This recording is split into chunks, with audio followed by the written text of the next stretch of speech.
moving forward. All right, that will be a big story this week. We'll probably wake up to more news on Tyreek Hill, but a quarter of the way through, and we are rolling. It has gone by in the blink of an eye. We will see you next week in Jacksonville. That's going to be a fun game, 3-1 against 3-1, right? Talking about maybe not seeing, or 2-2, I should say. Seeing City. Things happening, at the beginning of the season. I don't know if anybody saw Jacksonville starting out 3-1, and the one loss they had, we talked about it, was to this Bengals team where they had it right there and they gave it up late in the game, or they could be 4-0. So it should be a good football game to see where and who each of those two teams are. Looks like the Chiefs have collected a lot of the things that have made them so great over the last 7-8 years. They are now 2-2, Jacksonville 3-1. That will be our game next week right here on Westwood One. That should be a beauty. Final tonight again, Broncos 28-3 over Cincinnati. We'll wrap it up after this. You're listening to Monday Night Football on Westwood One. Whether it's day or night, hot flashes due to menopause can be unpredictable. That's why there's Vioza, a prescription treatment proven to reduce the number and severity of hot flashes day and night that can start working in as early as 1 week. Based on clinical studies measuring efficacy at 4 and 12 weeks, individual results may vary. Talk to your healthcare provider about what this may mean for you. For moderate to severe vasomotor symptoms or hot flashes and night sweats due to menopause, Vioza can cause serious side effects, including liver problems. Your doctor will do blood tests before and during treatment. Stop Vioza and call your doctor if you have symptoms of liver problems, such as feeling more tired than usual, decreased appetite, nausea, vomiting, itching, yellowing of the eyes or skin, pale stool, dark urine, or stomach pain. Don't use Vioza if you have cirrhosis, severe kidney problems, kidney failure, or take CYP1A2 inhibitors. Ask your doctor about Vioza. To learn more, call 1-866-239-1637 or go to Vioza.com. That's VEOZAH.com. Paid for by Stellus Pharma. From Denver, the final score, Broncos 28-3 over the Cincinnati Bengals. Our broadcast of Monday Night Football on Westwood One tonight has been sponsored by Barbasol Shaving Cream, AutoZone, Nationwide, by Lowe's, LinkedIn Ads, and by NFL.com. You can hear every Westwood One NFL broadcast this season on the Westwood One Sports app. Download it for free today. We'd like to thank our great crew tonight in Los Angeles, studio coordinator Art Martinez, studio engineers Matt Higdon and Anthony Vitatello, along with Amy Fauché with our production assistants here in Denver tonight. Statistician Ethan Cooperson, on-site engineer Ben Blevins, our producer Larry Costigan, coordinating producer Brian Finkelstein and Aaron Cummins. The executive producer is Mike Eby. The senior vice president of sports for Cumulus Media and Westwood One is Bruce Gilbert. And special thanks to Cruz Loop and Adam Heisler from Westwood One Operations. Once again, our final score from Denver. The Broncos take care of the Bengals and go to 2-2, beating them 28-3.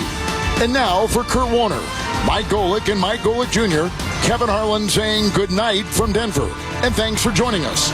Coast to coast and around the world, you've been listening to Monday Night Football on Westwood One Radio Sports.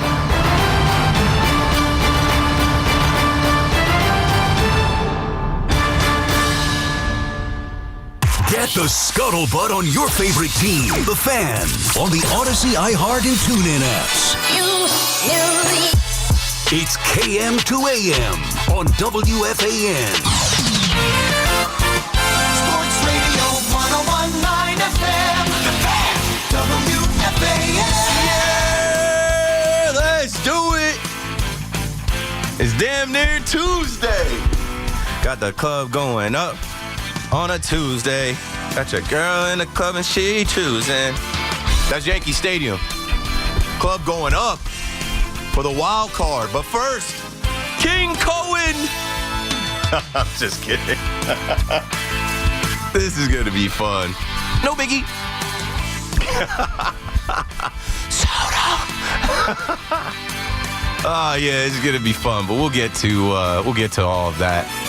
We'll get all to the big brother, little brother conversation and renting in the Bronx, buying in Queens, and yeah, all right. First, we got to talk about what's fresh. Monday Night Football, doubleheader. The same old Jets. It's tough, man, because I was fooled too. I wanted to believe too. AG, you got me. Former first-round draft pick. He knows the culture. He played here. He was one of the top guys that were sought out in the NFL. They had the 33rd team interview 33 different candidates.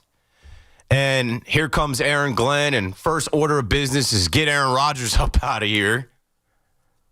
You have Justin Fields tonight, which you saw Justin Fields return, and you saw him run the ball like it was a punt return, but at the same time, the return that you get passing, it's there, but it's not there enough. There's, he's still leaving some plays out there, and Garrett Wilson is phenomenal.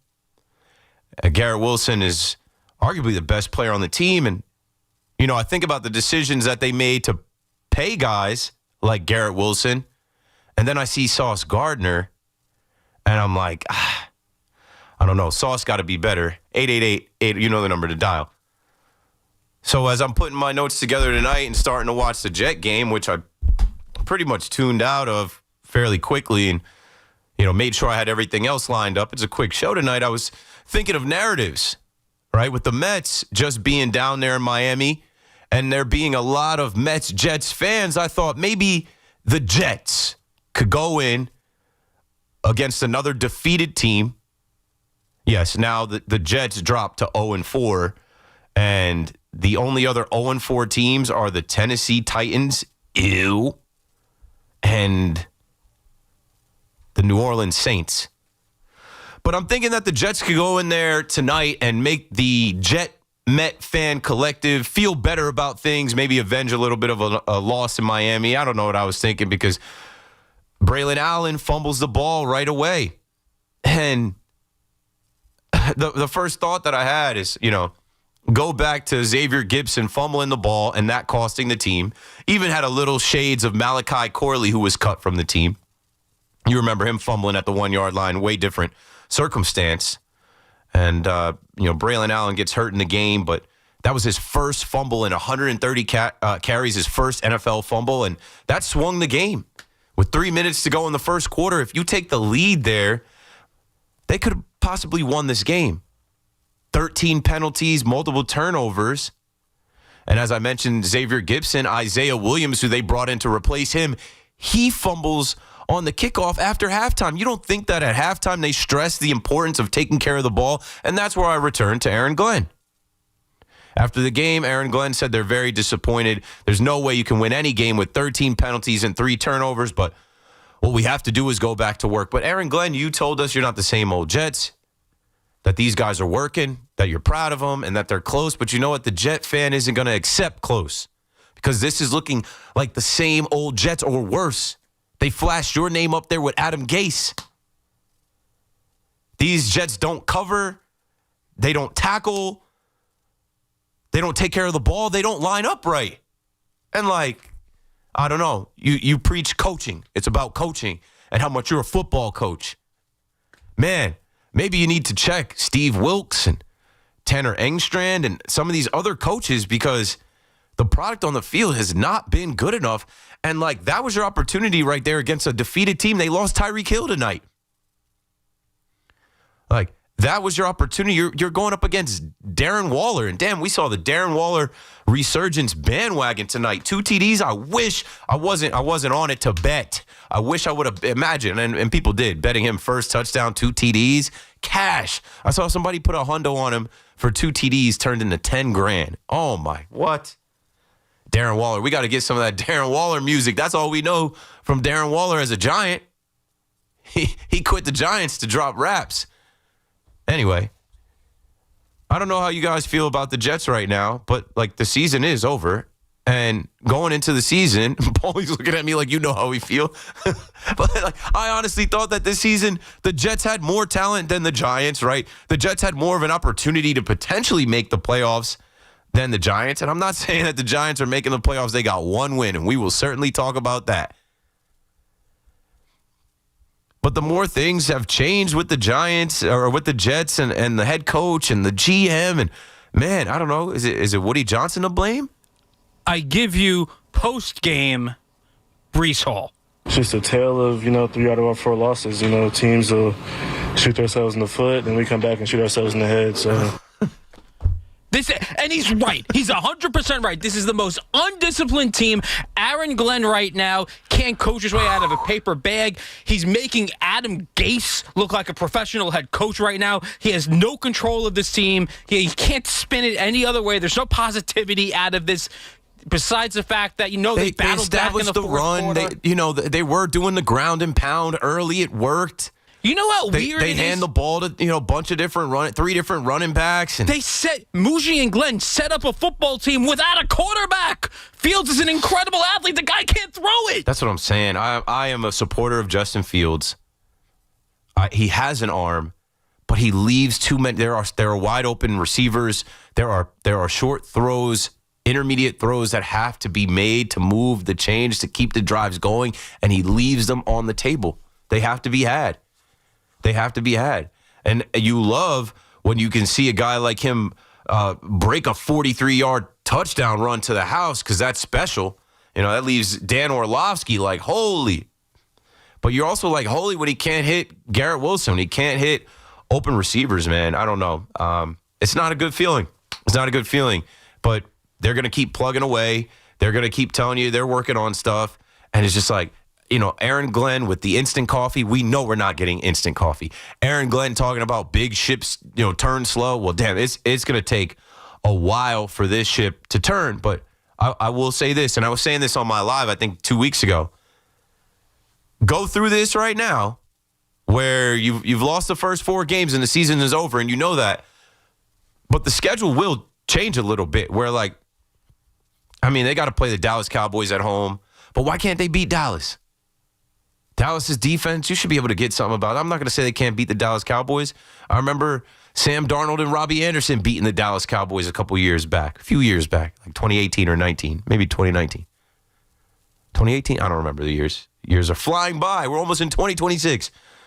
The Broncos, they're not beating Sean Payton in them. But the Panthers, the Bengals, the Browns, that stretch in October, there's got to be 1 to 2 wins between the Panthers, the Bengals, and the Browns. And if you get those wins, you feel better about things and you see some progress, whatever. It's good to have Fields back, but they still got to work with him. Garrett Wilson is the man. Sauce has got to be better. That's another thing. This defense is fraudulent.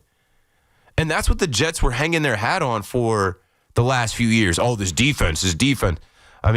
You lose the best player on defense and Quincy Williams, and I don't know, these DBs are suspect, all of them.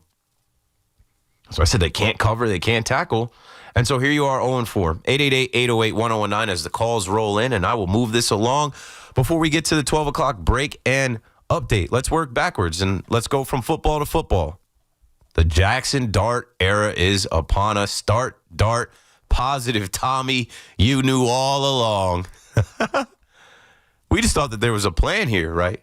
As I just hear the Westwood One broadcast about, the Bengals should trade for Russell Wilson. No, they should trade for some offensive linemen. Russell Wilson looks worse now that we've seen what Jaxson Dart can do. He's a sitting duck. He is slow. He is stuck in mud.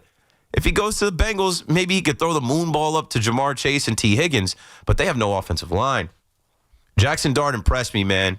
That opening drive, that kid got in the end zone with his legs, and he hit the Boss Man D-Lo twerk song, TikTok dance.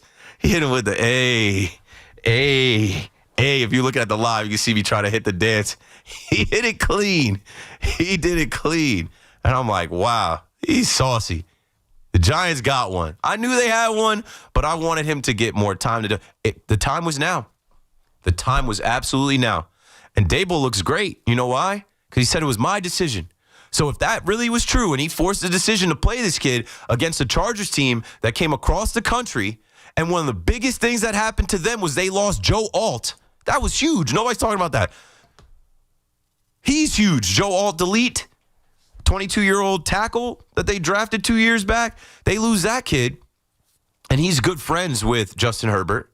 There's a video I actually saw of Justin Herbert, Joe Alt, and Madison Beer out with friends. Now, who is Madison Beer? Madison Beer is a girl whose name popped up the night before the game. I don't know if it's real. I don't know if it's fake. But they put it out there that Jaxson Dart posted her on his Instagram. I would say it was fake. I don't think Jaxson Dart would do that. If it was a post and delete, the picture that I saw lived for 48 minutes.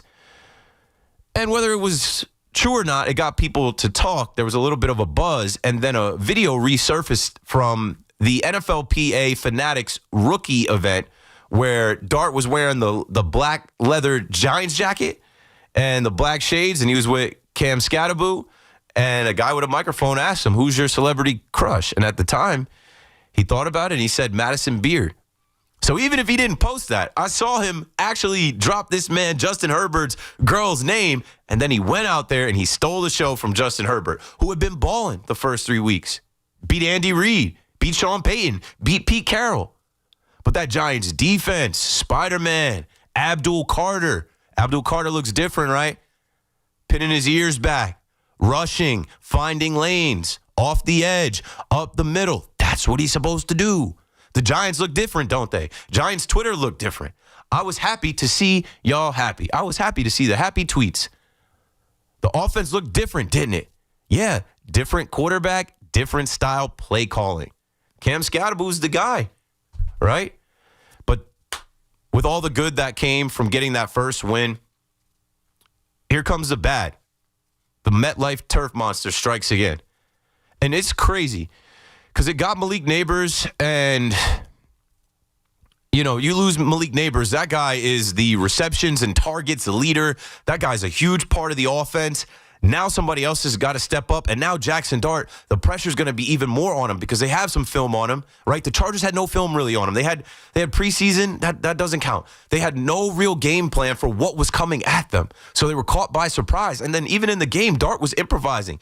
Like they said, that play with Theo Johnson, a little pitch play where Theo scored, like they kind of worked on that in the game. Like, he's a quarterback.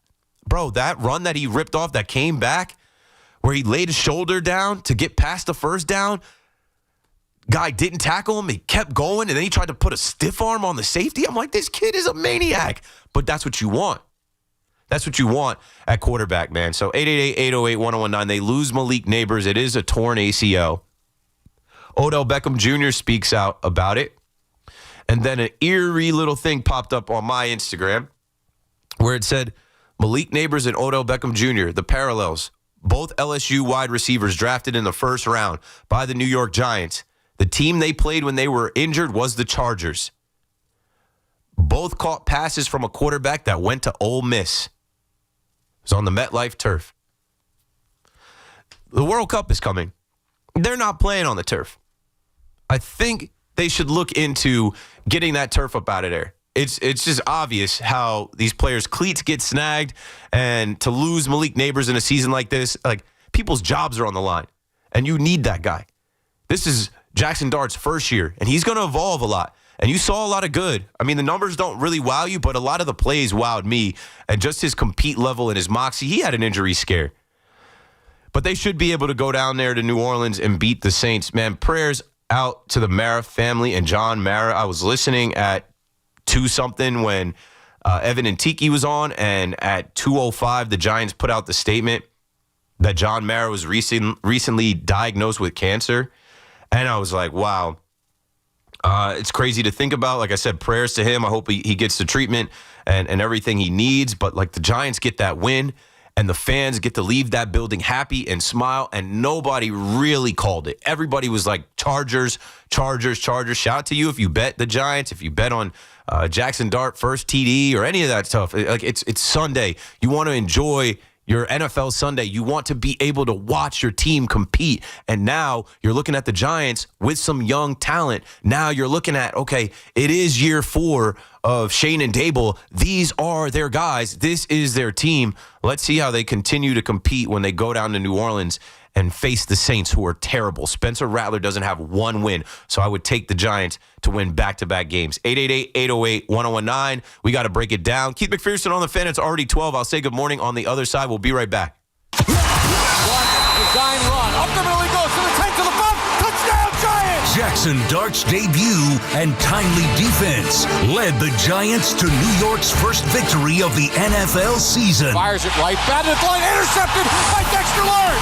He's running down the left side to the 15, 10, 5, and he's knocked down at the 1 by Herbert. Fans are buzzing, but concern looms on star wideout Malik Neighbors' injury. Guys that play behind him, it's like last year when Slay went in. Everybody gets paid to do a job, and it's next man up. Keep it locked to the Fan for the latest on Big Blue as they gear up to hit the road to New Orleans for their Week 5 matchup with the winless Saints, Sunday at 1 o'clock on your home for New York Giants football. The Fan, 101.9 FM, WFAN, and always live on the free Odyssey app. We could tell you what it's like to drive the Nissan Rogue and tell you all about its performance capabilities, like its VC turbo engine. It's I can go virtually anywhere type of freedom. Nice. But you don't have to take our word for it. Go drive it for yourself. You're up. Experience the power of the Nissan Rogue. Drive the Nissan Rogue. Get 0% APR for 60 months on the 2025 Nissan Rogue, Pathfinder, or Murano. Visit your local Nissan store and nissanusa.com today. For well-qualified buyers, example, 0 down payment, 60 months financing at $1,667 per month per thousand financed. Actual down payment may vary. Subject to Nissan Motor Acceptance Company credit approval, not all buyers qualify. Dealer contribution may affect actual price set by dealer. Contact dealer for details. Ends September 30th, 2025. You know that Big Bargain detergent jug is 80% water, right? It doesn't clean as well. 80% water? I thought I was getting a better deal because it's so big. If you want a better clean, Tide Pods are only 12% water. The rest is pure, concentrated cleaning ingredients. Oh, let me make an announcement. Attention shoppers, if you want a real deal, try Tide Pods. Stop paying for watered-down detergents. Pay for clean. If it's gotta be clean, it's gotta be Tide Pods. Water content based on the leading bargain liquid detergent. Life insurance. Why are you putting it off? Can't afford it? Too much hassle? Think you don't need it? There's lots of excuses for putting off life insurance. But if you weren't there, who would pay the mortgage and other bills? With Ethos, you could be covered in 10 minutes and boom, family protected. Ethos, fast and easy online term life insurance. Up to $2 million in coverage with no medical exam. Some policies as low as $1 a day. Answer a few health questions and get your free quote at ethos.com/radio. That's ethos.com/radio. Talk sports with BT and Sal. Middays 10 to 2. WFAN, WFAN FM, WFAN FM HD1, New York, and Odyssey Sports Station.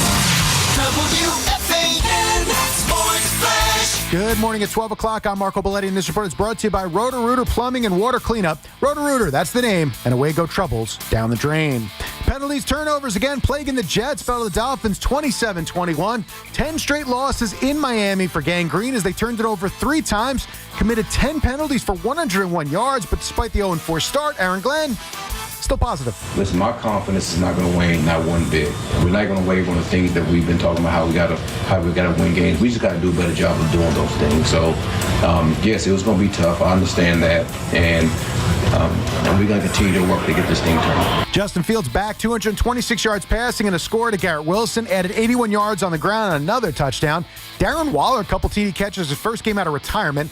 Now, injury notes, Braylon Allen left this one with a knee injury. Tyreek Hill had to be carted off the field, which reportedly feared to be a dislocated kneecap. Broncos dominate the Bengals 28-3, outgained them 512 to 159 yards. Bo Nix over 300 yards passing, 3 total scores.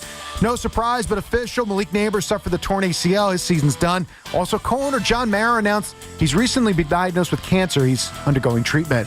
Mets postmortem after an epic collapse. David Stearns says Carlos Mendoza will return as manager. As for Pete Alonso, Pete is a great Met. He had a fantastic year. I said this last year, and it worked out. I'd love to have Pete back, and we'll see where the offseason goes. And it's game 1 of the best of 3. Yankees and Red Sox tonight. Max Fried, Garrett Crochet, your starters. All the action here on the Fan. Free Odyssey app beginning at 5:25. 68 degrees, cloudy skies, Central Park. That's happening. I'm Marco Belletti. New York sports is more than a game. It's a lifestyle. WFAN is the only place where Yankees, Mets, Giants, and Jets fans come together and sound off. The Fan, 101.9 FM, and always streaming on the Odyssey, iHeartRadio, and TuneIn apps.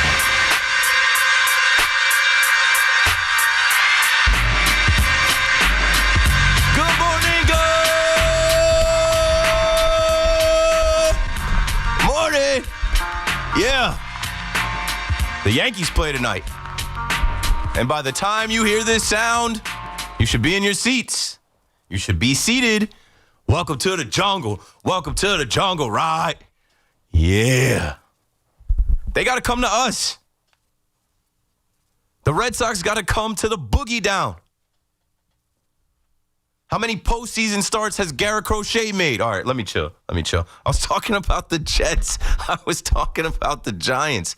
Young Jack out in Brooklyn on the Fan first. Go for it, kid. How are you, Keith? Good. How are you? I honestly don't even want to blame Aaron Glenn at this point. He's preached the penalties. He's preached the garbage, the turnovers. He brought the rest to the preseason. There's nothing you can do about that. It just keeps coming, dumb, all penalties for no reason for the defense. I don't know what they're doing over there. Guy Wilkes, he's supposed to make the defense better. They have the talent, they have the tools. They don't look right. They can't play the man and blitz. It doesn't work. The one-on-one coverage keeps getting cooked, and I don't know what to tell you. It just looks terrible and more terrible every game. I knew they weren't going to win that game. I saw the same thing as you, and I was just putting my notes together for the show. Every time I looked up, I'm like, they're missing tackles. They're being out-schemed, misdirection. Somebody's coming open. Steve Wilkes might just be past his prime. You know, this might be one of his last years having a job in the NFL. Another thought that I had was they're at home, and they're fresh. You know what I'm saying? They didn't play since they lost on the 18th, Thursday Night Football. Like, that matters in the NFL, you know? And they didn't even play bad in that game, so they came in with confidence, and then once the Jets gave up that first turnover, there was no looking back from there. That was the swing. That's the momentum swing early. And like I said, imagine if Tyreek Hill played the whole game. Tyreek probably would have had Hundo, Tutty. Easy. And also, one other point. I think they just got to trust Fields' arm more. He's throwing the ball pretty decently. 16 of 22 for 220 yards isn't a bad game with no turnovers. It's not bad. It's not bad, but like they want to establish the run. Maybe if they try to get more downfield throws, but there were like two throws that I can remember where I'm like that ball's got to be in there. It's a open receiver. Garrett Wilson, there was like a curl route that he missed, and it's just like some of the simple throws he makes look difficult. Like he's got to make the easy be easy. 100%, but on the play, with the running working, they could run the play action on that drive where they went no huddle. You get Mason Taylor and a couple plays up the play action, and then you just got to look for Garrett downfield. That's all I got to say. Thanks for the call, Jack. Keep the hope alive. Like I said, the schedule will soften up. They got to keep coaching them up. I don't know what to tell you guys because that was the whole thing with Aaron Glenn. Coaching, right? And this is somebody that looked at all the film of last year and talked about the lack of coaching. It's one thing with Jeff Ulbrich, but not for nothing. Rob Saleh's defense look better than this. I know there's some. It's not only the X's and O's. It's the Jimmies and the Joes. There's some different bodies out there, some different suspects out there. They got to fix it. I don't know what to tell you guys, man. It's just the same. Oh, Jets, we got to bring back Uncle Craig used to do. It's just the same. Oh, Jets, and you know what we're about to hit tonight. There's going to be a point in time where I do the Mets fans for Yankees. King George from the BX. King George from the Bronx. Yes, sir. And when are you, Zoo, and I going to go to Cats? Because you got to try. You tell me. You tell me. Did you and Zoo coordinate? You waiting on me to confirm? I spoke to him. He said you're going to coordinate. I don't know who's going to do what. Okay. But great minds think alike because I called before you even mentioned the turf. Too many people get hurt on that turf. What's his name? Aaron. Rodgers. Aaron Rodgers and T.J. Watts got hurt on that turf. Yeah, the DN Phillips from the Dolphins. Sterling Shepard, Odell Beckham Jr., Malik Neighbors, Saquon Barkley. It's as bad as that old Astro and Poly turf they used to use. I don't know if it's as bad as that. That was like being on asphalt, but like it's not good because these guys' cleats and they're explosive athletes and their muscles and the way that it snags their cleats. It's like when I saw that play with Malik Neighbors, I'm like, come on, man, this is one of the best young receivers in the league. And like he couldn't move. And I'm like, that's a non-contact injury caused by how his cleat got caught going up for that ball off the turf. Yeah, they got to get rid of it. I mean, what's wrong with using real grass? They could afford it. There's some places. Cleveland has grass. I think Jacksonville, Tampa. Climate obviously helps for Jacksonville and Tampa. Not Cleveland, though. It's cold out there. You know what it is? It's because it's a multi-purpose stadium. King George, let me know when you want to eat, man. When you want to pay for me to go to Cats. It can't be on a Monday through Friday night because I'll be here or getting ready to come here. A Saturday night, me, you, and Zoo. I don't go over there. It's too touristy. I've been past. I've never ate there. I've walked past it. I've driven past it. That's like a main tourist spot. There'll be a line out the door. There's a bunch of other places to eat. But I'll go with you if you want to pay for me to go. If you want to meet me there, sure. Sign us up. What was I about to say though? Yeah, MetLife, especially with the World Cup coming, we saw them put green grass out there this summer. Because they had the prelims or whatever they did. Remember my Brazilian friend that called to tell us about the Brazilian soccer team when the Eagles and the Packers played last year out there, and she called and told us about the rivalry. She went. She grew up around the Palmeiras team. It's a green team in Brazil. They played last year, and when the World Cup comes here, they'll bring that carpet right, or they'll bring that carpet out and that grass right in. I don't know. It'd be something to look into for the Jets and the Giants, but that's the thing. The Jets and the Giants play there. Taylor Swift's going to play a concert there. Kendrick Lamar played there. They need to, turn that into, I don't know, Monster Truck Fest 2026. So they keep the turf and they just cover it. And I guess it's too expensive or whatever, but I think it's something they really should look into because it's sad to see players go down like that and lose their seasons. Shout out to my boy Dane who just hit me. I'm like, bro, Dane just hit me and he's like, great monologue on the Giants, sad about Neighbors. And I'm like, yo, it sucks that he had to play with all these whack QBs that really, in his first year, Tim Boyle, Jaxson Dart, Tommy DeVito, Daniel Jones. Now you got the swaggy, drippy quarterback that's going to obviously try and get you the ball and needs you, right? Any quarterback needs a number one wide receiver to make it a little easier on him, and now Neighbors isn't available. So who's stepping up? Jalen Hyatt, obviously Darius Slayton, Theo Johnson, Wan'Dale Robinson. Full steam ahead for the Giants going down there. And that's another thing. He gets hurt before they go back to Louisiana, right? Before he goes back to the Superdome where he played as a college student. It's tough. The Jet fan knows that. I think I talked about how, they won a game and they lost AVT last year, or even Aaron Rodgers, as we bring it right back around to King George. You beat the Bills that game, but you lose Aaron Rodgers for the season on the turf. Somebody do something over there at East Rutherford. 888-808-1019. Now, I was starting to get into a little bit of the Yankee rant, and I will because, I was waiting. I knew I'd hit the football and see if anybody bid on the football. And we had a couple calls. But I understand Jets fans might just go to sleep after that. And Giants fans now, it's worn off a little bit. Sunday, it is now Tuesday. But there were a few things from that game more. If you want to speak on it, I'm here for you.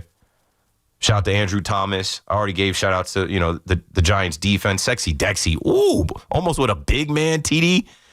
Anyway, the New York Yankees play postseason baseball tonight. And I feel a bunch of different ways about it. I'm nervous, but I'm not. I'm anxious, but I'm ready. I'm nervous, but I'm not. I have confidence in them, but I also know that Garrett Crochet is who he is. That's why I was like, how many postseason starts has he made? What team has he led through anything? Or he was on the White Sox pitching in relief, I think I looked up in the postseason. And I mean, if that, I don't even know. Let me go back to my notes because when were the White Sox in the postseason? I don't think he's done it. But I'm also not gonna act like Garrett Crochet isn't Garrett Crochet. Yankee fans watched him serve the Yankees this year, and now the conversation is about the lineup. And if we're going to see that heavy righty lineup that we saw, against Trevor Rogers, and if the Yankees want to go, stack these righties against Garrett Crochet to start, and I'm about to get back to the phones, but I'll read what Jack Curry put out there earlier. Yankees projected lineup for Game 1. Leading off, playing first base, Goldie. Batting second, playing right field, Judge. Batting third, playing left field, Belly. Batting fourth, the DH, Giancarlo Stanton. Batting fifth, playing second base, Ahmed Rosario. Batting sixth, Trent Grisham in center field. Batting seventh, Anthony Volpe, the shortstop. Batting eighth, Jose Caballero at the hot corner. Batting ninth, Austin Wells doing the catching. Call me up if you disagree with any of those things, and I'll tell you what I think about those things. I think they will try to do this. Right-handed, try to attack Crochet. I think we saw Jazz wear one. Maybe, obviously Jazz is a lefty, and maybe they're thinking, let's buy him some extra time if we can. But I'm sure Jazz, Prince of the City, wants to get active. He wants to be in that game. I know a lot of you are down on Volpe, whether it's the defense, whether it's the at-bats. But, hey, Volpe, I literally said the shortstop. He's been the shortstop. The plan is Volpe to start at shortstop. And Caballero, here's where I'm just like, okay, Caballero, and I know we've talked about this, Caballero, in my opinion, is most effective entering the game when somebody gets on base as a pinch runner or as a pinch hitter to work a walk and get a steal and wreak havoc, right? Like when they're not expecting it, boom, here comes this agitator into the game, Caballero, to be the pest, to be annoying AF. And if you start him, I think you just give him a longer leash to get thrown out, longer leash to literally get thrown out on the base paths or thrown out of the game. But I understand it. He's earned it. And like I said, if Jazz can't go, that's one thing. And then also Ryan McMahon, who did, have a decent showing at the end there, but like Ryan McMahon, who's been open about his struggles, he hasn't been that great at the plate either. So these are all things I'm sure they're weighing, but I am not going to trip over the lineup this morning. I'm excited for the postseason. Bring the bunting out. They got the postseason logo sprayed on the field. 608 Yankee Stadium, nationally televised on ESPN. Let the world see the Bronx Zoo. It's time. Let's go to Avery in St. Louis on the Fan. What's up, bro? You got it. Hey, Keith. Long time no speak. How's it going? Hey, good to hear from you. Yeah, good to call. Sorry, it's been a little while. I want to say, though, you mentioned something. I got to call you out for it. When I called you back before opening day, I mentioned that I was, quote-unquote, anxious about how the Yankees would fare this season because they needed to show that they could fix the problems they had last year. Okay. And you just came on and you said that you're anxious, but you're not about the postseason. And back before opening day, you told me you don't get anxious. Opening day anxiety and getting anxious for the start of the season versus the first ever 3-game wild card. Like I just said, I'm anxious, but I'm not. I don't have anxiety. Like my wife has anxiety, and it took me a while to understand that is like a condition. I don't get that. But I'm like when I say I'm anxious, but I'm not. If they started the game in an hour, I'm getting on the train. I'm out of here. Well, I'm not out of here until 2. But I just want it to start. I just want to get in it and see what happens. It's a 3-game set. Let's win it in 2. I'm not worried. But the worry will set in depending on okay, if we get into the game and Fried gets rocked, which I don't expect. Fried has a World Series ring. Or if the bats go cold where I'm like, oh, here we go. Crochet's dealing. Then I'll be a little worried. But I'm not worried. It's exciting, right? This is what we do. We go to the postseason back-to-back years. We're used to this. Right. Well, I like to think of this as, and I like to hope the players think of it this way too, as a continuation of last year's postseason. Don't you feel like in your mind, you as a Yankee fan, and by the way, before I say this, are you back on the ride, Keith? Are you back on the roller coaster or no? Of course. It's a different ride. Of course. Yeah. Postseason. Yeah, it's a new season, and we're still breathing. I haven't told you in a little while. No, but I like to think that, we wake up every morning as Yankee fans, and you got to admit that you have, right? saying, oh, man, I mean, not exactly like this, but at some point during the day of the 365 days during the year, at least for me, I still remember watching Aaron Judge drop that fly ball. Stop. There's no need to go backwards to that. Avery, thanks for the call, my boy. Stop. And I'm going to say this right now. I don't need to hear about blown saves by Devin Williams. I don't need to hear about errors from Anthony Volpe. I don't need to hear about DJ LeMahieu and his at-bats. I don't need to hear about Jazz playing out of position. I damn sure don't need to hear about the 5th inning and Judge dropping a pop-up. The past is the past. They hold the pen. They can write this postseason and get back to the World Series and write last year, RIGHT. Like, they literally have the pen. They can write a whole new script right now that we have no idea about. Be positive. Look forward to it. Do not hold the past transgressions against him. We're here, okay? All they talk about, Aaron Judge. All right, Aaron Judge, doesn't matter if he wins MVP. He's got to do it in the postseason. Hey, wake up. It's postseason now. Oh, yeah, Aaron Judge, Mr. May and June. Can't do it in October. It's September 30th. If he does it today, it counts. It'll be October soon enough. You know what I'm saying? Like, there's no point in that. There's no point talking, all these games that the Yankees, that Marlins game is really going to come back to bite us. That Blue Jays game is really going to, that game that they should have won 1-0 against the Red Sox. It is in the past. It is over. Let's look forward to this new season. They have been hot. They have been hitting. The only thing I'll say about the lineup is Ben Rice not being in the lineup. A kid from Massachusetts that grew up a Yankees fan, surrounded by Red Sox fans. You know he's going to be geeked up. You know he's hitting the ball 115 miles per hour. But I understand. Left-handed pitcher on the mound. Get to him early and get him up out of the game and have good at-bats and get his pitch count up. And then, Boone, you have the opportunity to play the chess game with Alex Cora. And, Boone, I expect you to win. Because I'm tired of hearing that Alex Cora outmanages Aaron Boone. In the past, I'm tired of hearing, the Red Sox own the Yankees. What have the Yankees won lately? The Red Sox are the team of the 21st century. Yeah, I've seen them get hot with different players on the team than they have now. But that's another thing about the Red Sox. They traded away Rafael Devers, and look where they are.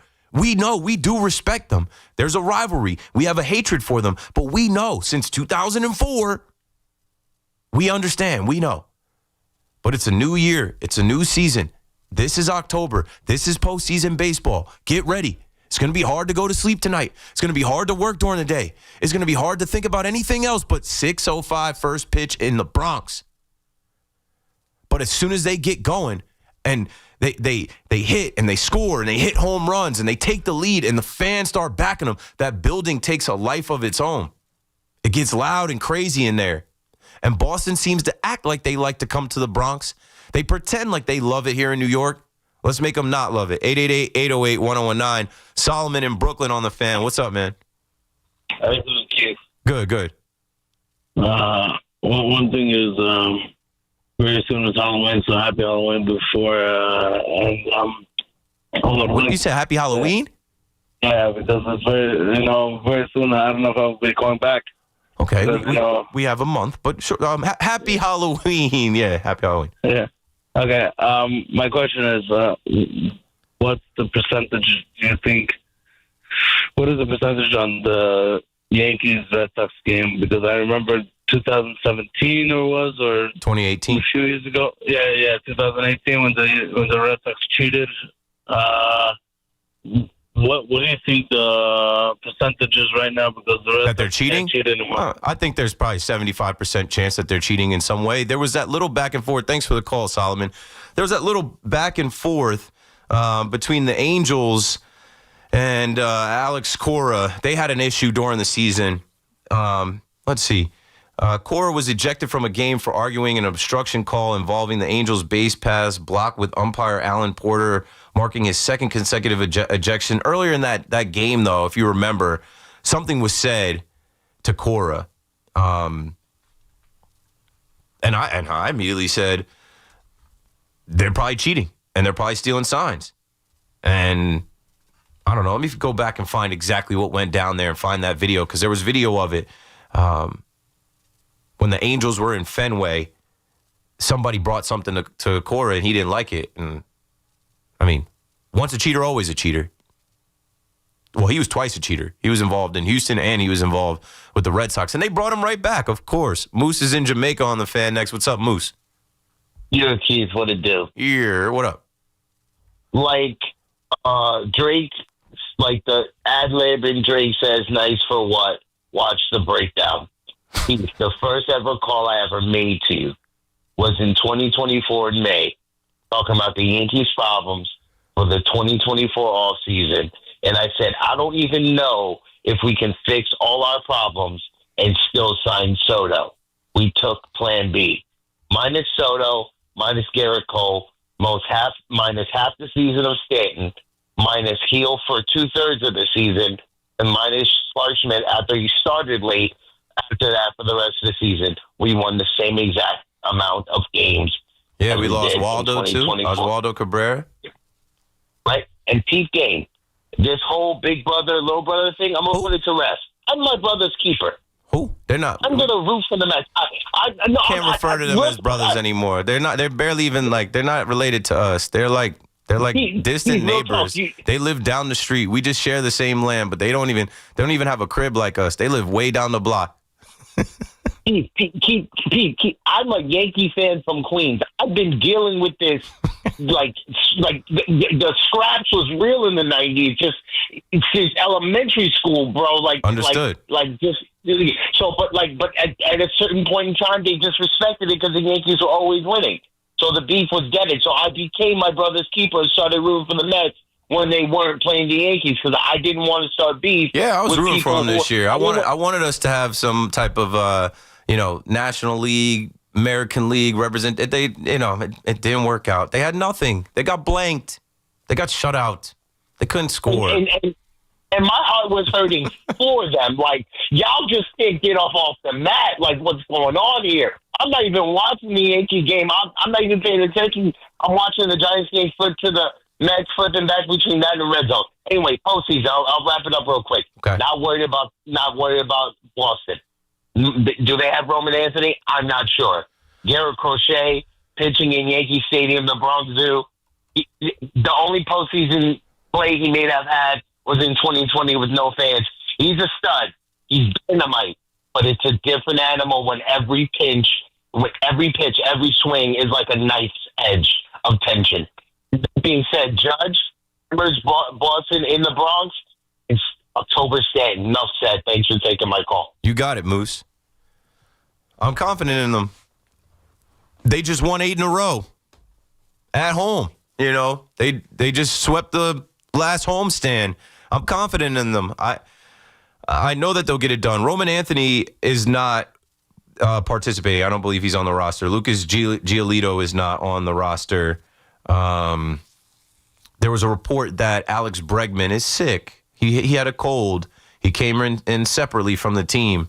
I don't know if I believe that, though. Bregman, if you're a Yankee fan, I don't have to tell you about Bregman against the New York Yankees. Like, he could have pneumonia and show up and, knock in a run, a base hit a homer, just like have good at-bats against the Yankees, play good defense. I'm not sleeping on him.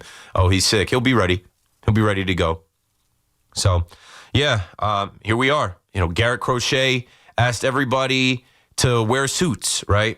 Garrett Crochet said it's a business trip. Okay, let's get down to business then.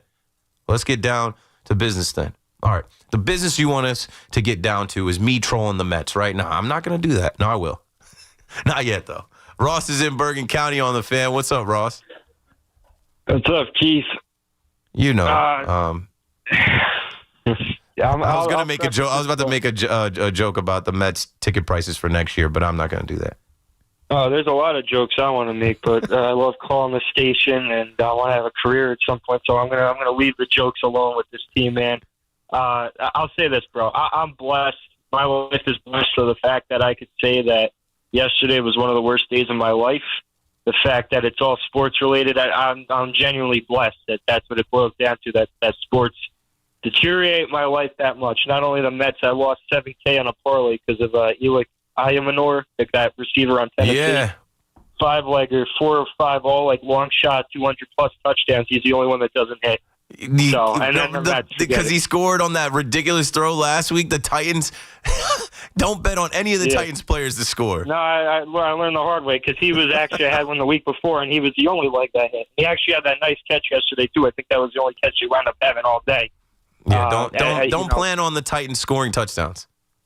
Well, I had Tyquan Thornton was another leg, so I thought, if he could hit, what can't? And obviously anything on Tennessee. And then the Mets, what was there to say, man? I know I was in your live before today. It's unbelievable that I wasn't surprised by this in the slightest, and yet here I am still, my blood's boiling, skin crawling, you name it. That's what they do. And let me say this, bro. This is your first rodeo as a Met fan if you didn't see the Reds lose, Mets lose situation happen. Because the whole thing about controlling your own destiny and the fact of the matter being that when it was all said and done, the Mets controlled their destiny. Had it in their hands. Go win. That's what it wound up being. Going into the day, I hear Pete in the press conference, go Brewers. Guess what? Brewers won. You didn't. Well, you were talking about go Brewers, and there's no place we'd rather be. They went quietly into the night. They had 11 strikeouts. You're throwing 120+ flyouts. Yeah. It's unbelievable. And you're talking about this payroll, and you don't even have a pitcher that you trust going into a do-or-die 162, so much so that your closer pitches more innings than anybody else on the team. It is unbelievable. Best pitcher you got. And no, bro. I saw BT put out the tweet last night. The fans did their job, and Cohen did his job. What job did Cohen do? He brought us the 5-borough race? Is that what he did? What did he do? Yeah, I also think it's weird. It's like that meme. What does he even do? I think it's weird that people are commending him for Twitter, for tweeting. Twitter's fake. Anybody can type something. He tweets once every 2 months. Hey, you know what? I was knocking him. Yeah, he was ducking the smoke. Because for 2 months, through all the losing, his last tweet was, boy, are the fans quiet when the team produces. Oh, yeah, funny how that works. When the team hits, the fans are quiet. Yeah, and then who got quiet all of a sudden after that? Bro, I guarantee you, if this guy's name started with W and ended in Pond, he'd get talked about so much more. Because this is Will Pontian bleep. It is. And now, yesterday marked the end of that 5-year era that he was trying to walk back time after time. I've been on that. Yeah. I thought it's unbelievable. I thought that was ridiculous. Thanks for the call, Ross. You can't come in talking about a 5-year window and, we'll win a World Series in 3 to 5 years. 2021, didn't get in the dance. 2022, wild card exit. Padres, remember, check his ears, Buck going out there, picking up the bat and doing all those other shenanigans. 2023, the let it happen Mets missed the postseason. Last year, oh my glob. Grimace, the Rally Pimp, Playoff Pumpkin, Hawk Tua, Positive Tommy, everything that you could think of. Let's put a purple seat in the 300 level for Grimace. Candelita, #1 Latin digital single. Not Bad Bunny. He's not Bad Bunny. And I don't know, you guys are bugging out if you don't think Bad Bunny's going to rock the halftime show. Let him hate. Let him hate. Bad Bunny might have the best all time. Anyway, you think he can't do better than Kendrick Lamar did last year? He certainly can. And you don't have to know the words. I've been trying to learn the words. I've been listening to Bad Bunny for years now. I know the melodies. I can come in on every other couple lines. Anyway, back to the 5-year plan that Steve Cohen, don't do that, bro. This was 5, and you missed the postseason. This was 5, and before we go to break here, I will read that little blurb that I put out on Twitter and I put out on Instagram. While they have yet to cash in on Cohen's promise of winning a World Series in his first 5 years of ownership, the Mets have inched closer to that goal by bringing in outfielder Juan Soto this winter. Cohen doubled down, saying that his hope is to win 2 to 4 World Series in the next decade. Cohen said that this season, the floor on this team's potential should be a second straight playoff appearance. That's not what happens around here, Stevie. No money can just buy you that, Stevie. You've got billions. You can't even go to the MLB team store and buy a Mets 2025 postseason hat. They're not available, Stevie. So, no, you don't get absolved. Because if this was the Wilpons, they wouldn't get a grace period of 5 years if they talk like that. David Stearns, you guys should be fuming at David Stearns. Well, when we come back, I'll start with David Stearns, and we'll start to line up some of the New York mess. Metsy as it getsy. The LOL Mets. Only the Mets can out-Mets the Mets. You knew they were going to Met, and they met it harder than ever. There's so many stats and facts and things about this collapse. Till I collapse, I'm spilling these raps. Like, it wasn't even a collapse. It was a fade into darkness. No, we won't fade into darkness. This is going to be fun. Keith McPherson on the Fan. 888-808-1019. Now we're talking baseball, Mets and Yankees. More of that right after this. Here's Aaron Boone to lead off. His first at-bat of the game. There's a fly ball deep to left. It's on its way. There it goes. And the Yankees are going to the World Series. The age-old rivalry heats back up just in time for fall. Hey, you ready? Garrett Crochet, Max Fried. How does it sound? Oh, I can't wait. The Bombers start their journey toward glory and a record 28th World Championship. His second two-run shot. Boy, and he loves that right field corner, doesn't he? The electricity in the Bronx will be delivered to you like no one else can deliver. Goodbye, two-run homer. Right here on your exclusive home for New York Yankees baseball. 1019 FM, WFAN, and always live on the free Odyssey app.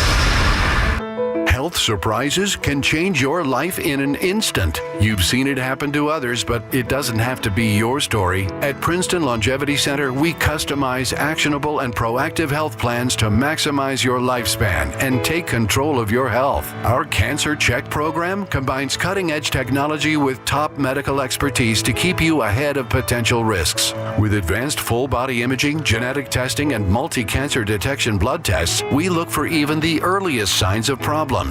Results are analyzed by expert physicians who craft a personalized plan to safeguard your future. You're not just a patient, you're a partner in your health journey, backed by a team committed to helping you live longer, healthier, and more vibrantly. Our programs have saved hundreds of lives and empowered countless others to take control of their health. Be proactive with your health for the ultimate peace of mind. Call 888-8000-PLC or visit PrincetonLongevityCenter.com. At Town Fair Tire, New England's largest name brand discount tire dealer, you get it all. The guaranteed lowest price, the most free services, and we accept all valid rebates from any manufacturer and from our competition. Yes, we accept them all, even competitor rebates. Town Fair Tire, New England's largest discount tire dealer, now with over 120 stores from Connecticut to Maine. Nobody beats Town Fair Tire. Nobody. Name brands at discount prices. Town Fair Tire. Injured? Don't be a whiner. Call me, attorney Mark Miner. I'm Mark Miner, and I have over 30 years of experience handling personal injury cases. If you or a loved one has been injured in an accident, don't whine. Call 1-800-LAW-LINE. You can trust that the personal injury law firm of Zalman, Schnurman, and Miner will treat you with respect and fight for your rights. Don't whine. Call 1-800-LAW-LINE for a free consultation. Our goal is to transform your pain into payment. If there is no recovery, there is no fee. We handle all type of accident cases and value the opportunity to help you. The sooner you call, the better. If you are injured, call 1-800-LAW-LINE so we can discuss how to transform your pain into payment. Don't be a whiner. Call Zalman, Schnurman, and Miner at 1-800-LAW-LINE. Zalman, Schnurman, and Miner, personal injury attorneys. Don't whine. Call 1-800-LAW-LINE. That's 1-800-LAW-LINE. Do you owe $10,000 or more in credit card debt or personal loans? With credit card debt at all-time highs, Debt Relief Advocates is urgently notifying consumers of debt relief now being made available, designed to aid consumers with out-of-control credit card debt. Those who qualify and enroll for this relief program will only have to pay back a fraction of what they owe. This is not bankruptcy or a debt consolidation loan. This is a relief program that credit card companies would rather you not know about, as it ends your debt nightmare there and saves you lots of money. Consumers owing at least $10,000 in credit card debt or personal loans can now take advantage of this debt relief as the cost of living skyrockets. Debt Relief Advocates has established a relief hotline for you to call to learn what debt reduction you may qualify for, so don't wait. For this free information, call the Relief Hotline at 800-707-6152. 800-707-6152. 800-707-6152. Salicata here, and wow, are we thrilled with the incredible job CertaPro Painters did on our house. So clean, so efficient, they actually listened to us and even satisfied my wife, which, as you know, isn't easy. If you've been putting off painting because of the economy or tariff worries, don't. Painting your house is the easiest and most efficient way to protect and raise your home's value. Do what we did. Call CertaPro Painters today. Each CertaPro Painters business is independently owned and operated. Looking for the lowest price on name brand tires? Get to Town Fair Tire and get the guaranteed lowest price on any name brand tire. Nobody beats a Town Fair Tire deal. Nobody. Name brands at discount prices. Town Fair Tire. Hello? Put WFAN in your contact list. 888-808-1019. Powered by Paramount Plus. Count on Sundays all season long with the NFL on CBS at Paramount Plus.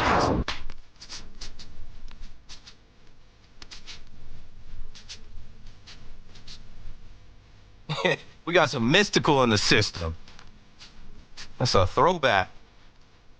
And I think Mystical got some sketchy charges. Mystical had a weird case. Why is he around? Certified level boy. All right, we're right back at it. I see y'all on YouTube. Thanks for rocking with me. You know, I do the trolling on the internet because that's what the internet is for. A lot of people troll anonymously, and I used to be an anonymous troll online. I used to actually work for MTV. I used to work for Fubo TV, Rock Nation, and tweet from big accounts. I wouldn't troll from those big accounts, but I was anonymously. I know what that feels like. Like I was the anonymous admin at one point. Now I just send it all from my own page, and whatever it is, it is. And it's fun on Twitter. But I will say this, and I was just talking to Fleegs, like, in my honest assessment, I knew that it was going south for the Mets. I did not want it to. I thought that they had the players. I honestly thought that between Lindor, Soto, Alonso, guys that you saw do it, Mark Vientos, guys that you saw do it in the postseason, I thought that they would hit. I thought that they would save the day down the stretch. You can't lose 8 in a row in the last month of the season. You can't drop series to the Washington Nationals, the Marlins. You can't. If you want to be a postseason team, this team did not belong in the postseason. The postseason performers that they had did not get it done. And it is unfortunate because I wanted to see the Mets go back-to-back years. That would be a sign of this being a new era. I wanted to see the Mets represent New York on the National League side of the bracket. And we have 2 teams to watch, 2 games to talk about at night. But you know what it comes back to? The baseball gods and all of these things we talk about, karma, and, there was a whole parade. There was a whole winter meetings parade. And they don't give out rings at the winter meetings. But there were some Met fans, and key word is some, because I'm not talking to all of you. I know some of you are heartbroken. I know some of you are sick still. I know some of you don't even know how to process it. It's been well over 24 hours, and you're just kind of like, that's it?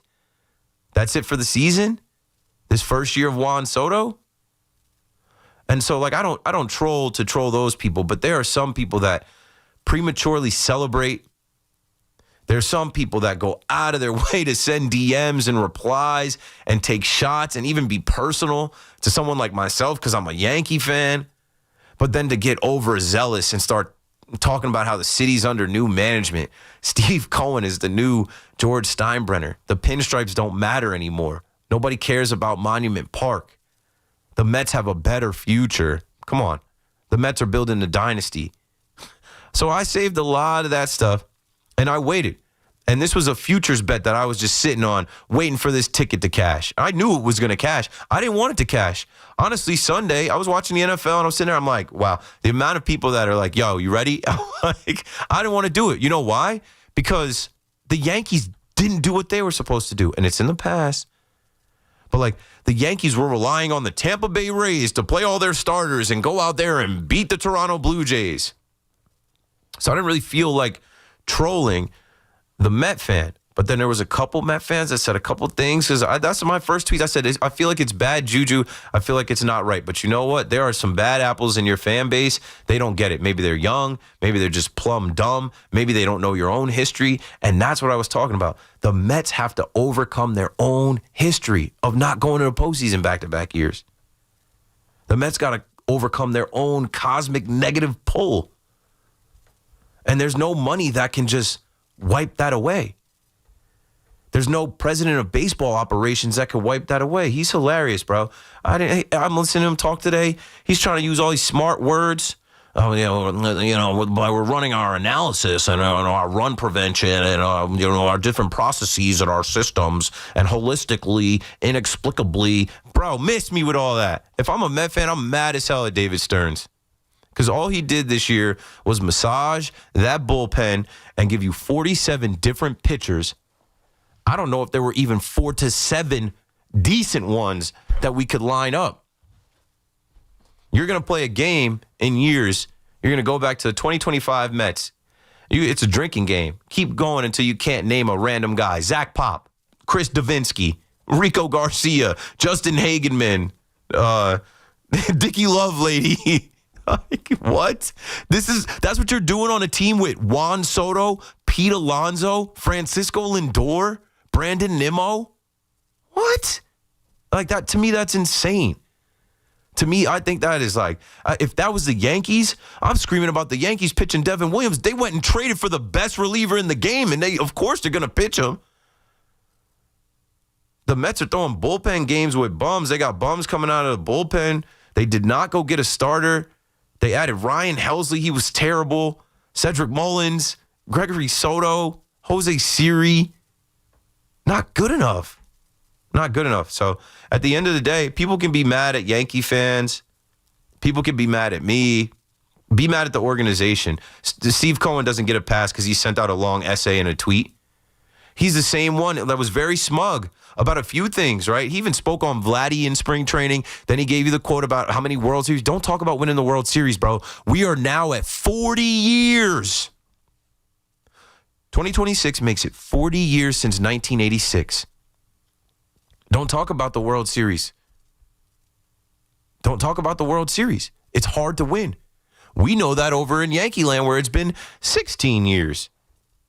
But yeah, after all is said and done, more is said than done. You know, talk is cheap. You can do all of that celebrating and dancing because Juan Soto's here. Juan Soto didn't even do his dance. Juan Soto put the Met uniform on. He stopped shuffling. He got his money, and there were so many down moments.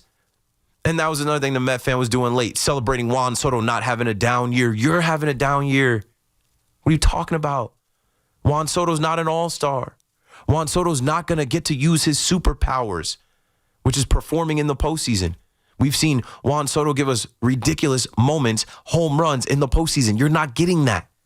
So check year 1 out of 15 off the box. And then his agent is the same agent as Pete Alonso. So what does Pete Alonso do? When they ask Pete Alonso about opting out, yeah, I'm opting out. You know why? Because Scott Boras told him, yeah, say it. Everybody knows it. You were opting out as soon as I got this deal for you. You were never opting in to take that. We're going to explore. And you know what? You've got the richest owner in the sport. No qualifying offer this year. Let's see who wants to put an offer out there and if Steve Cohen will match it. If he'll override David Stearns. If he'll say, I don't know, David. Second year on the job, I don't know, David. I don't know if I believe in all of your analysis and processes and systems and run prevention and all that other nonsense that he talks with a straight face in these media sessions. If I'm a Met fan, I'm mad as hell at the organization because I spent money. You got me. Yep. I pulled up by train, by bus, by car. I came out to Flushing. We rocked that place. We had the best home field advantage. It was loud in there. It felt like postseason atmosphere in there. Carlos Mendoza didn't get it done. He either left pitchers in too long or didn't go get them soon enough. And I give him somewhat of a break because of what he was working with, but you're the manager. The biggest mark on this manager is this ship was sinking since June 13th. And there was nothing you could do. You couldn't rally the troops. What goes on in that clubhouse? We're going to find out. We're going to find out. But all that magic from Jorge Lopez throwing his glove into the stands last year and that ride that they went on an opposite thing. They got super hot in 2024, June on. They just got super cold from June on this year. There's not more Mets here. They talked about how many of these games the Mets lost after the 8th inning. It's insane. 0-67. 0-67 this season when trailing after 8 innings. The only team not to have a single win in that scenario. That's the Mets. So who are you mad at? They made history. Like, with what they paid in tax penalties on top of that payroll, that's a $500 million team. And you got the Reds dancing on your grave. You got the Marlins taking a team photo like they're advancing to the wild card round. You know why? Because Juan Soto makes more than their whole starting 9. You know, the Cincinnati Reds payroll is $119 million. They're trolling Frank the Tank. They're trolling Sal Licata. Baseball night in New York, they're on it. The Phillies fans, they're having a blast. They're putting up the banner, swept the Phillies at Citi Field. What did that do for you? So I'd be mad as hell at the organization because they did everything from Amazing Day to a Mets house to a mascot race on top of the dance crew they had and the LED lights and new food items. And they went and got Juan Soto and gave him a suite. Gave his mom a clothing allowance. Well, no new fits for the postseason, mama. No suite to go to for the postseason. 888-808-1019. Started 45-25, the best record in baseball. Finished 38-54, the 4th worst. You want to talk about a drop? You want to talk about a straight drop? A cosmic pull down? It's not just a Yankee fan talking to you. I'm a baseball fan. I'm a radio host. I watched this whole thing. And a lot of times I couldn't believe it. Close games. They don't send a runner. They don't pinch hit a runner. They lose by 1. The bullpen gives it up. They let Helsley go out there and blow it again. Soto give up runs again. And I watched them get no hit by Gavin Williams in their building, get swept by the Guardians. Well, honestly, they helped the Guardians get hot. Go look at the Guardians since they came and met the Mets. The Guardians are in the dance. We thought the Guardians, who sold, literally sent Shane Bieber to Toronto. We thought they were cooked. But yeah, like, let this be a moment in time. All money ain't good money. You got Juan Soto. He took the highest bid. He was always taking the highest bid. My joke was he would have played for the Savannah Bananas if they gave him $1 more. And now you want to tell me Cody Bellinger's going to leave the Yankees to be a Met? Now you're going to tell me Kyle Schwarber's going to leave the Phillies to be a Met? Kyle Tucker. No, that'll be the guy. Kyle Tucker will come and leave the cup. Those teams are going to the postseason. Those teams have owners that spend money too. Why would anybody want to leave a winning organization that spends money for a little bit more of Steve Cohen's money and have to succumb to this? This is just cosmic negative energy that pulls you down. Can't fire the manager because now you don't want to be the revolving door firing a manager. And who's going to want to come manage the team? It's just all of these things piled on top of one another. And they better sign Pete Alonso. They're not good enough to think about not bringing Pete Alonso back. But I know you're going to blow it up, right? A lot of Mets fans saying, blow it up, blow it up, blow it up. Okay, blow it up and go buy some arms. Whatever arms are out there you should be interested in. 888-808-1019. King Cohen, the king. Bruce is in Flushing on the Fan. What's up, Bruce? I'm not getting you, Bruce. Are you there? Going once. Going twice. Got to put Brucey Bruce on hold. It sounds like you were there, but it was breaking up a little bit. Let's go to Eli in the Bronx. Hey, what's up, Keith? How you doing? Good, man. How are you? So, Keith actually met you last year in the playoffs. Looking forward to cheering 203 again, making some ruckus, helping out the Bronx, too. Yeah, we got to turn up, bro. That's part of it. We are there to help them. Yes, sir. Yes, sir. But before I get to my Yankees play, I just want to say I was in MetLife Sunday. There was a feeling in MetLife like I'm only 18, so I can't. I don't remember Eli starting, but like we have a future now. With new life, like just something different energy. Like, it's not the same stupidity, But to get to the real point, hope, optimism. I feel you. I watched. Yeah, but my Yankees point. Listen, we're starting game one. I think for the Yankees is going to be the biggest test by far. Garrett Crochet, I think, is the biggest test until you get to the World Series. Just look at it's a wide open, like the Mariners, the Blue Jays. Come on, really? It is the biggest test. Okay. So it sucks that the Yankees didn't win one more of those games that they had a lead and they blew, because they would be sitting pretty right now to get back. But you know what? I had also talked about this origin story that they were writing from last year. The course has to be different. They've been hot. They've been winning games. Win the wild card round, then go to Toronto. They've been sitting on ice, beat them, and then it's like you should get back to them. They can literally do it. It's right there in front of them, and it doesn't have to be. Doesn't have to be easy. They should get it out of the mud a little bit. They should earn it a little bit. I think it'll make them, better for it. Whoever we play after Toronto, let's say it's the Mariners, or let's say it's the Tigers. I'd love for it to be Judge versus Cal. The Mets in September. What do you say? I would love for it to be the Mariners, so we get Cal Raleigh versus Aaron Judge in a series in real time. Yeah, I was thinking that also. But don't sleep on the Tigers. Don't sleep on the Guardians. We don't know. It's the postseason. That ball can bounce any way. We always beat Cleveland in the playoffs. I'm not worried about either AL Central team. I'm definitely not worried about the lone AL West team. We're on the side of the bracket with the best division in baseball, 3 American League East teams, and we should have won the division. No one will care that we lost the division if we knock both of those teams out. Thanks for the call, Eli. 888-808-1019. Josh in Passaic is next on the Fan. What's up, Josh? Yo, Keith, what's doing, man? Doing the show. Been a minute. Just trying to catch up on some things. Hey, so the big finger obviously is Stearns, and you talk about like Mets fans, how they're devastated, how they can't remember the last worst day.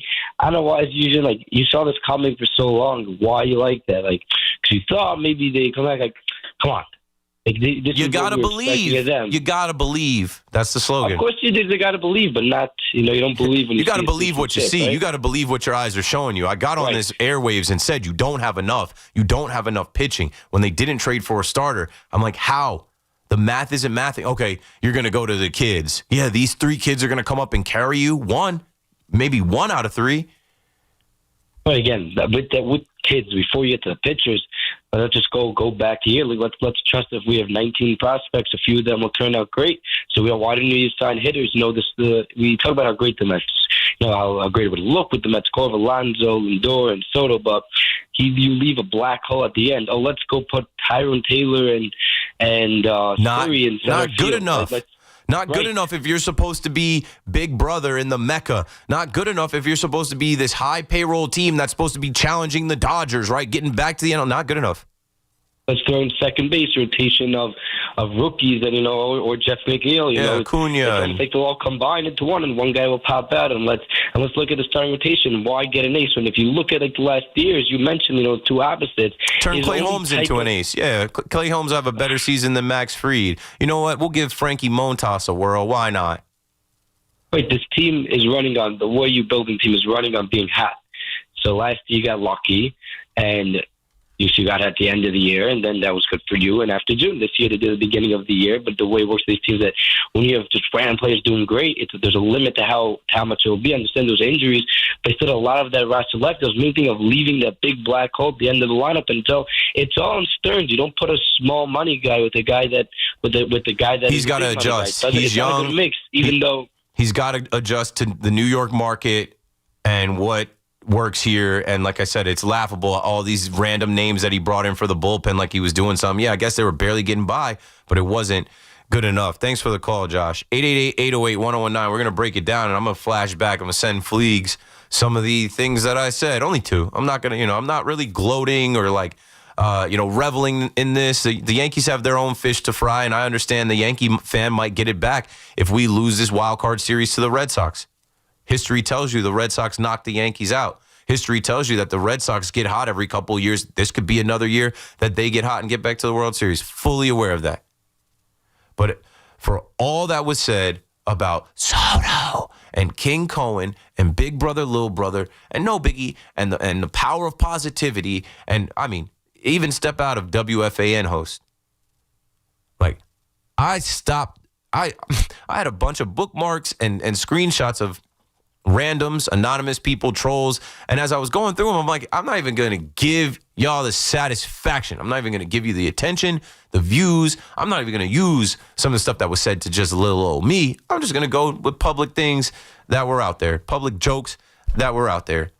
And the world is laughing at the Mets. The Mets are a public joke. The whole baseball universe is laughing at the Mets because they found a way to not make the postseason after basically celebrating the World Series, signing Juan Soto.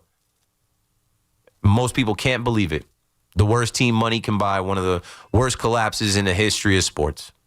It's tough. You got to wear it. And you got to hope that there's an origin story for you after this, that they do shake up this team. Maybe they hire a GM. Maybe somebody comes in to help Stearns, somebody that knows New York more. Maybe they hire some coaches that know New York more. Maybe some former players. Maybe there is light at the end of the tunnel that you have to go through this. You still have Juan Soto.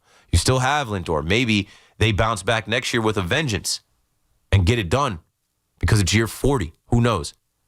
We'll flash back to some old clips. We'll continue to talk about the Mets and the Yankees, who are about to host the Boston Red Sox in Game 1 of the wild card round at 6:08 p.m. We'll have coverage here on the Fan a little bit before that. And then, yeah, it's on and popping, man, in the Boogie Down. Keith McPherson on the Fan. Don't go anywhere. We're coming right back.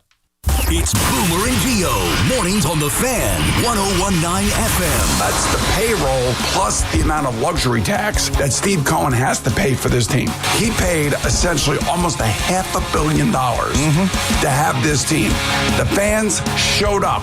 The players did not. Listen to Boomer and Gio on demand on Apple Podcasts, Spotify, or wherever you get your podcasts. When it comes to affordable term life insurance, everyone's whistling the Big Lou tune. If you're over 50, maybe a bit porky, or have type 2 diabetes, $1 million of term insurance may only cost about $200 a month. Even if you're not in perfect health, call Big Lou, because he specializes in finding big chunks of affordable term life insurance for just about everyone. Don't let diabetes or other health glitches keep you from owning $500,000 to $1 million or more of term life insurance. For affordable term life insurance, call Big Lou. Don't hesitate. Call 800-700-6898. 800-700-6898 or visit biglou.com. Call Big Lou, don't hesitate. 800-700-6898. Call Big Lou, don't hesitate. 800-700-6898. Visit biglou.com. Everyone knows when Sunday comes around for kickoff and tailgates, you gotta come ready. And who's the MVP of my game day spread? Mike's Amazing Mustard. This stuff just isn't a condiment, it's the first round pick. Put it on your hot dog, your sausage, or your favorite hero, and it's an instant touchdown. It's bold, it's got that perfect bit of spice, and it always delivers in the clutch. So this season, when it's 4th and goal at the grill, don't pass the ketchup, pass the mustard. Mike's Amazing Mustard. Find it this season at ShopRite. With over 90 years of combined legal experience representing the law enforcement community, Decolator Cohen and DePrisco, LLP, continues to strive to educate police officers of their civil rights to sue in line-of-duty accident cases. The 2025 Police Officers' Right to Sue newsletter can be viewed on policeofficersrighttosue.com and provides successful results in varying line-of-duty accident cases. These results include damages recovered from RMP accidents involving the City of New York and civilian motorists, station house defects, ricochet injuries from the range, private premises slip and falls, sidewalk slip and falls, construction defects, snow and ice cases, and injuries emanating from defective RMPs. In any LOD accident, it is important for the officer to take photographs of any defects, injuries, or damage. It is also essential to draft the line-of-duty report and detail the cause of the accident in the paperwork. Remember, there's a 90-day time limitation to file a claim against a municipality. If any law enforcement member has a question regarding a potential lawsuit, contact Decolator Cohen and DePrisco, LLP at policeofficersrighttosue.com or call 1-800-901-1529. Looking for the lowest price on name brand tires? Get to Town Fair Tire and get the guaranteed lowest price on any name brand tire. Nobody beats a Town Fair Tire deal. Nobody. Town Fair Tire. Stressed out about owing over $10,000 in back taxes? The IRS isn't slowing down, and neither is Tax Hardship Center. Last year alone, the IRS wiped out over $163 million in tax debt for thousands of hardworking people who qualified. If paying back the IRS threatens your finances, you may be eligible for hardship programs that could let you settle for a lot less. Everyday Americans are finding relief right now by calling Tax Hardship Center to see if they qualify. You've been thinking about fixing this. The time to act isn't tomorrow. It's today. Call Tax Hardship Center for a free consultation and see every option for lowering your IRS debt. Call 800-717-4601. With increased IRS collections, now is the best time to see what tax relief programs you may qualify for. If you owe $10,000 or more in back taxes, call Tax Hardship Center. 800-717-4601. 800-717-4601. That's 800-717-4601. We're talking New York sports. WFAN, WFAN FM, WFAN FM HD1, New York, and Odyssey Sports Station. WFAN Sports Flash. Good morning at 1 o'clock. I'm Marco Belletti. Well, the Jets continue to hurt themselves. Now 10 straight losses in Miami as the Dolphins erase gangrene 27-21. Very disappointing. Very disappointing. And there's no way you can win any game with 13 penalties and 3 turnovers. It just can't happen. 101 penalty yards, 3 turnovers, including a Braylon Allen fumble near the goal line. He left with a knee injury, did not return. Breece Hall, 81 yards on the ground, but plenty of frustration. It's just a tale of, 3 out of 4 losses. Teams will shoot themselves in the foot, and we come back and shoot ourselves in the head. Justin Fields, 226 yards passing, 81 on the ground, 2 total scores. Darren Waller, a pair of TD's receptions in his first game out of retirement. While Tyreek Hill had to be carted off, dislocated kneecap. Jets now 0-4, Dolphins 1-3. Other game, Broncos rolled the Bengals 28-3. Bo Nix, 326 yards passing, 3 total touchdowns. Giants made it official. Malik Neighbors, torn ACL, his season's over. Also, Cohen or John Mara announced he's recently been diagnosed with cancer. He's undergoing treatment. David Stearns, a lot of questions for next year, including Pete Alonso, saying he'd love to have him back. Also said Carlos Mendoza is going to remain skipper, and he didn't put the blame at his manager's feet. We had a tough year this year. There's no question. We are all disappointed. We are all frustrated. Mendy as much or more than anyone else. But I still believe he's a very good manager, and I think he's going to demonstrate that. And it's Game 1 wild card tonight. Yankees, Red Sox, Max Fried, Garrett Crochet. All the action here on the Fan. Free Odyssey app begins with the pregame at 5:25. 68 degrees, cloudy skies, Central Park. That's what's happening. I'm Marco Belletti. Talk New York sports here. The Fan.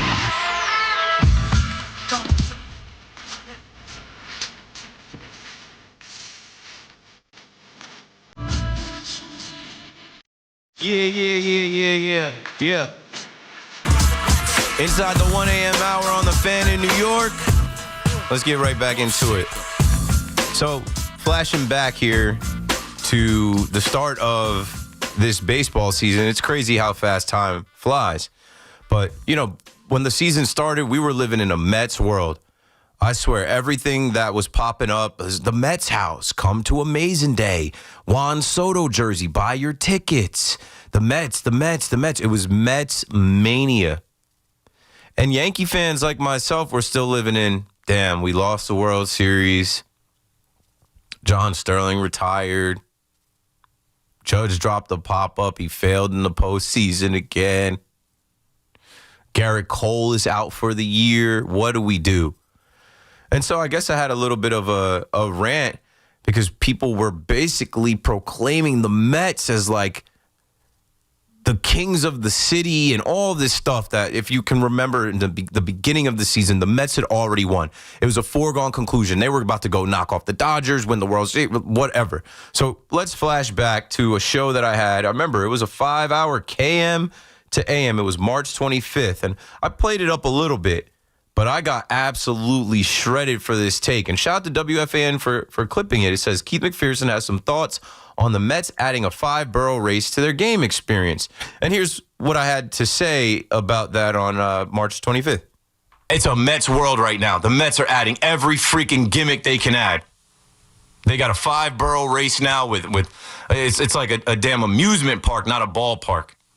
LED lights, a dance crew, and bring the whole family. They are doing everything in their power to sell tickets. But you know what sells tickets for the Yankees? The pinstripes, the brand, the tradition of winning, consistently winning. So, like, let the Mets rebrand and Steve Cohen come up with all these different giveaways and jerseys and bobbleheads and all these different things from a Mets house to Amazing Day, whatever. None of that translates to wins on the field. Wow. What I was basically saying, like, that's cute and all. What pitchers did you buy? Did you stack the deck around Juan Soto?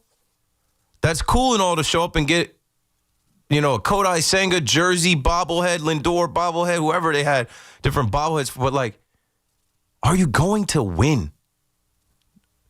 No. Ultimately, no. Didn't win more games than they won the year before. 888-808-1019. Joshua's in Old Bridge next on the Fan. Hey, what's up, big brother? Listen, man, I pretty much agree with everything you say all the time, and it's the same this time, man. Huge Mets fan. They failed at the project. They're trying to do a Moneyball situation, having a bunch of pitchers, putting them in early or late. It doesn't matter. The decision-making was wrong. They're about to lose Alonso because of that decision-making. But, I mean, it's like you're putting in the young guys way too late. You should have started trying to see what they got earlier. I think McLean's a future guy, but, like... Had to keep his rookie status. Which is a joke. Like, listen, you're going to put money to Soto. You better put money to everything else, too. Yeah, you got to get him to the postseason. That's where he performs better than everybody else because he's got the slow heartbeat. I've been saying this all year. I was saying, don't worry about Soto's slow start. When he gets to October, they don't get him to October. Listen, big brother, I agree with you, man. And I'm just fed up as a Mets fan. And sadly, I'm a Jets fan and a Nets fan. So I just can't take any more L's, man. I'm over it. Thanks for the call, Josh. The Ets community, I feel for you. There's no reprieve. There's no on to the next. As a kid, I remember I always would roll with the seasons. Just on to the next season. Baseball to football to basketball and, hope for the best. And when you are a Mets, Jets, Nets fan, it has been vicious because, like, you had the hope of KD, Kyrie, James Harden. They all get hurt. They all go get traded away. You had Aaron Rodgers' promise of adding another Lombardi trophy, and he has the Achilles and shenanigans, and then they tell him, you're also dismissed. You can go away. And now with the Mets, obviously you had the Scherzers and Verlanders that were here, but I don't think that felt like what signing Juan Soto felt like. I was just saying the Fleegs, because Fleegs was saying, of course he was happy, and everybody was. We have video of, I think, Evan, Sal, Loogie, and Hoff on the Rico, and their reaction, we got Soto! Like, it happened, and I understand that because it's like the top free agent in baseball never chooses the Mets. So just that joy alone is awesome. But then that turned into, you wanted him. You wanted him to be a Yankee. He chose us. We're the better option in town. And all of this parading and dancing around. Hey, just chill. Just chill. And, I'm not going to hold you. The satisfaction that I got off of, no, they're not going to make it. This first year, it does not matter what the Yankees do. The Yankees have disappointed me a ton of times. The last time the Yankees lost to the Red Sox in Fenway, I was mad as hell before they even got there because they should have won enough games to host that game. If they get beat by the Boston Red Sox in this 3-game set, I've seen the Boston Red Sox dominate them all year. But, nothing will change the fact that, Juan Soto came out and said, yeah, it's a Mets town, and I think they have a better chance to win over the next few years, and we're building a dynasty, and Scott Boras fed him all that nonsense to say at that press conference. Would love to hear from Juan Soto right now. You could have made about the same money, probably more money off the field. You'd be in the postseason with this Yankee team. Judge would have stayed in center field. Things would have been so different. Just love how it worked out for the New York Yankees. John is in Bayonne on the Fan. Hello, John. I keep telling you, hitting a home run, hit a grand slam. You're saying everything that's right because when you remember in the beginning of the year was the Mets town, big brother, little brother. But I look at it this way: big brother, little sister, because these guys are only 2 games over 500. With a payroll like that, 2 games over 500. Shame. And I'll tell you right now, the Cincinnati Reds got the better manager because Terry Francona said, we're not going to win the division. We got to beat the teams that are going to be in the wild card. What did they do to the Mets? They won 4 out of the 6. Yeah. And guess what? Close games, too. They did the right thing. Yep. They didn't have the better lineup. They didn't have the better pitcher set. They didn't have the better payroll. They played baseball what you're supposed to play. And Mr. Stern there, the Milwaukee Brewers are in the playoffs again. Oh, they're doing great without him. They've gone up. They're better without him. Right. So when it comes down to Stern, is this genius, and he's going to play now. And another thing is, people ain't bringing up, but didn't Mr. Cohen want a casino near City Field? Yeah. Did it get approved? Yeah. I think so. Yeah, I think it did. I think Nas is involved in it. I think it's coming. So it's all about money with him. It's not about winning World Series. Mr. Steinbrenner, that team was his life, okay? And he made it where it is today because that was winning. And he enforced a winning culture, a pride. Like, you're a New York Yankee. It means something to win and to represent New York. That's way different. Right, and it comes down to Cohen's got all his stocks and stuff. Listen, come on, the Will Pond's the same way. The Mets are just not, but, hey, guess what? We're making money. That's all that matters. It wasn't about winning. Wasn't about winning. Steinbrenner made that. He put $20 million in and building it to $1 billion He didn't company. care. And all the players, and I've been blessed to hang around Goose Gossage and Bucky Dent and Greg Nettles and Roy White, and they talked about anything that those guys needed, whether they needed, whatever they needed. He got it done for his players because his players are going to go out there and win. That winning was the number one thing. And he had the best managers, and he had the best GMs, and that's baseball. And if you didn't win, and if you didn't know what you're doing, he fired Bucky Dent because Bucky Dent said he didn't have any answers. Something along the lines of he didn't know how to fix it. If you don't know how to fix it, you're gone. John, thanks for the call, man. We know. And so that's why, and definitely Yankee fans older than me that lived through the 70s or even the 80s, before, the audacity of you to call Steve Cohen the new George Steinbrenner, nothing like him. It's not like money because he's bought some players, nothing like him. Not the same mentality, not the same results. It's just not the same. Stop trying to be the New York Yankees. You can't. Don't fix your lips to say who is Big Brother and what has changed until it changes. Nothing changes until it does. Juan Soto, one player, does not change anything. Juan Soto did not have the right people in his ear. If he had the right people around him, they would say, listen, bro, you just got offered more money than anybody has ever gotten offered by a lot to be a Yankee. They doubled what they offered Judge. Take it. Are you crazy? A day in the Bronx on the Fan. What up, man? Yo. What's good, man? Oh, it feels so good. It feels so good. That's all I'll say. But no, the script writers really went crazy on this one. Wouldn't you say? Bro, the Reds, the way that it ended, they both lose, and the Reds own the tiebreaker. And if you go back to that Reds series, the Reds beat them 3-2 in the it's crazy. Yeah, they found a way. They found a way to blow it in epic fashion. And the Mets, or at least Mets fans, they always brag about their broadcast. I don't really see the appeal in them. They were really salty at the end. They were like, "This is their World Series." And somebody, I saw a comment. This is not an original comment of mine, but somebody was like, "Yeah, but the Mets, this was your World Series too, but you didn't win it." Right. That was your World Series too, Mets. Right. It was their World Series last year in Atlanta with the Braves. Thanks for the call, bro. That's a great point. They always want to talk about Gary, Keith, and Ron and how great that broadcast booth is.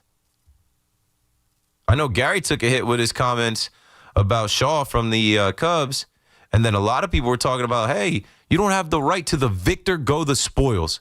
You don't have the right to criticize the Marlins, who walked you down, the Marlins who knew, hey, we're ending your season. The Marlins, who have it out for you this year. Shout out to the Mets and all the gimmicks that they do. I went there, and they were first class. And I know I got on this radio station, I said, I can't thank them enough. The organization does things like bring Blippi out, which all these kids love. And I was able to put my son in a room where he could meet Blippi. Awesome. You know what I did? I went to my seats after that, and I watched former Yankee Agustin Ramirez crack a home run off Kodai Senga. The game was over after that. The Marlins took 3 out of 4 in that building, and I'm like, it's getting late. The Mets can't be losing these games. They're not going to have enough. And so people killed me, and people crushed me, and we'll go back to another thing that I said on the fan. Let me see. This was August 20th. I'm pretty sure this was August 20th. I filled in for BT and Sal. Shout out to Bill wherever you are. Bill, you don't even have to call. You're going to get played on WFAN tonight. Pun intended. Let's go to the clip from August 20th, what I was just trying to say. Don't shoot the messenger. Here it is. August 20th. And hello, Bill. Yeah, how you doing there? I just like to give a shout-out to Mets fans that this guy is nothing more than a mean-spirited Met hater. Shoot the messenger. Somebody's got to give it to you straight. This isn't what you signed up for. Season ticket prices just went up. Owner called you out, said show up to the ballpark, and you have. 42, almost 43,000 a night to see strikeouts, ground balls, to see a 9-run inning. Let's just be real, deal with the facts. And it doesn't have to be about the Yankees or fandom. I'm a baseball fan looking at the Mets. A $340 million payroll. The highest contract in American sports history for one player that doesn't make a team. You can add all these rinky-dink things to Citi Field, all this stuff. It doesn't do anything for the product on the field. It's not good enough. And so if you want to be mad at me, because somebody's got to take it, right? Be mad at me when you miss the postseason. That's unacceptable. It's unacceptable. And it's going to get tough. You want to win, right? We're going on 40 years. It'll be 2026 next year.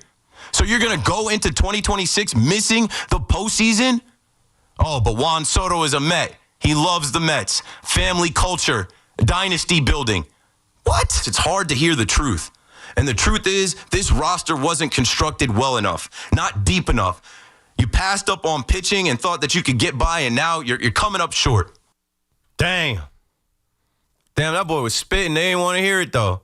They did not want to hear it, though. Sounds better after the fact. 888-808-1019. Steven's in Nassau County. Next on the fan. How's it going? It's going. Long-time caller, long-time listener. I just want to comment on the fact that I thought Stearns was overmatched in the New York market. I know he did a great job with Milwaukee, but I guess he didn't understand the contents of New York and the demands of it. I don't think he supplied the Mets with a pitching staff that could do anything. And Soto was a nice ad, but if he didn't bring back Alonso, just imagine where the team would have been. I mean, and other than that, long-suffering Met fans, I feel for you. I'm a diehard Yankee fan, but we haven't won anything since 2009, so I'm suffering just as much. But the one thing I do know is my ownership. I know my ownership between Steinbrenner and Cashman. I know that they're always trying to put the best product out there. Yeah, they're going to find guys, and that's the biggest difference. I mean, and for that, I'll let you go on and say what you got to say. I like your show, like what I've been hearing. So thanks for the call, Steven. I can't give David Stearns credit for signing Alonso. They met at some type of social club. That was Steve Cohen going to get Alonso after Met fans showed up to Amazing Day and said, re-sign him. We want Pete. Bring back Alonso. Right? Remember? It wasn't that long ago. Steve Cohen told you he didn't like the way the negotiations were going. It was the toughest negotiation with Boris. So he had to get in a room with Pete. Stearns, I give credit for helping with the contract because it's a masterful contract.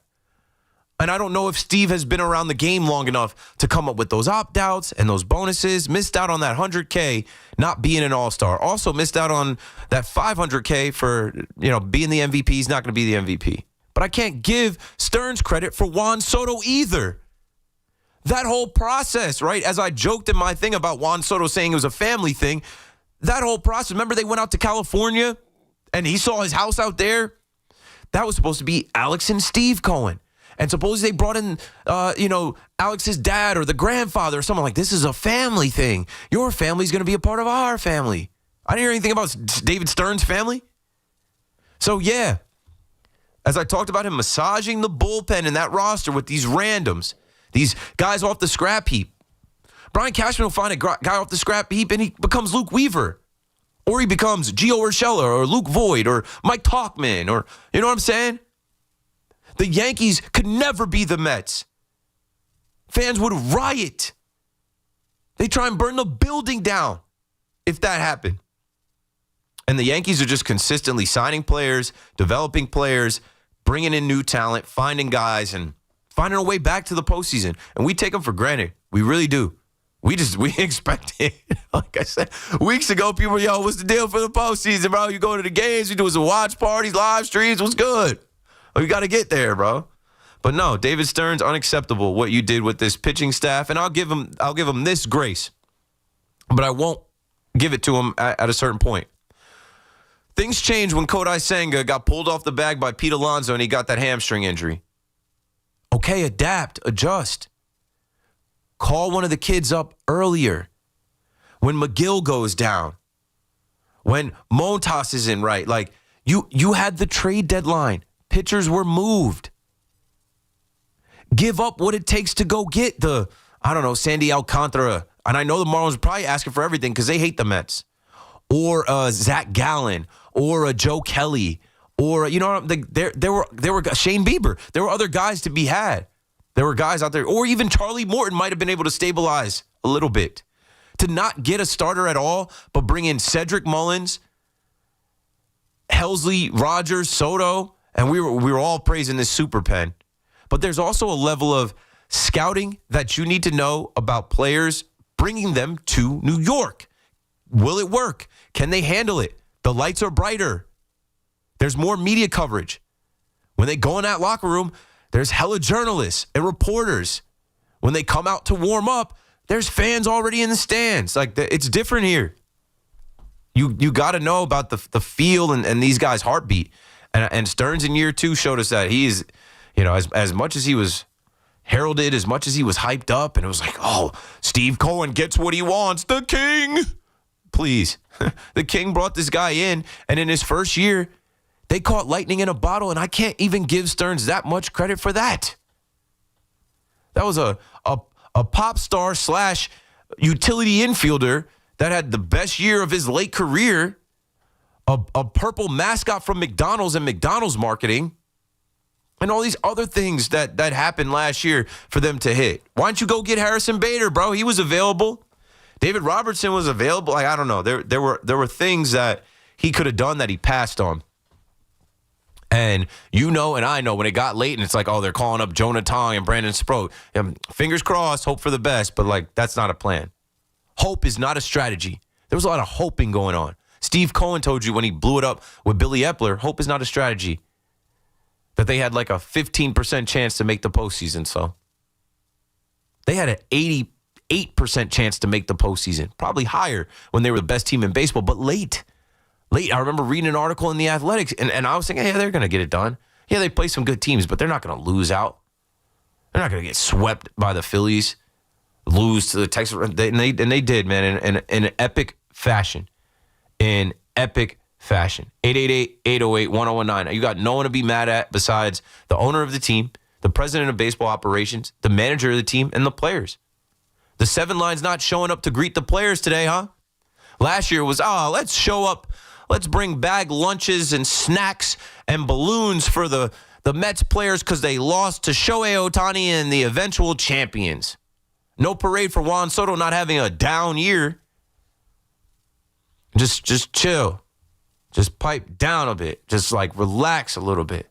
Same thing went on when Carlos Correa got signed. I was on the fan. I remember listening to Salicata show when in the middle of the night they signed Carlos Correa.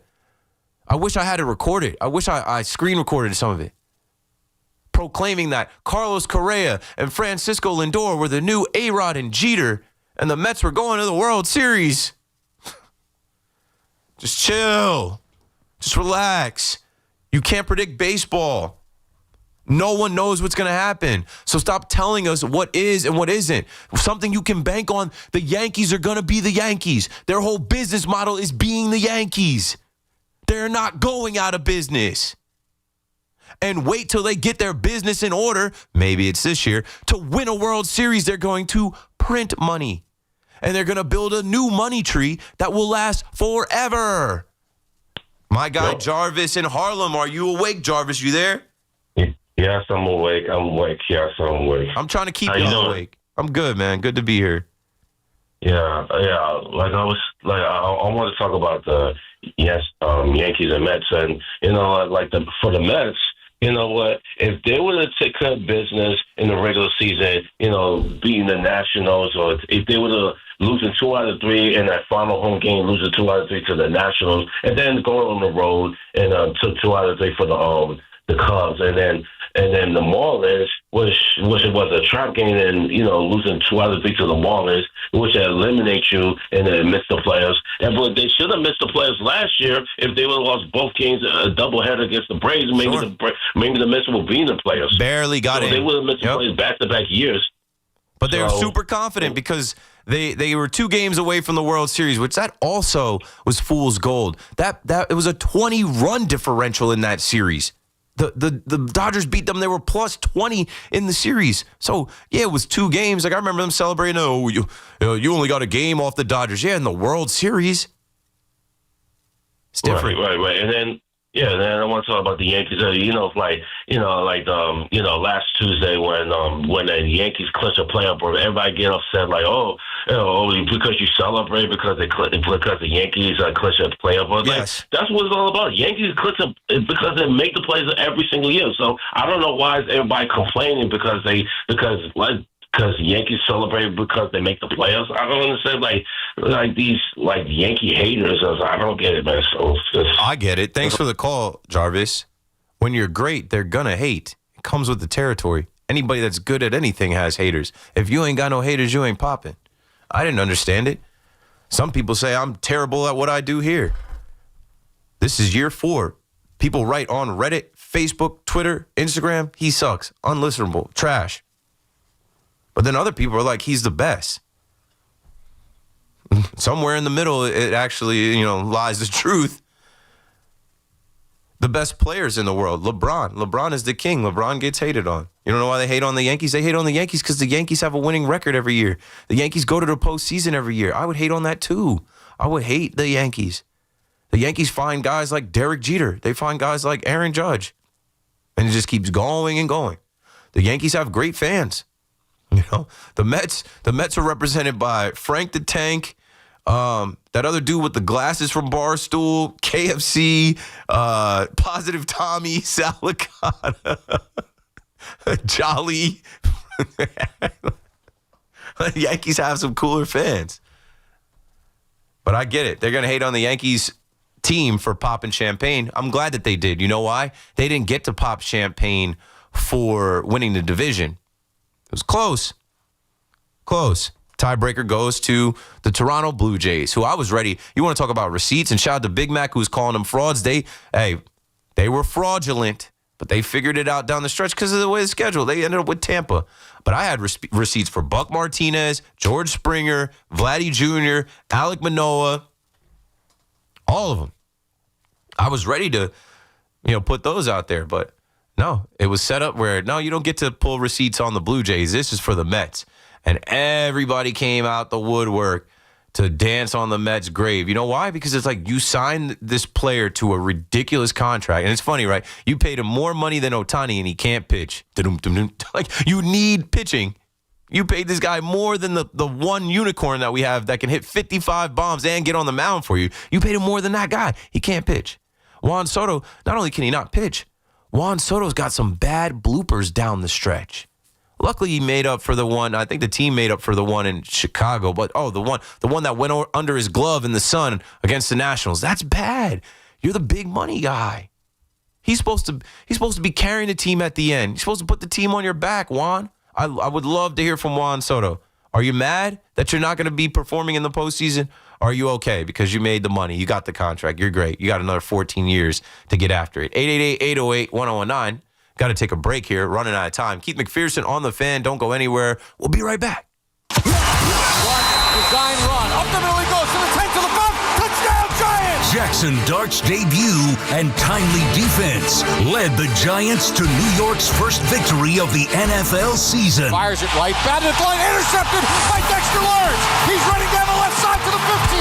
10, 5, and he's knocked down at the 1 by Herbert. Fans are buzzing, but concern looms on star wideout Malik Neighbors' injury. Guys that play behind him, it's like last year when Slay went in. Everybody gets paid to do a job, and it's next man up. Keep it locked to the Fan for the latest on Big Blue as they gear up to hit the road to New Orleans for their Week 5 matchup with the winless Saints, Sunday at 1 o'clock on your home for New York Giants football. The Fan, 101.9 FM, WFAN, and always live on the free Odyssey app.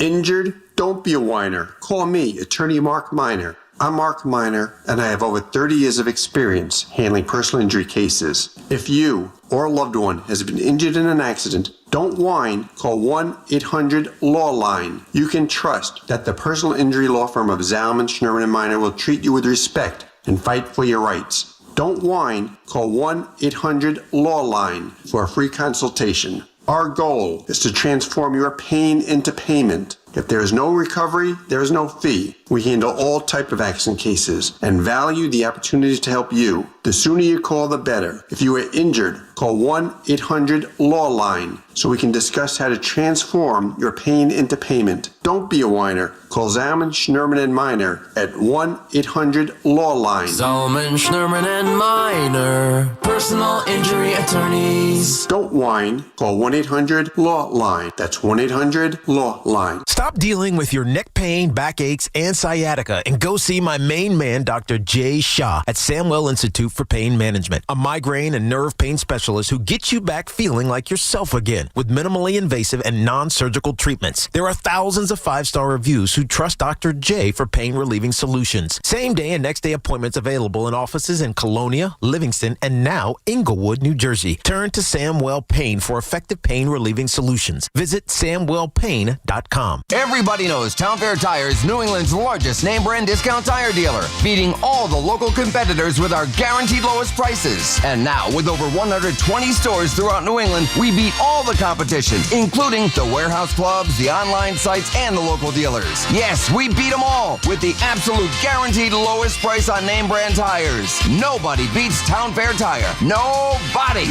Name brands at discount prices. Town Fair Tire.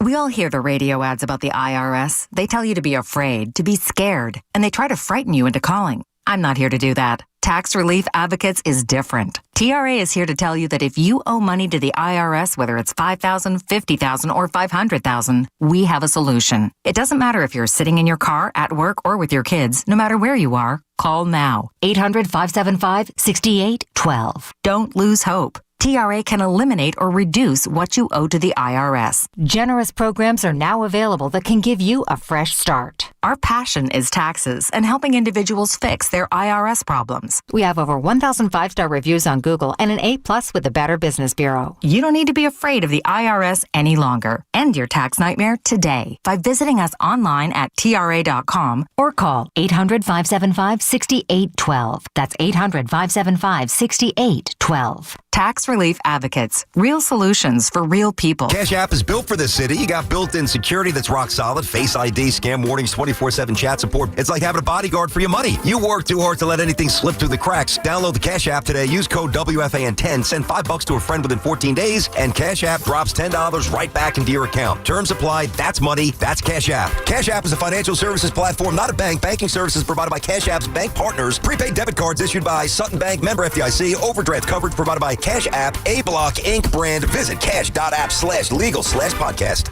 Kick off the new season in a Mercedes-Benz from Mercedes-Benz of Edison. Looking for an SUV with extra space and style? You'll find an impressive lineup of GLC, GLE, and GLS models in stock and ready for immediate delivery. Or take advantage of their exclusive loaner-to-owner program. Buy or lease a 2025 X-Loaner and enjoy the experience of a like-new Mercedes-Benz. Don't wait. Upgrade your drive this fall at Mercedes-Benz of Edison, the Tri-State's premier destination for luxury driving. Hey! My dad is bringing home the best birthday cake ever! It was my 5th birthday, and my dad was bringing home the cake. Should have been here a half hour ago. The cake never made it, and neither did my dad. 911, what's your emergency? That was the day a drunk driver killed my dad. Impaired drivers take lives. Think. Sponsored by the New York State Governor's Traffic Safety Committee. Aired in cooperation with the New York State Broadcasters Association. Real sports talk for real fans with real opinions. The Fan, 101.9 FM and always streaming on the Odyssey, iHeartRadio, and TuneIn apps.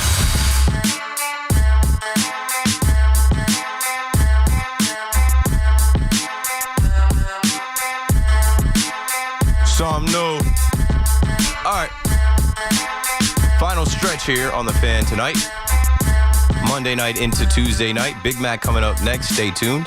I just said that in the YouTube chat for those of you watching at home.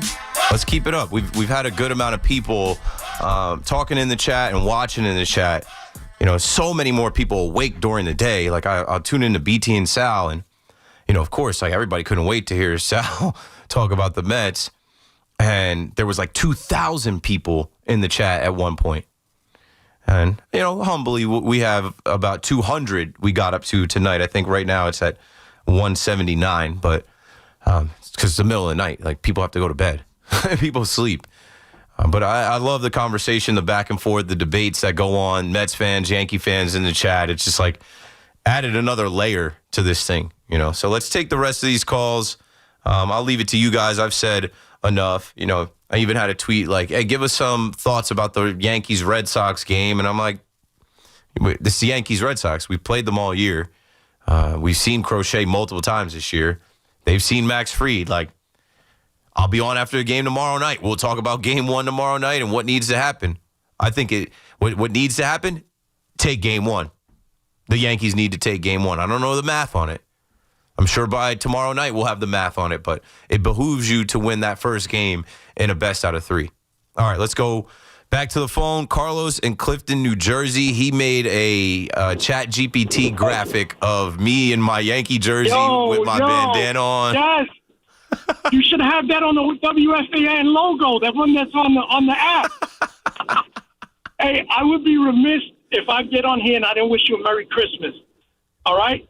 But anyway, Merry Christmas. I always follow that guy. That guy was clinch, happy Halloween. Clinch miss because the Mets miss clinching. Merry clinch miss. There you go. Clinch missing. So listen, this weekend was one of the best as a New York sports fan. As a Yankee fan, I sat there.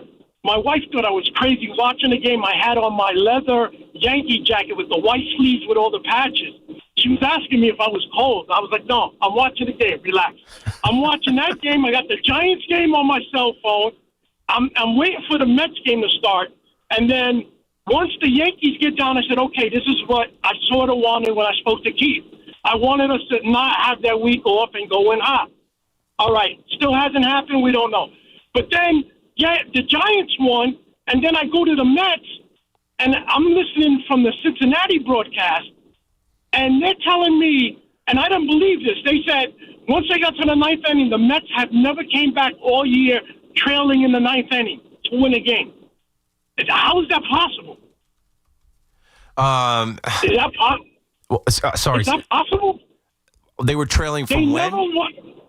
When they went into the ninth inning in any game this year, they were trailing in the ninth. They never won. I said they're 0-67.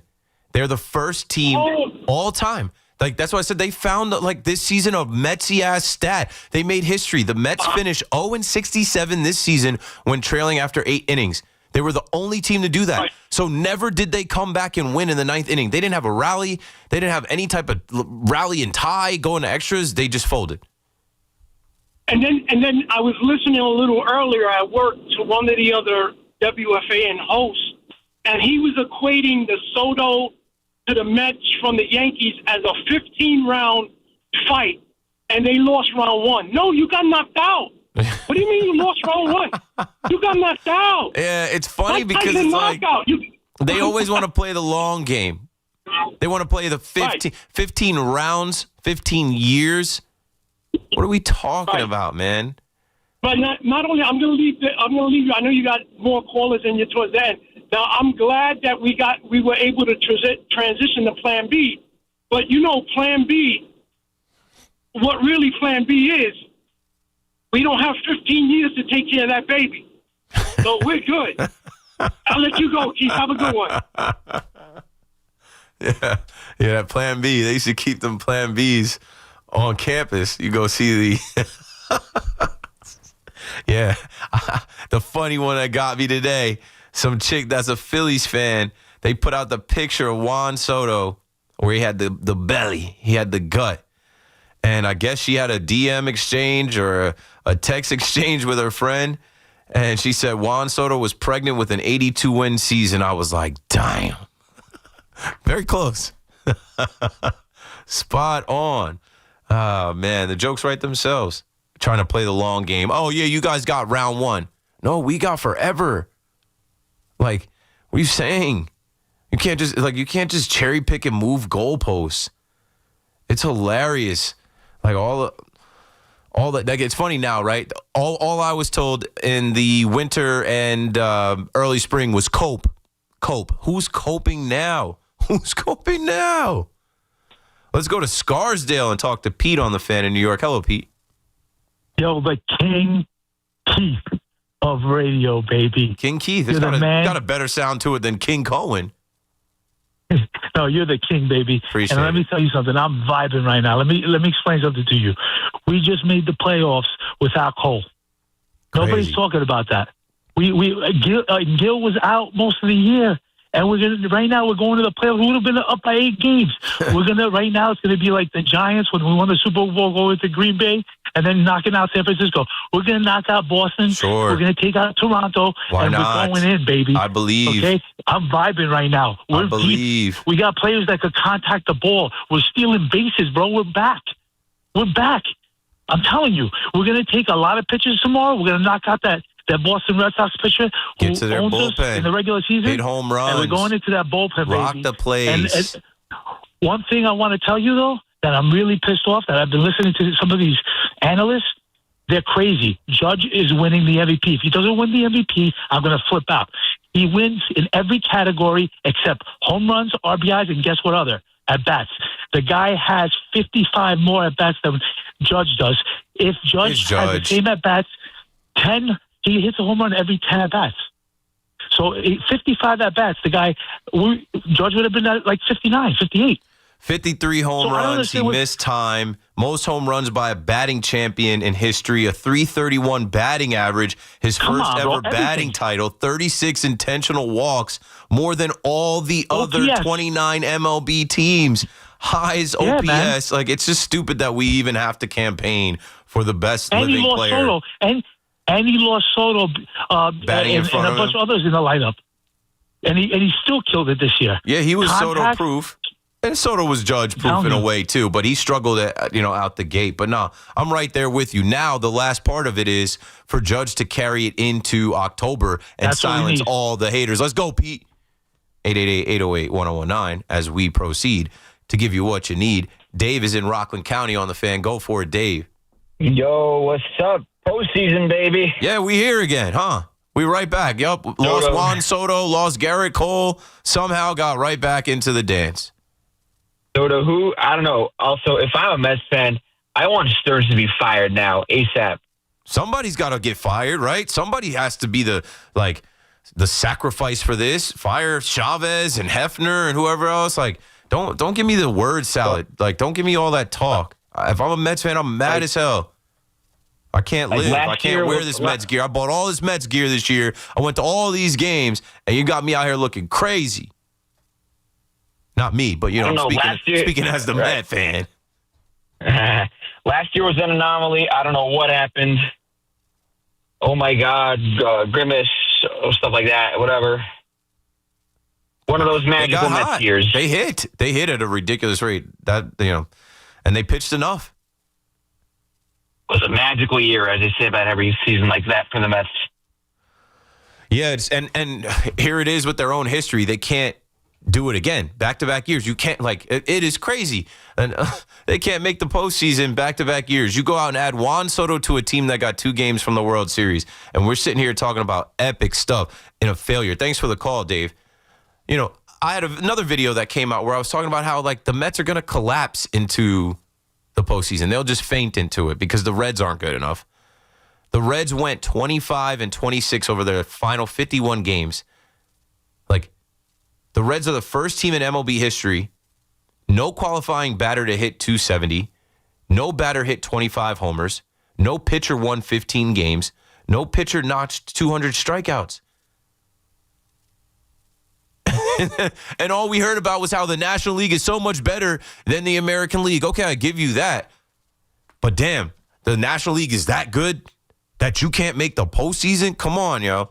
John is in Brooklyn next with us on the Fan. Hello, John. Yo, what up, Keith? Been a while since I called, but, I'm just going to call here to say that I represent New York City, so I don't mind. I'm a Mets fan, but I like the Yankees, too, because I got a lot of friends. Mets fans for Yankees? There we go. Yeah, I got Yankee friends.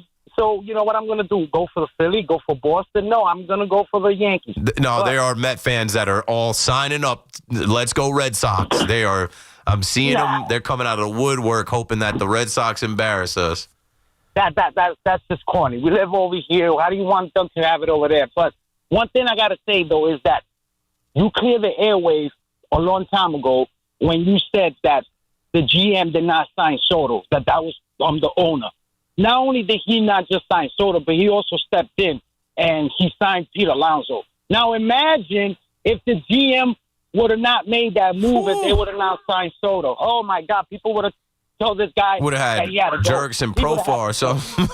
Yeah. Now the other thing though, right, Keith? You think that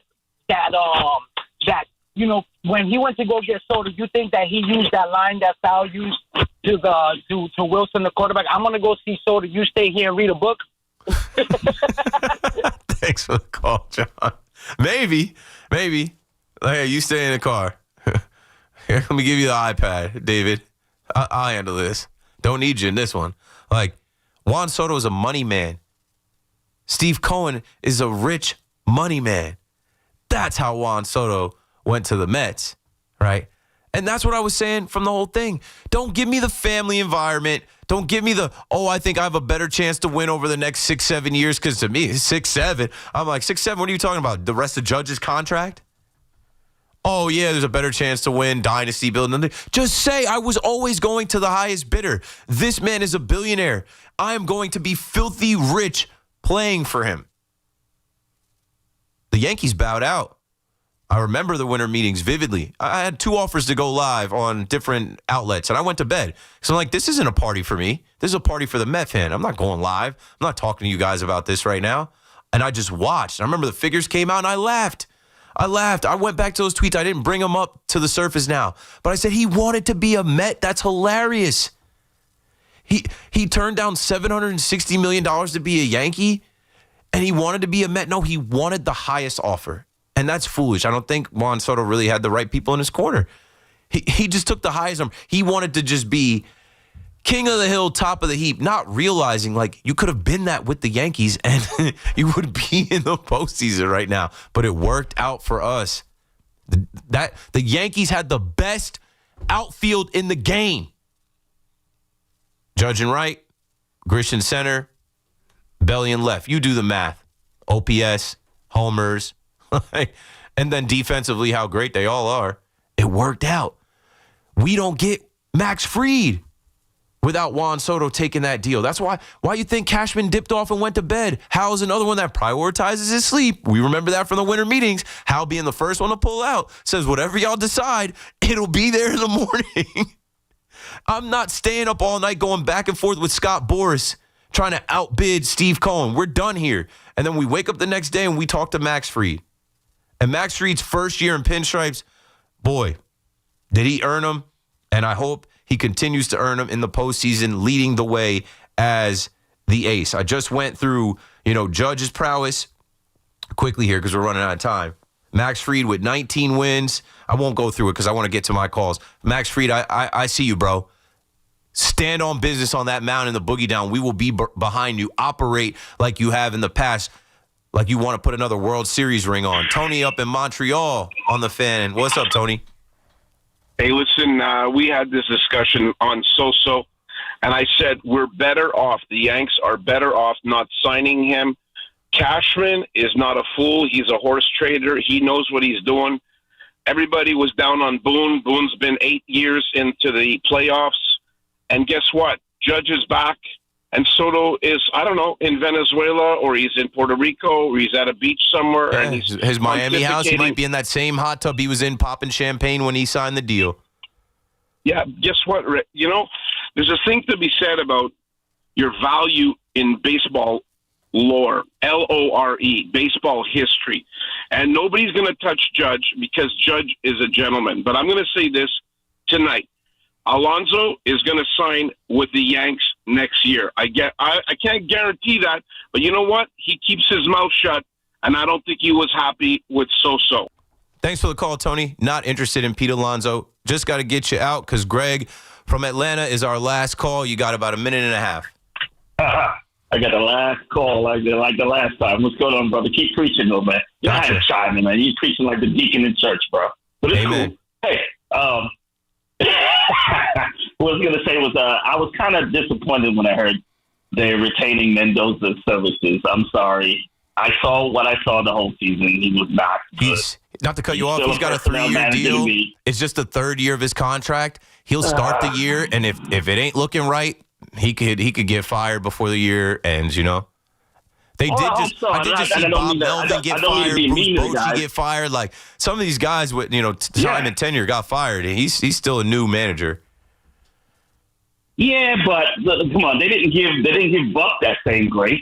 He didn't tank like this I know guy. they did him dirty. But I know again, it's Stearns' boy. But I'm telling you, from what my eyes don't deceive me, what I saw this whole season was a catastrophe with this guy. They didn't rally around anything Mendoza had to say. He said the same thing in the post game every single game.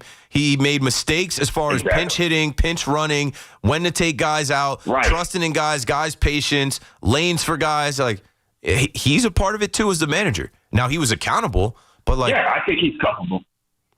But you can get fired for that. This is New York. This is a historic collapse. This is an all-time bad year. Yeah, it is. Somebody's got to pay for it. Yes, sir. So they're just going to fire all the coaches. Hey, go. Can I chime in real quick about something? Yep. I think the Mets should go after Josh Naylor, first base. It could happen. And he's got a little attitude to him. Yeah. I think he's a free agent. They traded him from. Take my call, brother. Yeah. They traded him from Arizona to the Mariners. Let's see what he does in the postseason. He's not liked around here because he did the rock the baby. He said, Garrett Cole's my effing son. And we remembered that. And so when we got the Guardians up out the paint, Gleyber Torres was standing there rocking the baby. Postseason's back. Yeah. More moments coming up. I will be with you after, hopefully, the Yankees win game 1 out of 3. And we'll celebrate a little bit tomorrow night. Big Mac is coming up next. Please keep watching on YouTube and listening right here on The Fan. Sports Radio 101.9 FM. WFAN New York. It's Evan and Kiki. Afternoons on The Fan 101.9 FM. For Steve Cohen, who wrote a beautiful letter apologizing, words mean nothing. Let me just say that. Yeah. Words, I say it to my son all the time. You can apologize all you want, do something about it. Right. And now the question is he going to do something about it? Listen to Evan and Kiki on demand on Apple Podcasts, Spotify, or wherever you get your podcasts. The Rico Brogna podcast on the Odyssey app is proudly sponsored by Mio Sparkling Sake, the official sake of the New York Mets. Enjoy at Citi Field or your favorite spot. A new tradition in sake, Mio Sparkling Sake. This is Alex Shulman of Shulman & Hill, New York's premier injury law firm. We'll always go the extra mile when you're hurt in a car accident. If you've ever wished you've had a lawyer in the family, now you will. At Shulman & Hill, it's never one and done. Once you're a client, you're always part of our family. New Yorkers in every borough and on every block know us by name. Shulman & Hill. Get your free consultation at hurtny.com. That's hurtny.com. When it comes to affordable term life insurance, everyone's whistling the Big Lou tune. If you're over 50, maybe a bit porky, or have type 2 diabetes, $1 million of term insurance may only cost about $200 a month. Even if you're not in perfect health, call Big Lou, because he specializes in finding big chunks of affordable term life insurance for just about everyone. Don't let diabetes or other health glitches keep you from owning $500,000 to $1 million or more of term life insurance. For affordable term life insurance, call Big Lou. Don't hesitate. Call 800-700-6898. 800-700-6898 or visit biglou.com. Call Big Lou, don't hesitate. 800-700-6898. Call Big Lou, don't hesitate. 800-700-6898. Visit biglou.com. Town Fair Tire honors any valid rebates, manufacturers or competitors' rebates. Yes, even any competitors' rebates. And we give you the guaranteed lowest price. Nobody beats Town Fair Tire. Nobody. Town Fair Tire.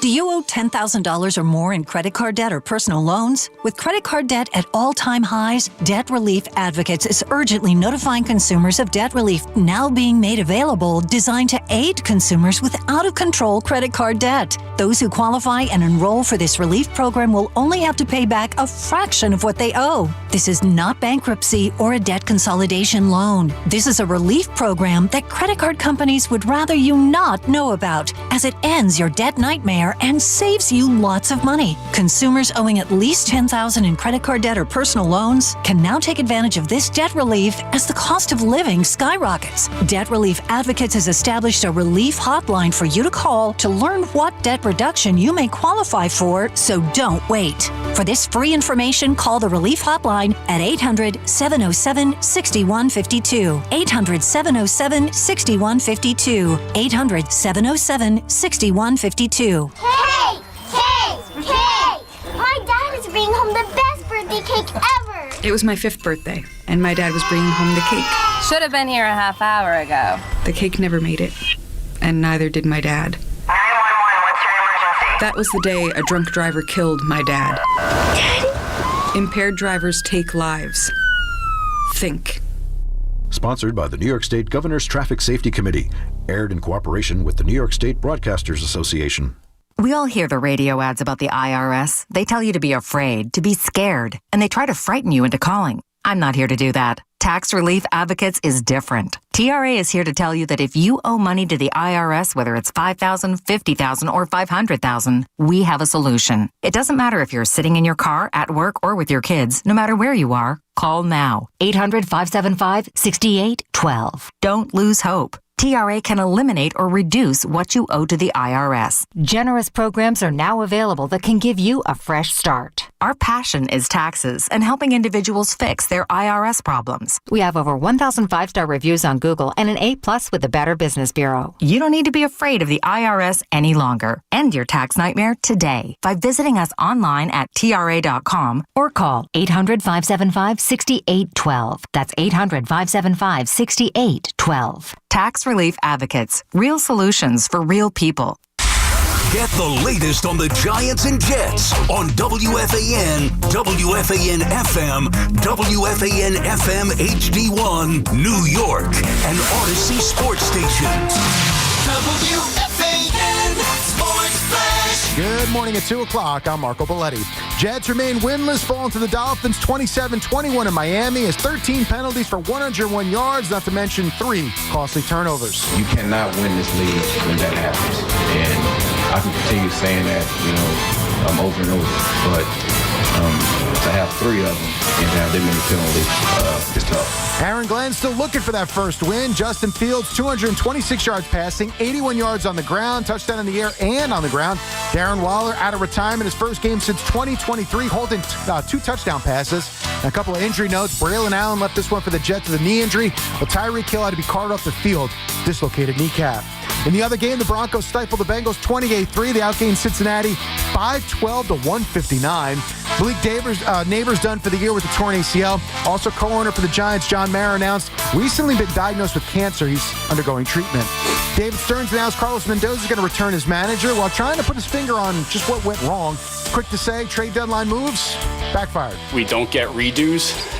We don't get do-overs in this business. But clearly the moves we made at the trade deadline, or at least a subset of those moves, didn't work. And in certain cases made us worse and didn't help us down the stretch. And it's game 1 tonight. Yankees, Red Sox, Max Fried, Garrett Crochet, your starters. All the action here on the Fan. Free Odyssey app begins 5:25. 68 degrees, cloudy skies, Central Park. That's what's happening. I'm Marco Belletti. Get connected with WFAN to talk about your favorite teams. The Fan on the Odyssey, iHeart, and TuneIn apps.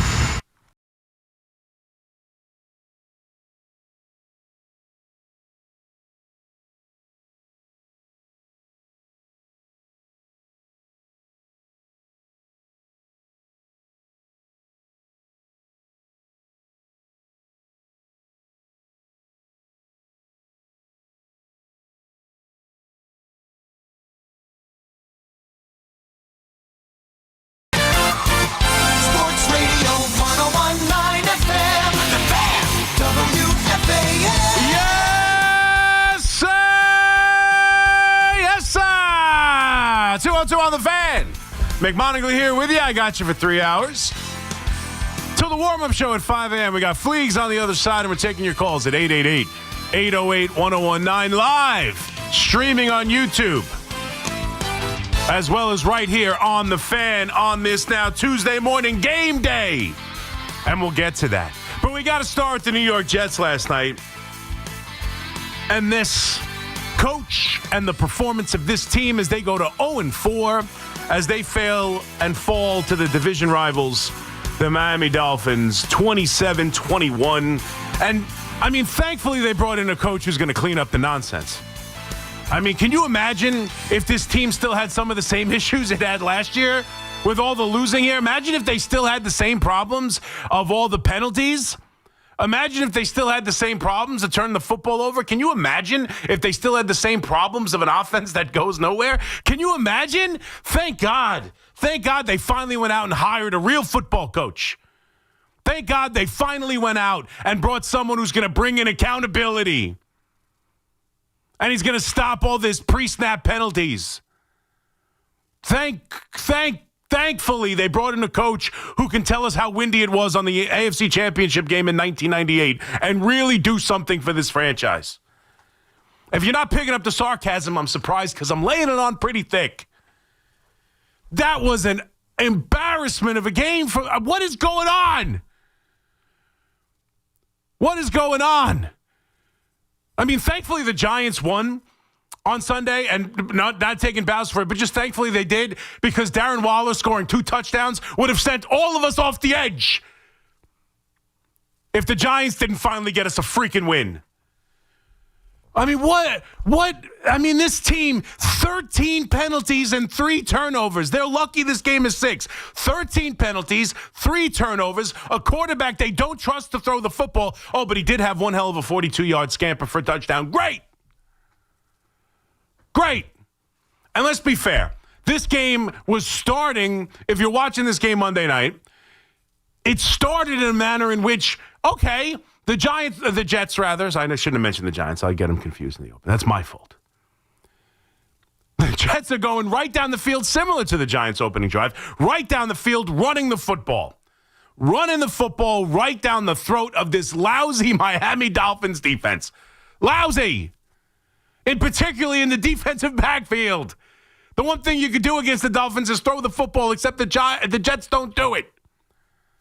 But they're running right down the field. They're going right down the field. They are about to put the ball in the end zone. and Allen fumbles, and from that moment on, he fumbles right as he's going in. It's a great defensive play, punching it out. He's just about to fall across the line. And from that fumble on, you knew where this game was going. From that moment on, you knew how this game was going to end. And I mean, if it's not killer false starts, if it's not, personal fouls, if it's not, hitting Tua when he slides. And look, to be fair, I thought that he went kind of over Tua, and maybe that wasn't a fair penalty, but the guy has had 1 million concussions, and that you're going to, the one thing you can't do is hit Tua in a slide. They're going to call it 1 million times. And yet this coach, who we've all been told, and apparently, every beat writer for the Jets is telling this, he's screaming at his team in the locker room before coming out and doing his press conference, is the same guy who tried to tell us last week that he's tired of hearing about the same old Jets, that this isn't the same old Jets, that this team is different, as he applauded them walking off the field as losers in Tampa last week. Every time you think they're going to build on something, right? After week 1. See how well they played? That was an actual football game. They scored some points. It took a 60-yard field goal to beat them. There's a lot of positivity. There's a lot of things to build on with that first game. And then week 2 is a disaster against the Bills. Week 3 against Tampa Bay. Hey, didn't play well, but had the block field goal for a touchdown, took the lead. We're dancing on the sidelines. We're applauding the effort as we walk off the field. We're talking about how, it's changed. We're not the same old Jets. I'm tired of you talking about it. I'm tired of you bringing it up. Stop with it, because this team is different. I know we're 0-3. I know we haven't won yet, but this isn't the same old Jets. And then they come out against the Dolphins and lose in Miami for the 10th consecutive year. Let me just check my notes real quick. 10 in a row. Same old Jets. Same old Jets. Same number of penalties, same number of turnovers, same number at the end of the game. The other team with more points than the Jets. And, the Dolphins, Tua was wildly inaccurate at times. I thought he played, he had some moments, obviously, but, they didn't play that well. And still you find a way to lose. That's what the Jets did last night. They found a way to lose. And look, there's a bunch of different things. At any time, you turn the ball over 3 times. At any time, and the accountability is almost laughable. They cut Gibson because he fumbled in game 1 and cost them the game. They bring in Isaiah Williams. The dude fumbles in the kickoff coming out of the third quarter, and he's taking fair catches at the 2-yard line with no one around him. No one around him. You get to this run game, Breece Hall looks like a dominant back the first couple weeks. Where is he? Where is he? Why is he not getting more run? If you're going to be a run team, why are you not running the ball with Breece Hall more? Allen has not been as effective this year. I thought he was running the ball fairly hard to start the game. And because I know they run him at the goal line, I actually bet him anytime touchdown. I put out the tweet. That fumble cost me the anytime touchdown and the over all in one, although they ended up getting the over because they stink defensively. But, why is Breece Hall not being used more? You have 2 running backs. One's your quarterback, and God knows you don't let him throw. They don't trust the quarterback. 3rd and 5 in big spots. They're punting 4th and 10 when the defense hasn't stopped them all day. And when he's asked about it in the postgame, what does he tell you? Well, the offense has really struggled. Yeah, I have no chance of getting 10 yards because I have a quarterback who can't throw. Yeah, he can pull off amazing runs. That's an incredible. It was a terrible play call on 4th down. He's able to stop on a dime, turn into the field, make 3 different guys miss. He's going left, he's going right. You can barely watch him. He's so shifty. You don't know which way he's going, and into the end zone, great. He's got great ability in that to pull off big-time runs. He does. He has the ability to break a broken play doesn't just become, running around for 35 seconds and then finally finding an open receiver. A broken play can become a 42-yard touchdown. Absolutely, and that's what tantalizes you to bring him in. And that's why you hope, because he can still throw the ball 70 yards, and because he's capable of 40-yard touchdown runs like that, you want to bring him in and see what he could be. We see what he can be, and you know what? They see what he can be, because on 3rd and 5 with the game on the line, when they're down 14 points, when they're down 17 points, they can't throw the football. It's great to have a run game. It's great to have an offensive line, and the offensive line played well in this game for the most part, if it's not for the penalties and stuff. They got some push. They were able to run the football, no doubt. But, when you're down 17 points in the third quarter, you can't win if you can't throw the ball, and they don't trust this dude to throw the football. They don't trust him to throw the football. And you've got a wide receiver in Garrett Wilson who is fantastic, who continually makes just incredible catches. Put the ball anywhere near him. He's got a defender's hand. He's going over the guy's back with both hands up. Somehow he manages to maintain possession, keep his feet in. That's an incredible play. That's an incredible hands, body control, awareness of where he is on the field. That's inherently spectacular. You can't teach that. He's got something. We saw it with the one-handed catch and the kind of the Michael Jordan, Air Jordan manipulation that he had last year in the end zone. He is hands, body control, awareness, top level.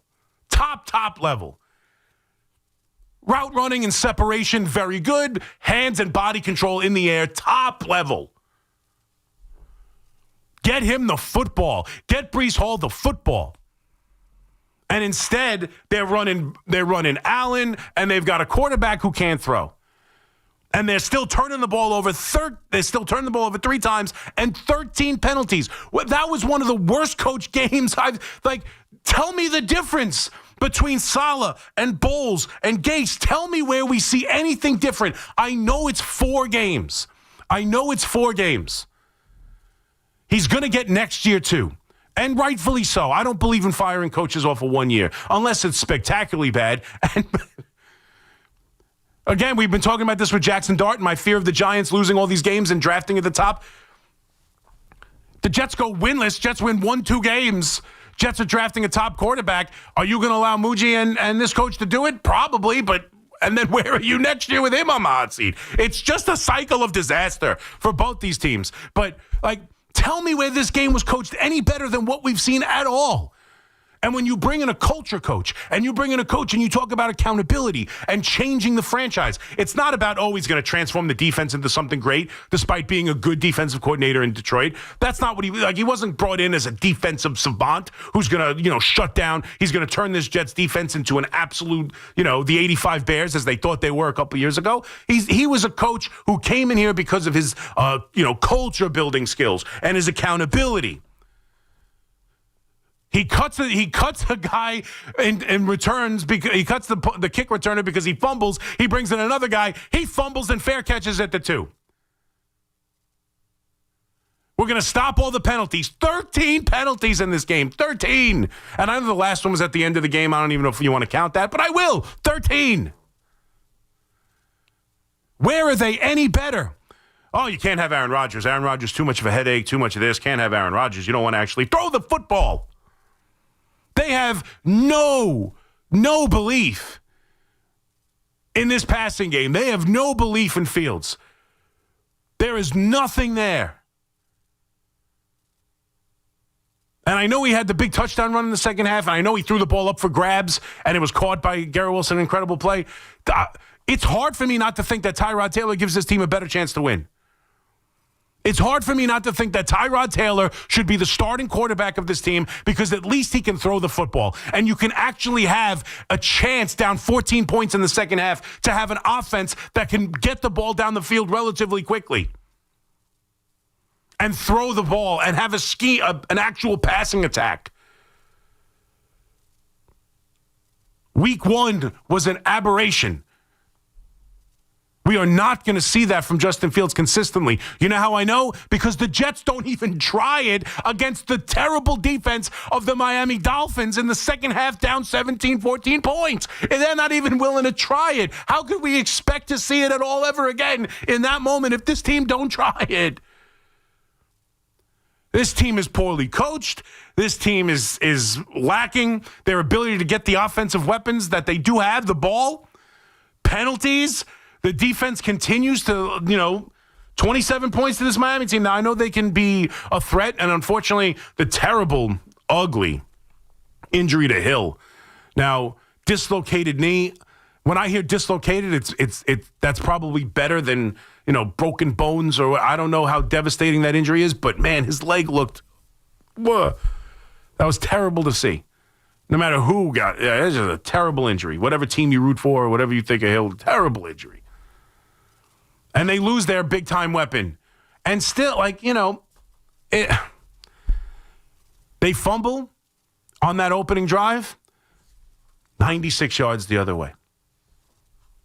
Every time there was a turnover, they get the big touchdown off the touchdown run from Fields, right down the field for a touchdown for Miami. There wasn't an ounce of building any momentum. Their defense consistently doesn't allow the momentum to be held on to because they don't make a stop off of turnovers. They don't make a stop off of touchdowns. They right down the field.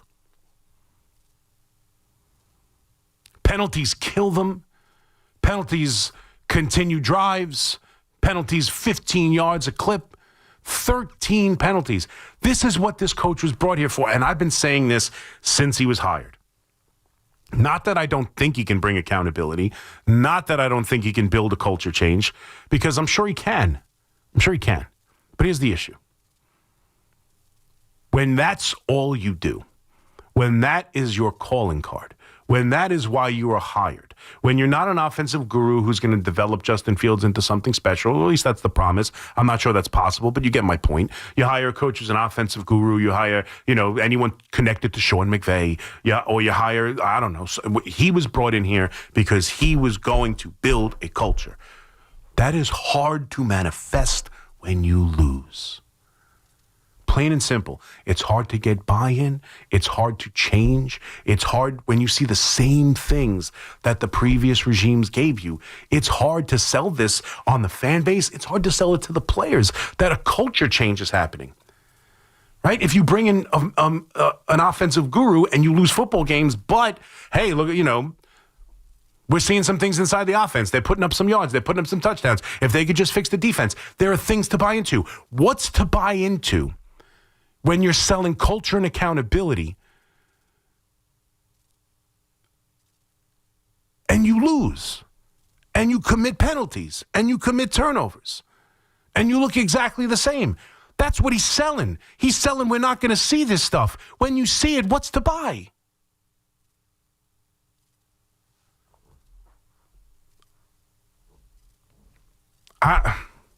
That was an ugly performance. That is a poorly coached team through 4 weeks of his career. There's no other way to put it.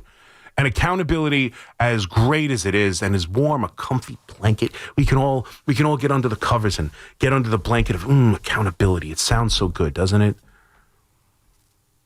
At least there's accountability. At least I know there'll be accountability. Where's the accountability? That's what everybody wants. Everybody wants that accountability. It's so warm and safe. Makes you feel good inside. It doesn't guarantee winning. And it certainly doesn't guarantee cutting out the same nonsense. Because we see it week in and week out. 0-4. Another dead season. Plain and simple, another dead season. And we'll see how he gets this team to respond on a dead season, because that's part of culture changing too. So we'll see. It's 4 weeks into his career. There's plenty of time for him to get better. There's plenty of time for this team to get better.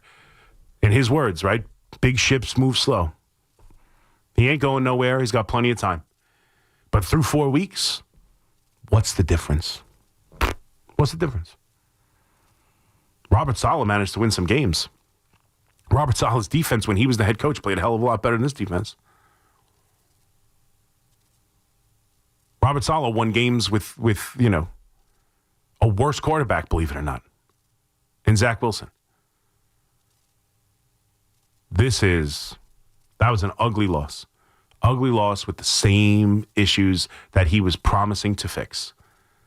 And if those persist, there's nothing to turn to. There's no, well, at least we'll develop the young quarterback like the Giants have. Or at least, we're establishing an offensive game plan nope. He's here to cut down on the penalties, 13. He's here to cut down on the turnovers, 3. He's here to cut down on the mistakes throughout the entire game. What is there? Losing. That's what there is. 888-808-1019. Let's get to the calls real quick in the open. Mike in the Bronx. What's up, Mike? Hey, how are you? Good. How are you, buddy? Good. So I think my number one prediction today is that Garrett Wilson is going to be a big what if in NFL history. But I want to expand on the same old Jets, and I've seen this for years. I don't just watch the Jets. I watch a lot of football games. I have never seen blown calls like I've seen against the Jets. Just this game, you had 2 huge blown calls. You had the one on Justin Fields, which was terrible, cost them a lot of points, and the worst call I think I've seen this year is the one, it didn't matter, but that was so bad. The one on Mason Taylor at the end of the game. The guy's going to be fined tens of thousands of dollars, and he doesn't even get the call on the field. That's a call they'll call in 1960 when you could take the guy's head off. They still would have called that penalty, and I don't know how that guy got away with it. And I just want to disagree with you on one thing. That Tua slide, that also was terrible. They this year in the meetings they said they wanted to penalize the fake slide, and they sent a memo to all the teams that they will not protect the late slide because teams are complaining about the fake slide. The Mahomes. Yeah, well, I mean, it wasn't a fake slide. I didn't think that was a fake slide or a late slide, to be totally honest with you. I just don't think there was that much contact to him. If you look at it, his head kind of does go back. He gets a little bit of like an elbow, and plus he's just sliding, and they're going to be overprotective about Tua. You have to be aware of that. Like, that should have been an emphasis during the week. Like, hey, guys, I know we can't touch the quarterback no matter who we play or what's going on or what week it is or who. Like, we get it. But particularly with Tua, you can't go near him late. You just can't. You can't. And he dove over him. I don't think there was much contact there. I agree with you. And we know we baby these quarterbacks. You know why? Because did you watch the Bengals play last night? Like, you can't have backup quarterbacks playing in the league. You just can't. So I'm in favor of protecting the quarterbacks. I'm in favor of these penalties. I don't care. As much as they'll kill you when you get a bad one, and as much as you cry and it's unfair and we're not even playing football anymore and all the arguments against it, I get it. But I like watching football too much to injure quarterbacks. And Tua in particular, to me, that's on the coach.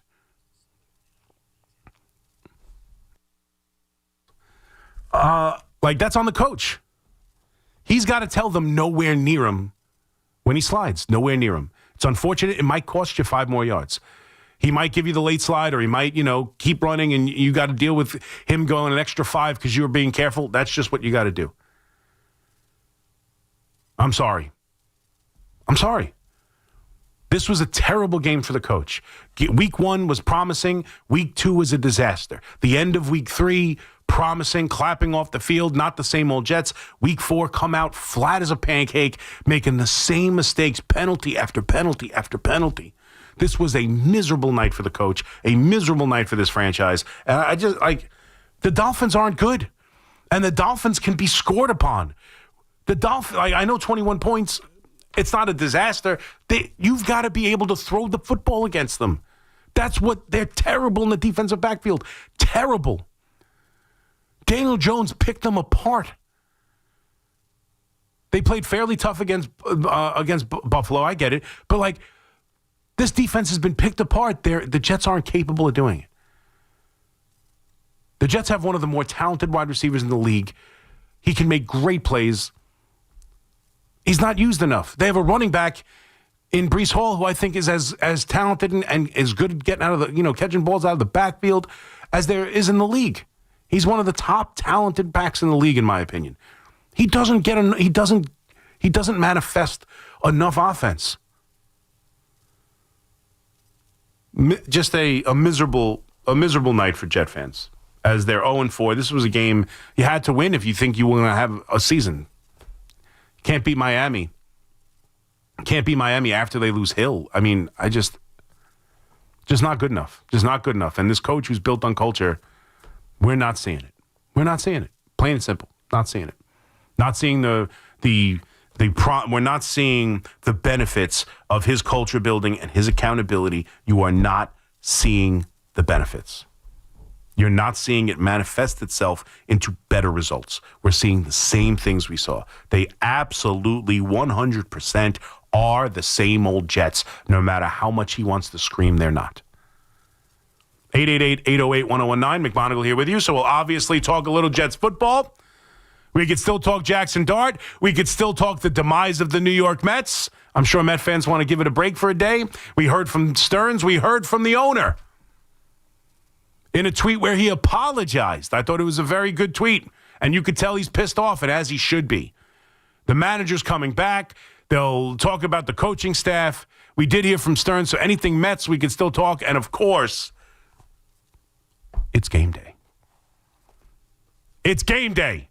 Yankees, Red Sox, tonight, 6 o'clock in the Bronx.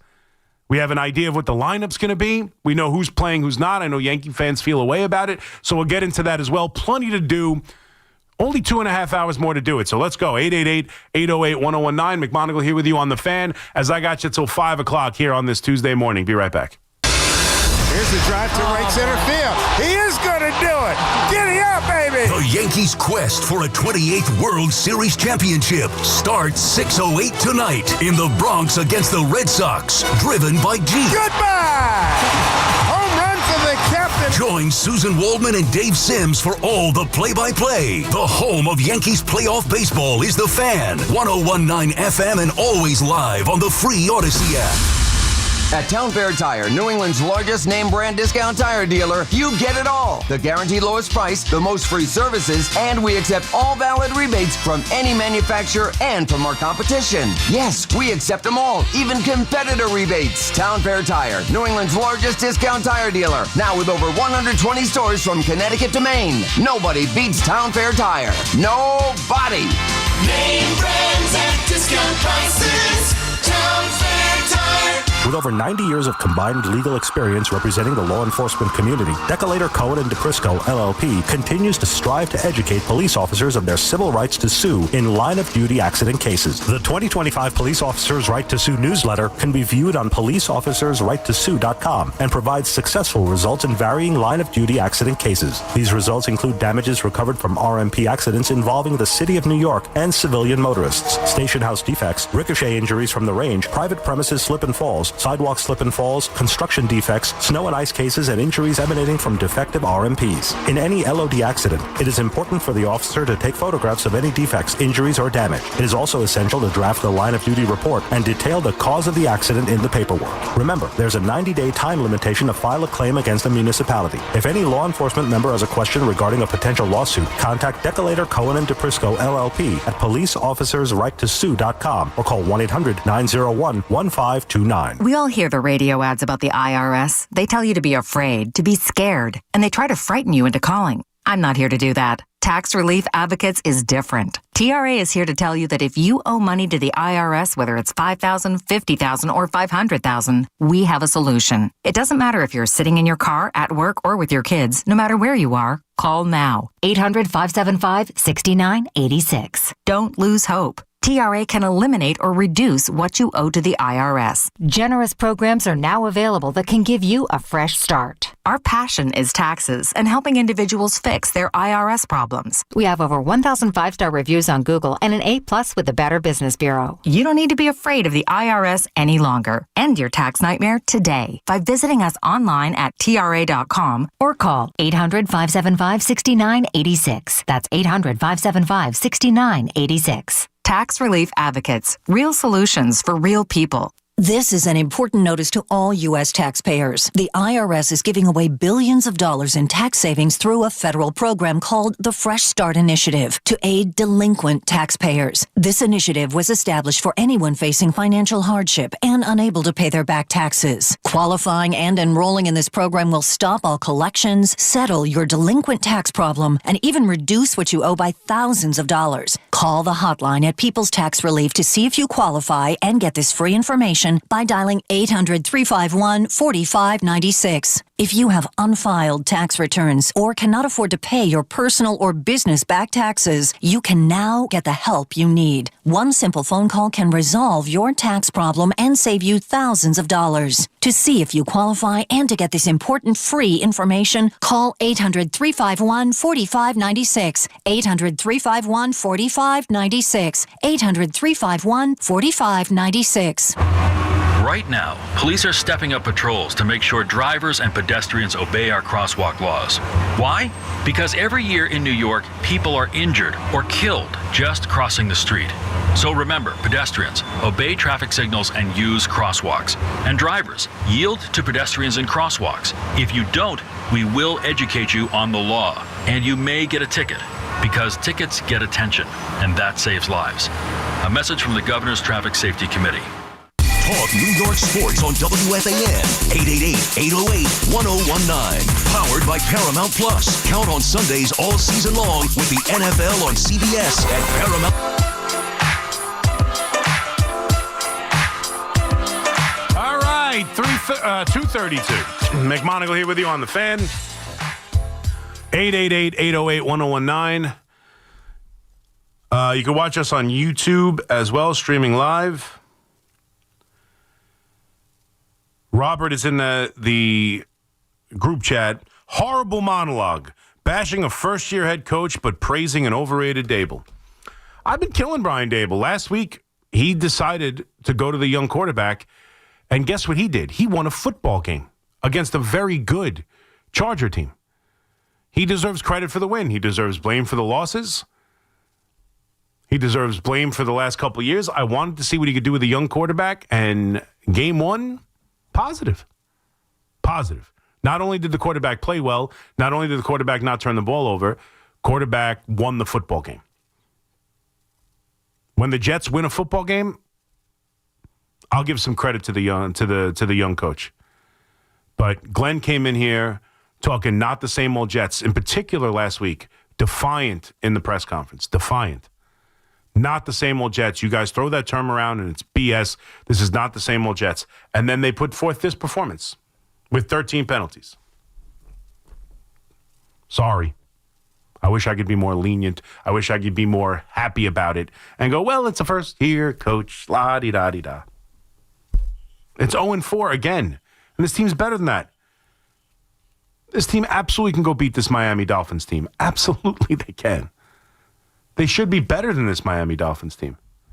Brian Dable started his NFL career, better than this, but through 4 games, 3-1. Yeah. 3-1 his first year. Again, this isn't about Brian Dable. I'm reading one comment. I'm trying to get people involved in the comments. But, that was... Oof. That was some performance.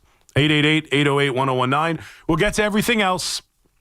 I just saw Sauce Gardner, too, complaining about the referees in the postgame. And we can play it, actually. If you have it, Fleegs, we'll play it. And again, Sauce Gardner is committing penalties. Sauce Gardner is getting beat. Sauce Gardner has, after week 1, where I thought he played really well week 1, I don't think he's had a good 3 games since. They paid him a lot of money, and they just lost their 4th game. They just lost their 4th game of the season. And instead of taking, and you ready for the word, accountability, this is what Sauce Gardner thought about the game after. Finding ways to lose, just after a performance like this, what's the level of frustration in here? I'm personally frustrated because I feel like, me personally, us not winning, because I watch football all the time, and I just feel like, I don't know if this is wrong to say, but I think I get called for more stuff just based off of us just not winning. I watch these winning programs and it'd be some egregious things and it don't get called, like letting the players play. Like I got caught on something today where it's like I know the route, everything, and I'm just supposed to let him just push off at the top of the route. I'm seeing kind of steps, all that. Like he's not going to catch the ball regardless. I just feel like in general, even the Mike Evans ones, I just feel like us not winning is just what goes on. Like if we don't win, and I feel like we don't get the calls that we should get, and we get called for the calls that we probably shouldn't get called for. So, I mean, obviously that's not the only reason why I want to win. I want to win. Oh, okay. I don't like losing. That's what I'm trying to say. So. At least at the end, he said that's not the only reason. I mean, come on. We're losing football games, so that's why they want us to lose. I mean, come on. And look, to be fair, caller mentioned it, and that driver, they end up scoring the touchdown to Wilson in the corner, makes that incredible catch. On that drive, yeah, there is a late hit on, who was it? Was it Rucker? I think it was Rucker. It was Rucker, yeah. There's a late hit on that drive. They come diving in on top of him after he's down on the ground. Absolutely, 100% should have been a 15-yard penalty late hit. There is no doubt about it. It was missed. There was one on a holding call that the Jets got on holding on them, and it absolutely was also illegal hands to the face. I believe on Tippmann, the helmet came off. That should have been a penalty. It should have been offsetting penalties and a repeated third down. Absolutely. The push-off on the non-touchdown to Garrett Wilson, the other great play he made in this game to keep his feet in on that ball, did he extend his arm? I suppose. There was also grabbing from the defender on his arm. I've seen much worse than that not be called offensive pass interference, without question. I mean, letter of the law, could you call it pass interference, offensive pass interference? Maybe he did kind of extend the arm, but that's a BS call. That should not have been offensive pass interference in this league. I never see that call made. So, yeah, there's no doubt. There's some penalties that should have been called and weren't, and there were a couple of calls that are probably ticky-tack that went against the Jets. Absolutely. That's not why they lost the football game. It's not why they lost the football game. It's not why they committed 13 penalties. It's not why they had 3 fumbles. It's not why they don't trust their quarterback to throw it on 3rd and 5. It's not why they lost. And it's not the main issue with this team. And that should not, absolutely not, be the takeaway of one of the leaders of this team who just got paid, who's supposed to be here and be part of turning the not the same old Jets into the new Jets. He's supposed to be the one getting the buy-in. He's supposed to be the team leader. He just got paid. They just rewarded him. And after their 4th loss of the season in as many games, he's standing there to the media when asked, why do you think you guys keep finding ways to lose? Well, I didn't really commit a penalty, against Mike Evans last week. What are we talking about? What are we talking about? What happened to accountability?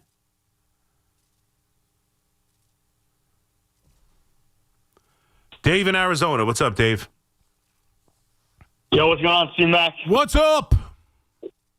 I'm so pumped right now. First-time caller. Biggest fan. Thank you for making it. All the way from Arizona. Look at you. Thank you. Yeah. I really called about the Jets, but now that I'm thinking about it, they're not even worth talking about right now. They're so freaking bad. Yeah, unbelievable. They are. I mean, it's really unbelievable. And I know that even to be fair, I know the Giants won a football game, but just our football situation in general, both these teams. I mean, the idea that we're 1-7. I don't mind the Jets, but they're so unbelievable. Yeah, can't make them up. It's bad. And a little bit about the Yankees. Yeah. I hope Yankees in 2. Yankees in 2. I'm with you. This is a huge game tonight, and we'll get to it. I know there's people in the chat right now really want to talk Yankees. We'll get to the Yankees, the big game tonight. But Jets just played last night. Jets are 0-4. I'm not sure when I'm going to be able to talk Jets again. This might be the last time we talk Jets with any sort of fervor or passion. I saw a good tweet earlier. Who wins a regular season game first, the Jets or the Knicks? Yeah. Because I think at this point, we're all accepted. Like, the hockey teams are definitely getting one before the Jets. No doubt. And listen, here's the thing, too, man. And I hate to be this guy. It's only 4 weeks. When do we start talking about tanking? I mean, I hate to be the guy. And I know a couple of people on Twitter specifically who get mad about my thoughts on tanking. And there'll be a lot of, other reporters and other football players and former football players are going to think I'm crazy. They're going to see the video of my zoomed-in fat face talking about tanking, and they're gonna be like, who is this loser who doesn't do his hair? Like, I get it. But, like, are they better off winning or are they better off losing? Because they don't have a quarterback. That's for sure. Like, that's for sure. And if you need, it doesn't matter what I say or what I think, watch them call the game. They know they don't have a quarterback. They know. Forget what I know. They know. So, like, this is a quarterback-heavy draft. You want to talk about a culture builder? You want to talk about not the same old Jets? Get a quarterback in the building. So, is it that time already? Are we talking about it's best for the Jets to just lose out here? It's not crazy. It's not. It's a little early. Don't get me wrong. It's still a little early. I don't want to give up on the season 0-4. I don't want it week 5. But, yeah, to quote the great Yogi Berra, it gets late early around here. We are getting close to the idea of it's just better off to lose these football games. And again, here's my point about the coach again. You're going to get to that situation where it's better for the team to lose. And yes, it's better for the team to lose. I'm sorry what you think it is at this point. And you're going to have a coach that's talking about building a winning culture, and it's the reason why he's here. And those two things are going to contradict each other. And it's just going to put the franchise in a miserable place because the coach thinks winning 4 games is better than winning none. And I don't agree. I can't believe we're doing this again every year. Every year I'm doing this. I don't want to be this guy. I promise you. Look me. I don't want to be this guy. I don't want to root for losses. I don't like that guy. I don't like the mentality of that guy. Change the rules, NFL, please. For the sake of New York football, install a lottery or something so that there's not a cleared, guaranteed benefit of losing football games. Please. Because the logic won't allow me to think anything else. But I don't want to be this guy week 5. Thinking at the end of the game, maybe they're down a touchdown drive and going, it's probably best if he throws a pick here. Robbie in Phoenix. What's up, Robbie? Yes, this is going to be the last night that I'm going to rant about the Jets. Yeah? This is a poorly coached team. Aaron Glenn is not the guy. I think that's clear that already. Well, I hate to use this word because I lived through this administration. I think it's going to be coat tight 2.0.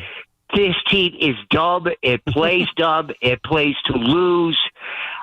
I've almost watched the Jets almost as long as Joe, and I'm starting to sound like him now every day. Yeah. So for my mental health, this is the last day I watch this team play. I can't take anymore. That's it. You're boycotting. You're done. You're not watching the Jets anymore. I can't do it. It's too painful. All right, Robbie, I want you to do something for me. All right, Robbie, I want you to do something for me. I want you to call. I want you to call in. No. I want you to call in next week and tell me if you honestly didn't watch the Jets. I want you to call in next week. You don't have to yell about the Jets because I get you. We are getting to the point where it's no longer worth yelling about the Jets. But I want you to honestly call me up and tell, because it's hard not to watch your team, man. I don't care. It's hard.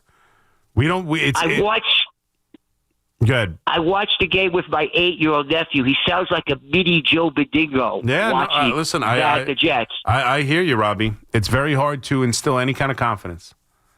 It's very hard to get behind this team. It's very hard not to, think that you're best served not, letting your 8-year-old nephew or your son or your daughter or whomever is trying to get into football become a Jets fan. I get it. Same thing with the Giants. Like, again, because he's him, I get Brett in Long Island getting on me for, not forcing my son to be a Giants fan or whatever. Like, do you?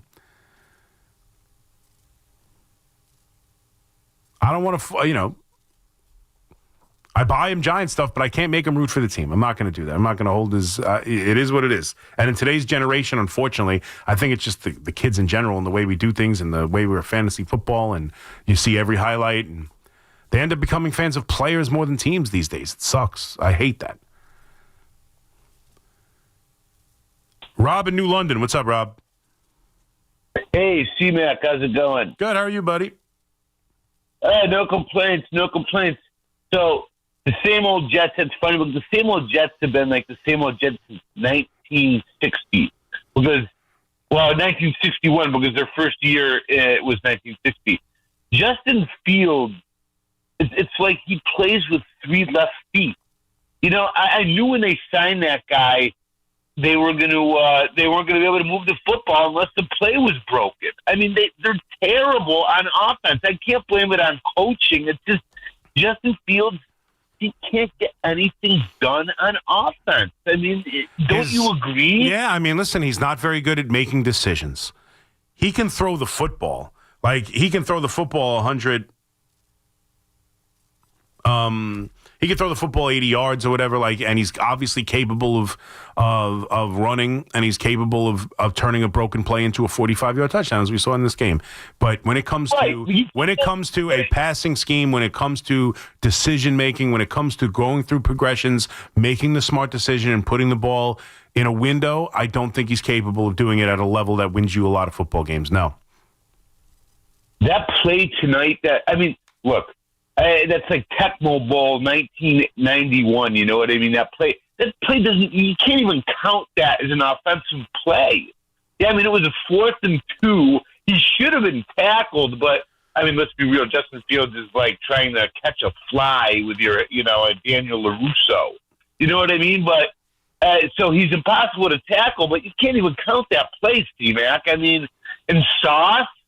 Take his nickname away already. He doesn't deserve to be called Sauce. Let's call him Ahmed because he stinks. The guy hasn't been relevant since his rookie year. I mean, he was relevant when they gave him the biggest contract to a cornerback in the NFL. Well, yeah, his bank likes him because they can use his money they can use his deposits for investment. But that's it. I mean, I don't mean to be funny or anything like. Well, I sort of do, but you know what I mean. He's overrated at least. Mm-hmm. I mean, the team, okay, but anyway, have a good night. But that team, they're not playing with house's money, I can tell you that much. Take care. No, there's no house money with the Jets. House money. Look, this has just been, there's nothing positive come out of the Jets right now. I don't know what the positivity would be. And again, when we look at both these teams, the Giants at least have a quarterback to turn to. That doesn't make them better. It just makes them a year ahead of schedule compared to the Jets. That's it. It doesn't make them better. It doesn't make them better well-run. It doesn't even make them better coached at the moment. Let's be honest. I'm not ready to tell you Brian Dable's a better head coach, although he had success year one. But, at least they have some positivity in hope. I don't know what the hope is with the New York Jets. I don't know what the hope is. The hope was really based on the coach coming in and changing everything. That was the hope. If you were looking for hope with the Jets, it's that they were so poorly coached with obviously Ulbrich, who was in over his head when they made the decision, but Saleh and Bowles and everybody in between, Gase, they were so poorly coached and run that finally they were going to bring in a head coach who knew the franchise, who played for the team, who's a disciple of Bill Parcells, who around here is, you say Bill Parcells and everyone gets all excited. Played for Bill Parcells, was a part of the structure that turned the Lions into a winning organization, which we saw them steamroll the Cleveland Browns yesterday or Sunday now. And he was going to come in, he was a part of the team, and this is the job he wanted, and he's just the right guy for the job. He's going to turn around the franchise. He's going to take down all the all gas, no brake signs, and he's going to bring in some real, accountability and culture and change how the Jets play football. And I was watching the post game a little bit, and Gelbs was talking about this, and he's right. The expectations for the Jets, some people, I know Joe Beningo was like, how about make the playoffs? I don't know if anybody honestly thought the Jets would make the playoffs this year with Justin Fields as I'm watching him cough up the ball. First time since 21, week 2, versus the Patriots, they just got rid of the stat I was going to read for you. But obviously a disaster. You get the fumble here, but it wasn't necessarily the expectations were so high with the Jets or anybody thought they were going to do anything crazy. If things broke right, could they be a playoff team? I suppose it was possible, but nobody really had that expectation. It's year one of a new coach. It's a quarterback who hasn't been successful in the NFL, although he's got some talent. It was supposed to be about watching this team play more competitive, more clean, a brand of football. And you haven't seen that. 13 penalties. We can quibble about some, but it's not like, all of them were bad or all of, this coach has done a bad job with this team. And it sounds like reports are that he was absolutely laying into the team in the locker room and that the reporters could hear it in the hallway or whatever. Like, he's probably furious right now. That was an extremely disappointing performance.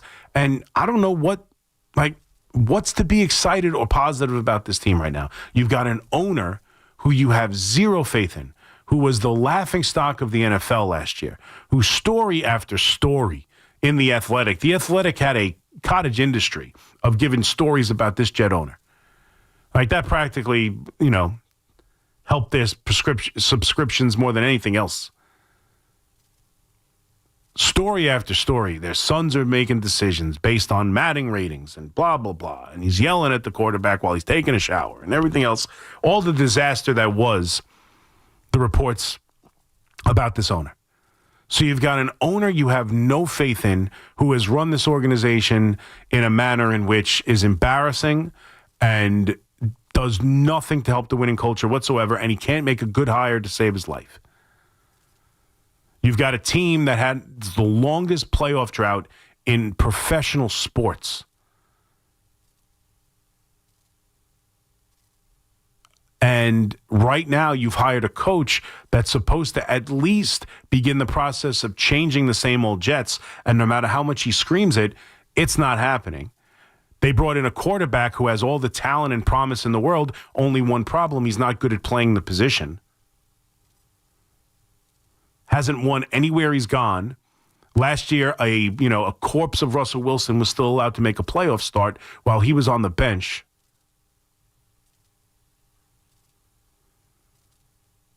They had one promising game in week one, and they have completely been the same old Jets ever since. They find ways to lose.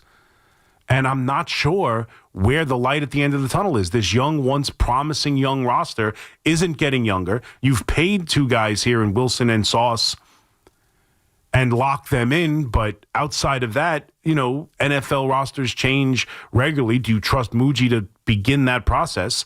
And if so, where are they going? You're looking at drafting and developing a young quarterback next year. And I don't know, but have you noticed that's difficult to do? And the Jets have been wildly unsuccessful at it. I don't know what to say, or I don't know how to feel about the New York Jets where I can get any positivity out of it. Like, I don't know where to turn. As bad as it is with the Giants, and it's bad, at least there's Jaxson Dart. Now, he wasn't incredibly good. He didn't throw the ball all over the place. In fact, the passing game looked rather suspect, and it's still a concern of mine.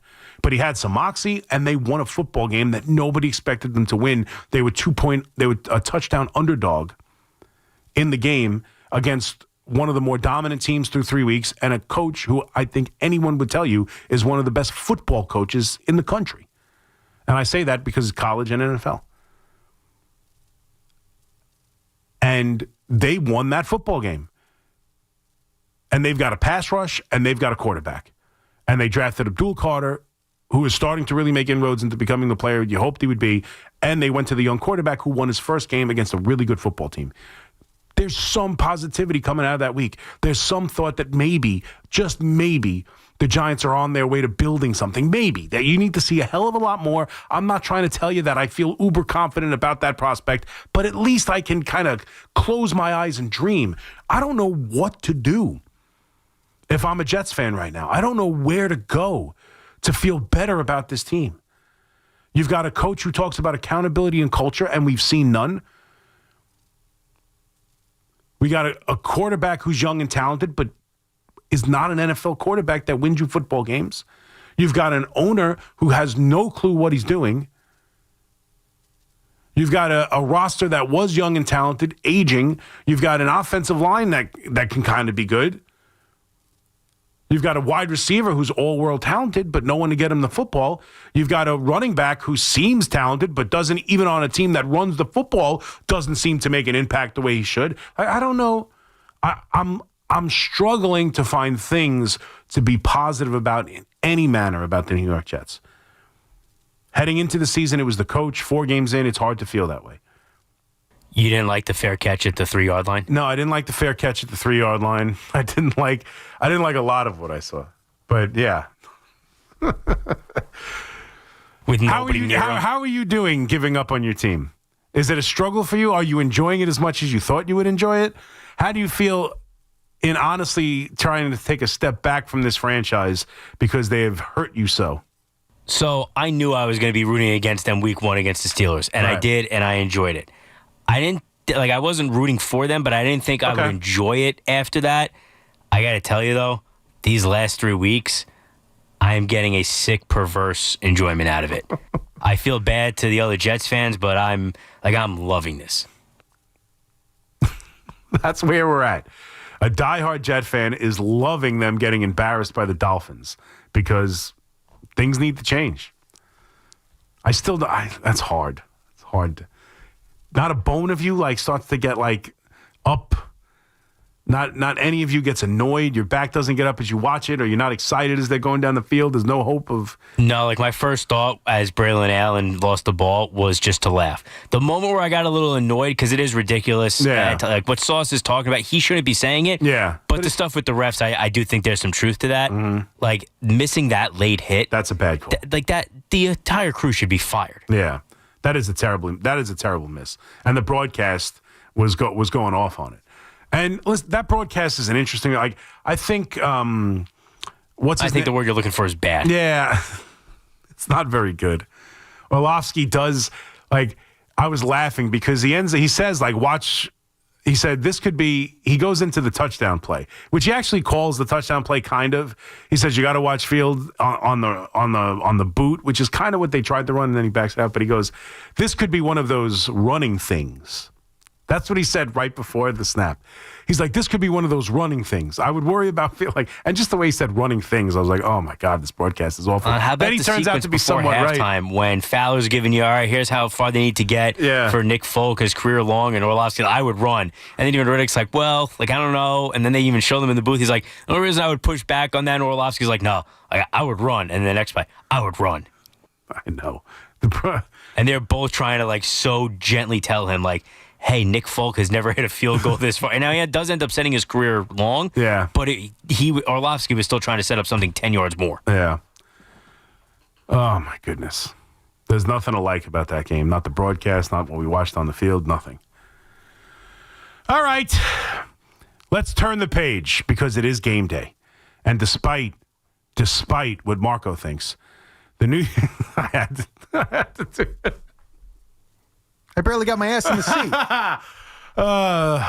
Mr. The Blue Jays have to play with a winning mentality. Doesn't think the Yankees can win. But here we go. Cheap shots when he can't defend himself. Honestly, just cheap shots when he can't defend himself. That don't make any sense. Well, it doesn't make any sense. That makes sense. You said, you got to pitch this guy because I want a winning mentality. And then you go into it going, they can't beat the Red Sox. I got a break. That's it. Tough noogies. You got it. I'm throwing cheap shots you can't take. That's it. Super. It happens. 8-8. We'll get to the Yankees because it is game day. And some of the decisions by the Yankees and the lineup isn't out yet, but we know who's playing first. We know who's catching. We know Jazz. There's a good chance Jazz isn't playing. So there's things to get into about this game. The matchup against the Red Sox tonight, game 1 of the wild card series. We'll get to the Yankees next. McMonigle here with you on The Fan. We'll be right back after the update. It's Boomer and Gio, mornings on The Fan, 101.9 FM. This team just had a losing DNA all year long. Well, I wouldn't say all year long, but from the middle of June on, something happened with this team where they just thought they could mail it in. Listen to Boomer and Gio on demand on Apple Podcasts, Spotify, or wherever you get your podcasts. At Town Fair Tire, New England's largest name brand discount tire dealer, you get it all. The guaranteed lowest price, the most free services, and we accept all valid rebates from any manufacturer and from our competition. Yes, we accept them all, even competitor rebates. Town Fair Tire, New England's largest discount tire dealer, now with over 120 stores from Connecticut to Maine. Nobody beats Town Fair Tire. Nobody. Name brands at discount prices. Town Fair Tire. Injured? Don't be a whiner. Call me, attorney Mark Miner. I'm Mark Miner, and I have over 30 years of experience handling personal injury cases. If you or a loved one has been injured in an accident, don't whine. Call 1-800-LAW-LINE. You can trust that the personal injury law firm of Zalman, Schnurman, and Miner will treat you with respect and fight for your rights. Don't whine. Call 1-800-LAW-LINE for a free consultation. Our goal is to transform your pain into payment. If there is no recovery, there is no fee. We handle all type of accident cases and value the opportunity to help you. The sooner you call, the better. If you are injured, call 1-800-LAW-LINE so we can discuss how to transform your pain into payment. Don't be a whiner. Call Zalman, Schnurman, and Miner at 1-800-LAW-LINE. Zalman, Schnurman, and Miner, personal injury attorneys. Don't whine. Call 1-800-LAW-LINE. That's 1-800-LAW-LINE. At Hanover Bank, we're more than just your bank. We're your neighbor. Our decisions are made locally by people who live and work right here in your community and who understand what matters most to you. And your deposits? They stay local, benefiting the businesses, homes, families, and futures that make our towns thrive. We believe in true relationship banking, individual service, and commitment to community. Visit HanoverBank.com to learn more today. That's HanoverBank.com. Hanover Bank. Forward together.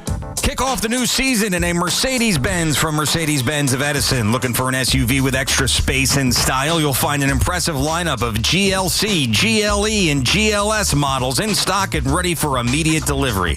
Or take advantage of their exclusive loaner-to-owner program. Buy or lease a 2025 X-Loaner and enjoy the experience of a like-new Mercedes-Benz. Don't wait. Upgrade your drive this fall at Mercedes-Benz of Edison, the Tri-State's premier destination for luxury driving. This is Alex Shulman. And this is JJ Hill of Shulman & Hill, New York's premier injury law firm. We'll always fight for you when you're injured at work. If you've ever wished you had a lawyer in the family, now you will. At Shulman & Hill, it's never one and done.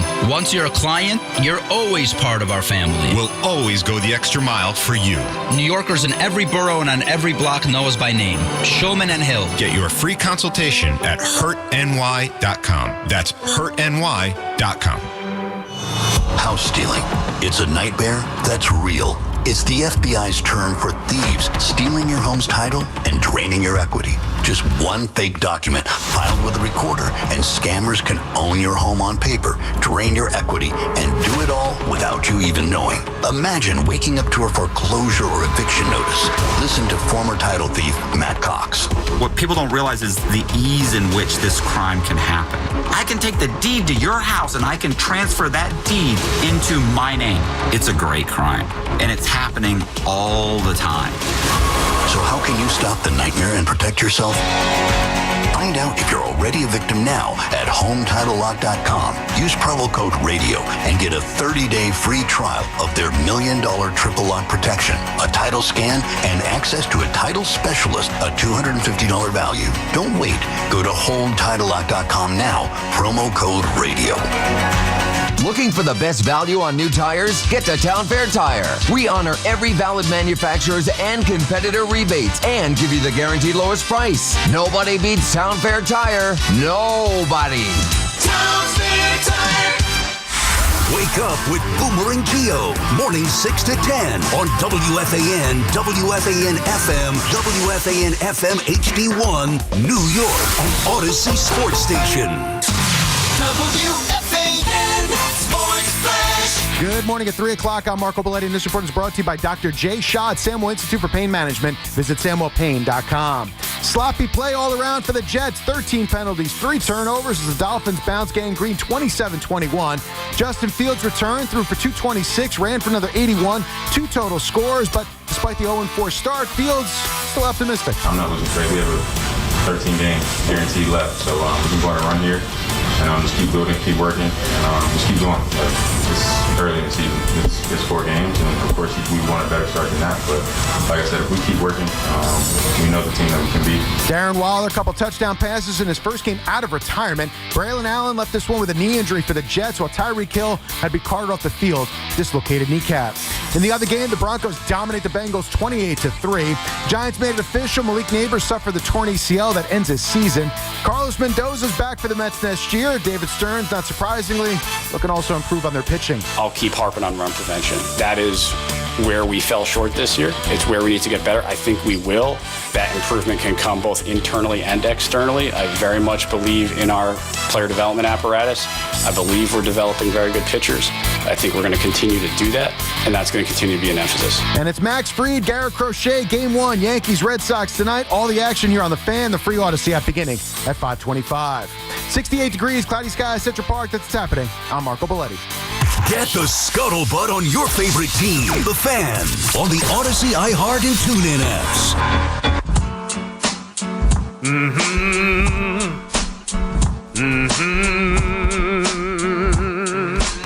All right, let's go. 3:06, McMonigle here with you on The Fan. We opened with the football. Jets last night fall to the Miami Dolphins. They are now 0-4 on the season. Long year ahead for New York Jet fans, but that's typical. Probably the same thing for the Giants. Don't let 1 week fool you. We'll get to the football a little bit later again. We'll still take your calls on it, 888-808-1019, but let's go. New York Yankees, Boston Red Sox. Tonight, game 1 of the wild card. And yeah, let's just start with this, right? Right, because I know Yankee fans, let's be honest with ourselves. It's okay. It's okay. Let's just be honest with ourselves. This is the toughest matchup that they could have faced. I think that's fair. We've been saying it for a while. I said it in the offseason that I thought that the Boston Red Sox were the second best team in the American League behind the New York Yankees. Now, I know they're the second wild card. I understand that Toronto has now won the division, and I understand that a lot of people are picking, too many foolish people are picking the Seattle Mariners to get to the World Series. That ain't happening. All right, maybe it will. I've been wrong before. I don't see that happening. I've always deemed the Boston Red Sox to be the Yankees' biggest threat this year. It's how I felt when they signed Bregman and they got Crochet. That's how I felt. I still feel that way today. I think the Yankees absolutely can and should win this series.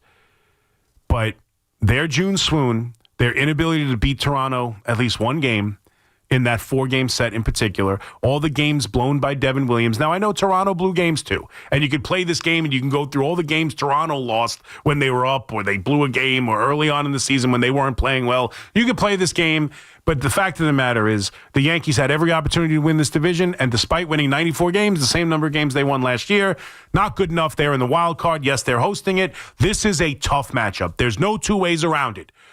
It's on tonight against Crochet and the Red Sox. I honestly think that if the Yankees can get through this series, I will love their chances to get back to the World Series.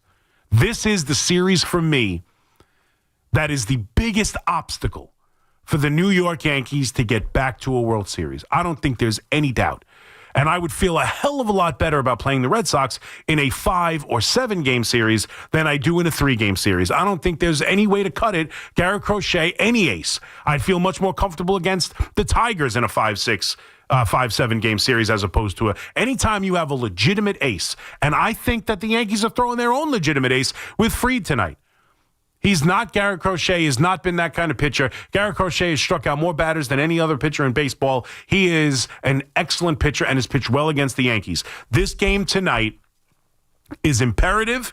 This game tonight, we have yet to see a wild card winner in this new playoff format lose game 1 and go on to win the series. Now, I still think the Yankees can because I think they have the better matchups. In games 2 and 3, you're not even sure who the Red Sox are throwing in game 3, and the Yankees will be throwing Cam Schlittler, who's done a great job this year pitching to an ERA under 3 and has looked really good his last couple starts. So the series isn't over if they lose tonight, but this is a huge game. I think the series is over if they win tonight, and I think their chances of winning back-to-back games it's tough as much as I think they can do it.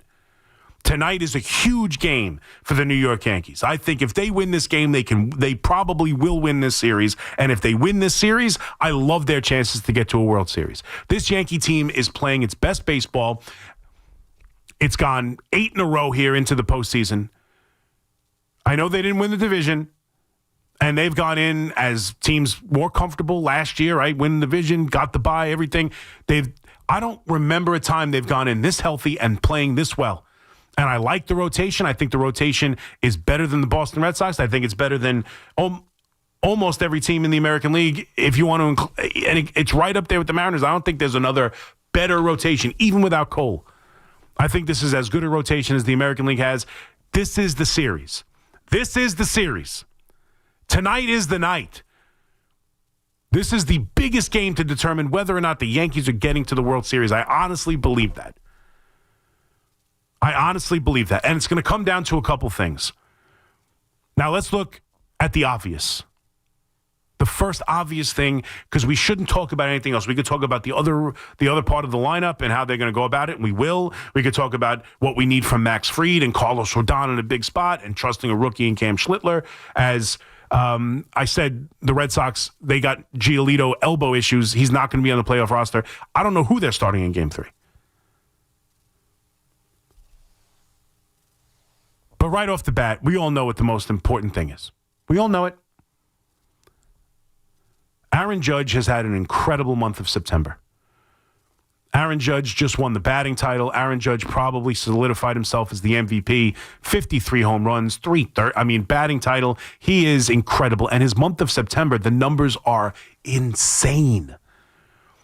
His batting average, his on-base percentage, his slug.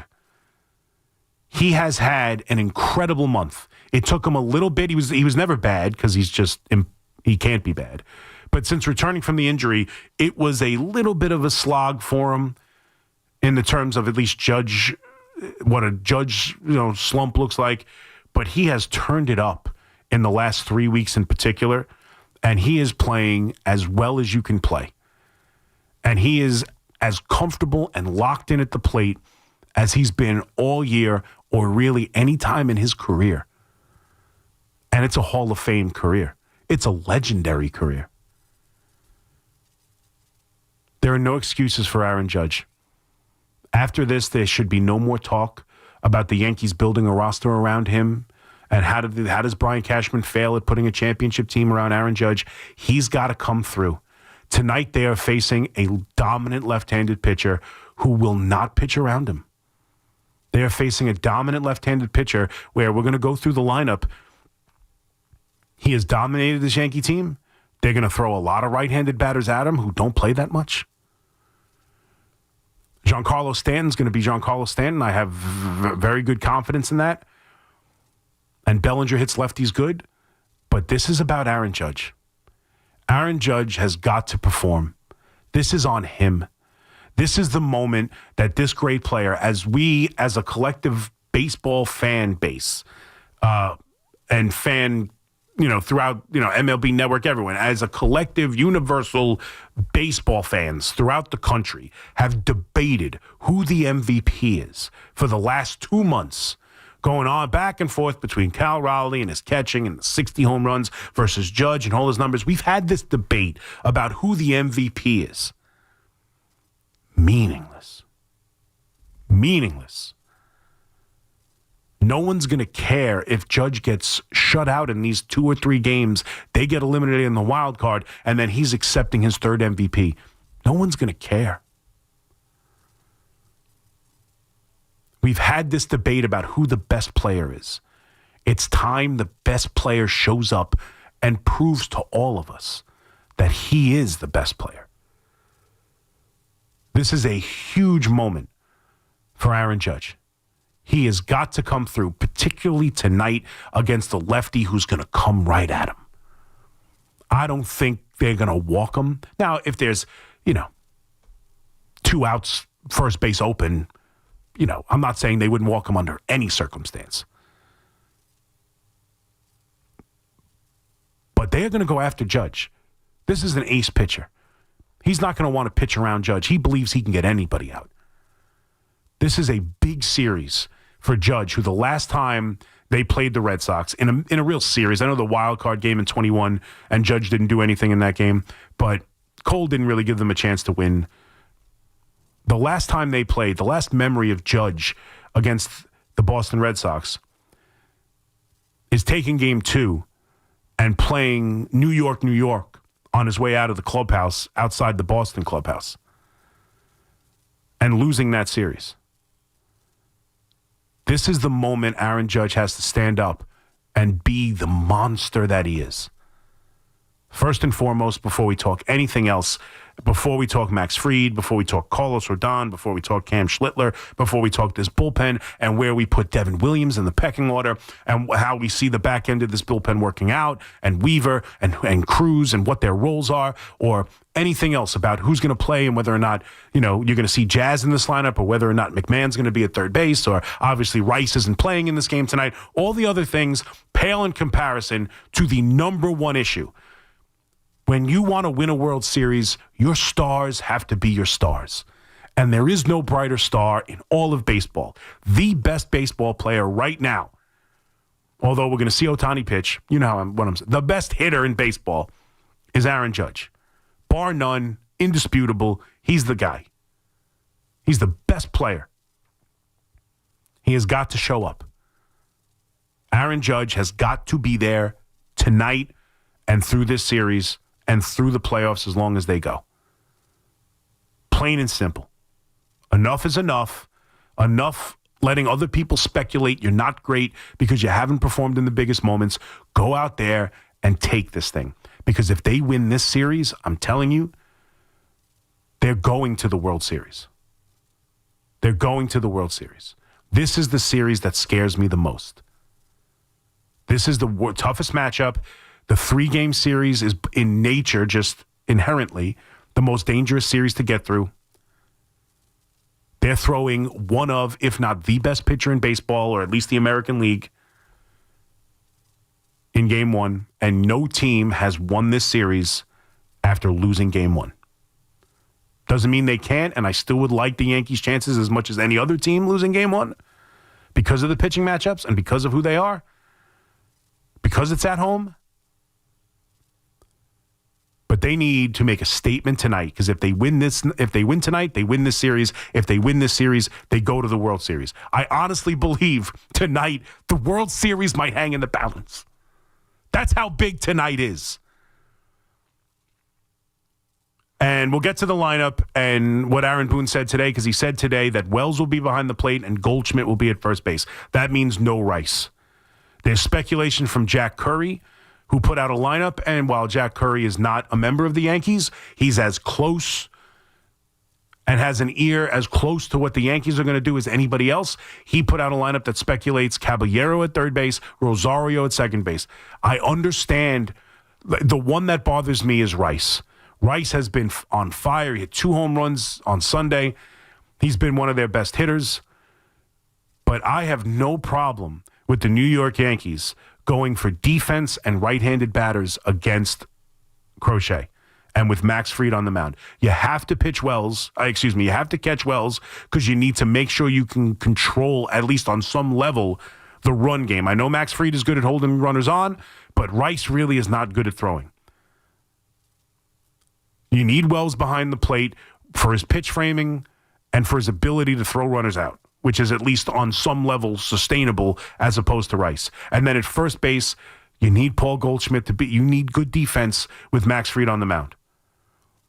Now, they believe they could probably get that level of somewhat close to the level of third base with Caballero as opposed to McMahon, and at least they get a right-handed bat in there. So we'll see how they handle that. You look at Rosario, he's got really good numbers against left-handed pitching in general this year, and specifically against Crochet. He's got the best numbers on the Yankees against Crochet.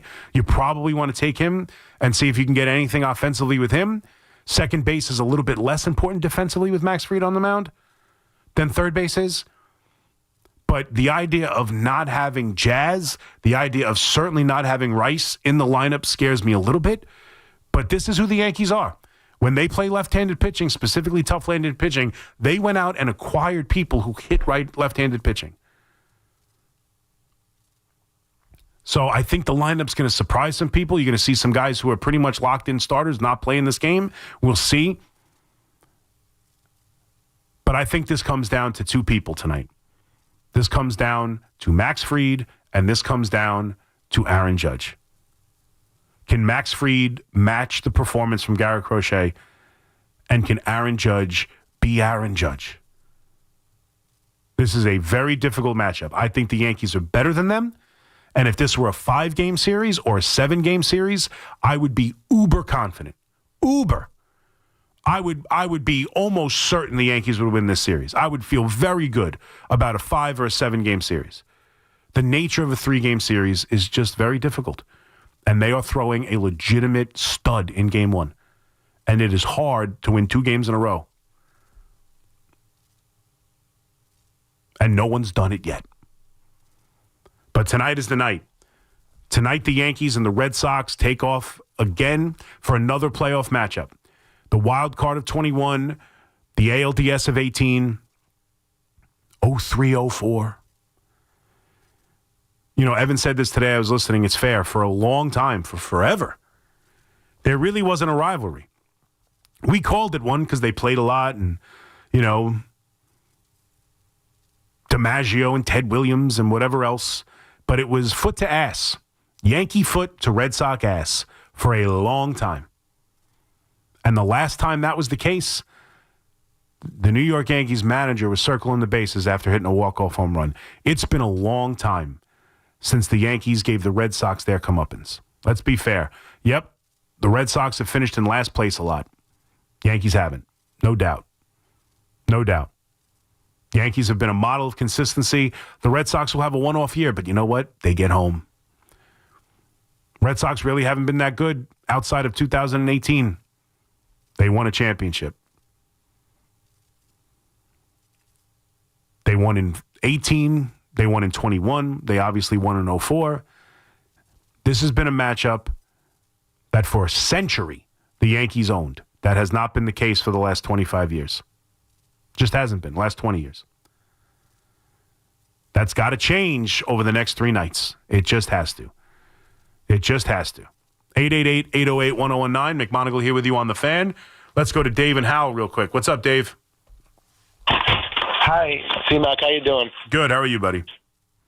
I just want to say that you're absolutely amazing. You're extremely talented. I love listening to you. You're amazing. Oh, well, thank you very much, David. I couldn't agree with you more.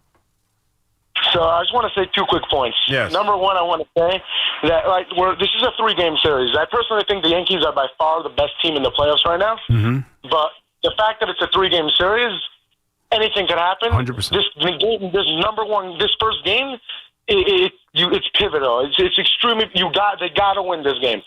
If not, you never know. Well, of course. Listen, of course. And I hear you, Dave, and thank you for the compliments. I would tell you this, and this is my honest-to-God opinion, watching the two teams and looking at the pitching matchups for the rest of the way.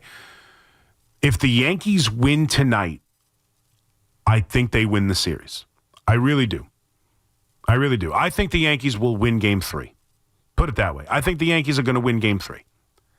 If they win tonight, I think there's a very good chance at the sweep, but I feel really good about Game 3. And I know you have a rookie on the mound in Cam Schlittler, and anything could happen. If the Yankees win tonight, I feel really good about winning the series.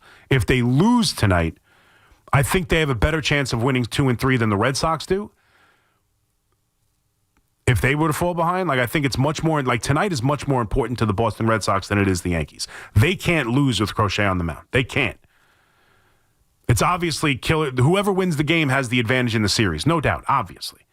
So if the Red Sox win tonight, they have the advantage in the series, and they're most likely going to win. You know, that's just the way it works. I still think the Yankees would have a chance. I think this game is much more important to the Red Sox. I don't see a way the Red Sox beat the Yankees if they lose tonight. I still think the Yankees can win if they lose tonight. But that's not to say this game isn't immensely important. No team has ever lost Game 1 and won this series. And they'd be loosey-goosey. Bello would have zero pressure on him, or at least less pressure on him. Rodon would have all the pressure on him. We're still not sure how that would react. Don't get me wrong, you don't want to lose tonight. But I do think it's more important to Boston than it is the Yankees. I do think there's a way for the Yankees to win games 2 and 3. I think they will win game 3. However they get there, I would feel pretty confident about game 3. I don't know who Boston's throwing. And Cam Schlittler's been pretty damn good. And then the other thing that a lot of people have gotten to, obviously we'll get to Volpe, who I think Anthony Volpe is going to be the starting shortstop throughout this series. I do think he's earned that I think he's earned that with last year's postseason play, and I think over the last month since coming back, or a couple weeks since coming back from the shot, I think he's been better defensively. I think he's been a little bit better offensively, and I think Caballero. Now we'll see if they play Cabby at third base today, but I do think Caballero is a weapon off the bench to steal a base late. I think the best version of the Yankees, and I've been saying this for a while, even as I was down on Anthony Volpe, and I still am. I'm not overly happy with Anthony Volpe, but I do think last year's postseason and the way he's played the last 3 weeks, he's done enough to make me want to chase the best version of the Yankees. And I still believe and will always believe the best version of the New York Yankees is a serviceable Anthony Volpe who's not going to make defensive miscues at shortstop and having Caballero available off the bench to pinch run late in the game. Or to allow other pinch hitters and be able to put him anywhere, like having him on the bench, being able to play outfield, infield, it makes things easier to maneuver and pinch hit and pinch run and do different things. I think that's where he is best served. I think you eliminate him or hinder some of his, you take away some of his weapon. You make him less of a weapon by starting him. He's a weapon off the bench. He's just a subpar hitter starting. So I think Anthony Volpe is going to start. And then the other question that Yankee fans still, I want to make this clear to Yankee fans. Devin Williams is getting high leverage spots. Devin Williams right now is viewed by the Yankees, and quite honestly, should be viewed by you as the second best reliever. Now, the same with Carlos Rodon. We're going to just be worried every time he hits the mound. There's no doubt. There's just no doubt. There's nothing he can do. We're going to worry. But if you're going on just how they're throwing the baseball, you can't tell me over the last month that you feel better when Wells is on the mound. Weaver. You can't tell me you feel better when Weaver's on the mound. You can't tell me you feel better when Tim Hill is on the mound. You can't tell me you feel better when Doval is on the mound. And you can't tell me you feel better even when Cruz is on the mound. Bednar is the only pitcher in that bullpen that I feel more confident in when he's on the mound. And I know Weaver's earned it over what he did last year, but as of right now, this moment, today, Wells has had dominant innings. I'm saying Wells. What the hell's wrong with me? A lot of W's. Devin Williams has had dominant innings. He's going to I see so many Yankees. Oh, they're going to trust Volpe. They're going to trust Williams. They're going to throw Devin in something. Yeah. Yes. Be prepared. Devin Williams, 8th inning, up a run. Devin Williams, 8th inning, tie game. Devin Williams, 7th inning, up a run. Get ready for it, because it's coming. And that's not a failing on Aaron Boone. That's not a mistake. That's because of who he is, the track record he has over his career, and the way he's been throwing for the last month. That's it. Get ready for it. Get ready for Anthony Volpe at shortstop and Devin Williams pitching in high leverage moments, because that's how the team is set up. And if they fail, it's on them. It's not on Boone. It's not on Yankee management. I mean, I guess you could say it's on management for getting them here, I suppose, or not giving you better options. I guess that's fair.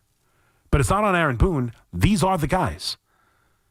Devin Williams has been their second best reliever for a while now. And Anthony Volpe, as long as he's not booting the ball around, makes them a better team if he's the starting shortstop. And you need your best team if you want to beat the Boston Red Sox. So it starts tonight, baby. Let's go. I am so pumped for this game. I am so pumped for this series. I can already feel the juices flowing. Yankees, Red Sox, man. It is time. It is time to finally beat this team. I grew up, it was a guarantee. It was a lock. I didn't even think about it. The Red Sox had Pedro Martinez, and I was never worried about it. The 99 ALCS, the 2003 ALCS, no worries. no worries. Up 3-0 in 2004, no worries. It has changed since that moment. It's been long enough. It's been half my life. They need to go out there and win this series, and Aaron Judge needs to go win it for him. 888-808-1019. McMonigle here with you on The Fan. Quick break. We'll come back with your Yankee calls, as well as everything else that's on the table for the next hour and a half. I got you till 5 o'clock in the warm-up show. We'll be right back. Jeter on the run, makes a one-handed running catch, and dives into the photographer's area. Oh, what a play by Jeter. You can't believe it. The age-old rivalry heats back up just in time for fall.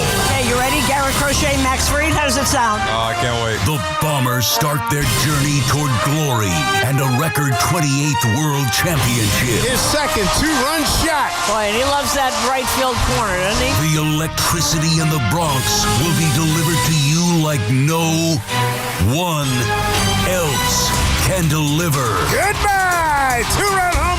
Right here on your exclusive home for New York Yankees baseball. 1019 FM, WFAN, and always live on the free Odyssey app. Everybody knows Town Fair Tire is New England's largest name brand discount tire dealer, beating all the local competitors with our guaranteed lowest prices. And now, with over 120 stores throughout New England, we beat all the competition, including the warehouse clubs, the online sites, and the local dealers. Yes, we beat them all with the absolute guaranteed lowest price on name brand tires. Nobody beats Town Fair Tire. Nobody. Name brands at discount prices. Town Fair Tire. With over 90 years of combined legal experience representing the law enforcement community, Decolator Cohen and DePrisco, LLP, continues to strive to educate police officers of their civil rights to sue in line-of-duty accident cases. The 2025 Police Officers' Right to Sue newsletter can be viewed on policeofficersrighttosue.com and provides successful results in varying line-of-duty accident cases. These results include damages recovered from RMP accidents involving the City of New York and civilian motorists, station house defects, ricochet injuries from the range, private premises slip and falls, sidewalk slip and falls, construction defects, snow and ice cases, and injuries emanating from defective RMPs. In any LOD accident, it is important for the officer to take photographs of any defects, injuries, or damage. It is also essential to draft the line-of-duty report and detail the cause of the accident in the paperwork. Remember, there's a 90-day time limitation to file a claim against a municipality. If any law enforcement member has a question regarding a potential lawsuit, contact Decolator Cohen and DePrisco, LLP at policeofficersrighttosue.com or call 1-800-901-1529. Life insurance. Why are you putting it off? Can't afford it? Too much hassle? Think you don't need it? There's lots of excuses for putting off life insurance. But if you weren't there, who would pay the mortgage and other bills? With Ethos, you could be covered in 10 minutes and boom, family protected. Ethos, fast and easy online term life insurance. Up to $2 million in coverage with no medical exam. Some policies as low as $1 a day. Answer a few health questions and get your free quote at ethos.com/radio. That's ethos.com/radio. Helping your inner circle prepare for emergencies can start in many ways. Put together an emergency kit with WipeWall. Create a family communication plan with your Tita. Remind Bai to keep a backup battery charged. It all starts with a simple step, telling those you care about to be ready for the worst. So start a conversation and plan for emergencies together. Get more tips at ready.gov/start. Brought to you by FEMA and the Ad Council. Injured? Don't be a whiner. Call me, attorney Mark Miner. I'm Mark Miner, and I have over 30 years of experience handling personal injury cases. If you or a loved one has been injured in an accident, don't whine. Call 1-800-LAW-LINE. You can trust that the personal injury law firm of Zalman, Schnurman, and Miner will treat you with respect and fight for your rights. Don't whine. Call 1-800-LAW-LINE for a free consultation. Our goal is to transform your pain into payment. If there is no recovery, there is no fee. We handle all type of accident cases and value the opportunity to help you. The sooner you call, the better. If you are injured, call 1-800-LAW-LINE so we can discuss how to transform your pain into payment. Don't be a whiner. Call Zalman, Schnurman, and Miner at 1-800-LAW-LINE. Zalman, Schnurman, and Miner, personal injury attorneys. Don't whine. Call 1-800-LAW-LINE. That's 1-800-LAW-LINE. You make sure his toys don't have any sharp edges. You taught her what to do when the smoke alarm goes off and to wear a helmet when she rides her bicycle. You do so much to keep your child safe. But are you using the right car seat for your child? Car crashes are a leading killer of children ages 1 to 13. Protect your child's future at every stage of life. For information on the right seat for your child, visit safercar.gov/the right seat. Sponsored by the New York State Governor's Traffic Safety Committee. Looking for the lowest price on name brand tires? Get to Town Fair Tire and get the guaranteed lowest price on any name brand tire. Nobody beats a Town Fair Tire deal. Nobody. Name brands at discount prices. Town Fair Tire. Have something to say? Dial us 888-808-1019. Powered by Paramount Plus. Count on Sundays all season long with the NFL on CBS and Paramount Plus.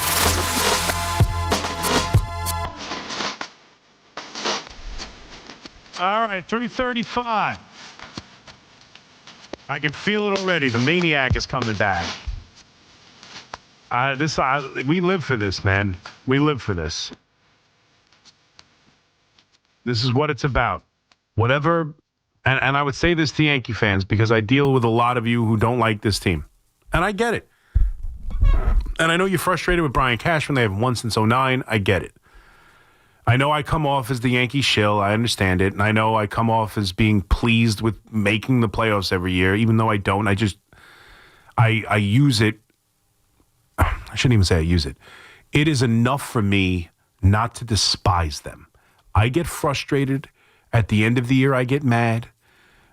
A lot of times they don't do enough. I called for both Cashman and Boone to be fired after 2023 and how miserable that year was, where Calhoun and, Willie Calhoun and Billy McKinney and Bowers are hitting 3, 4, 5.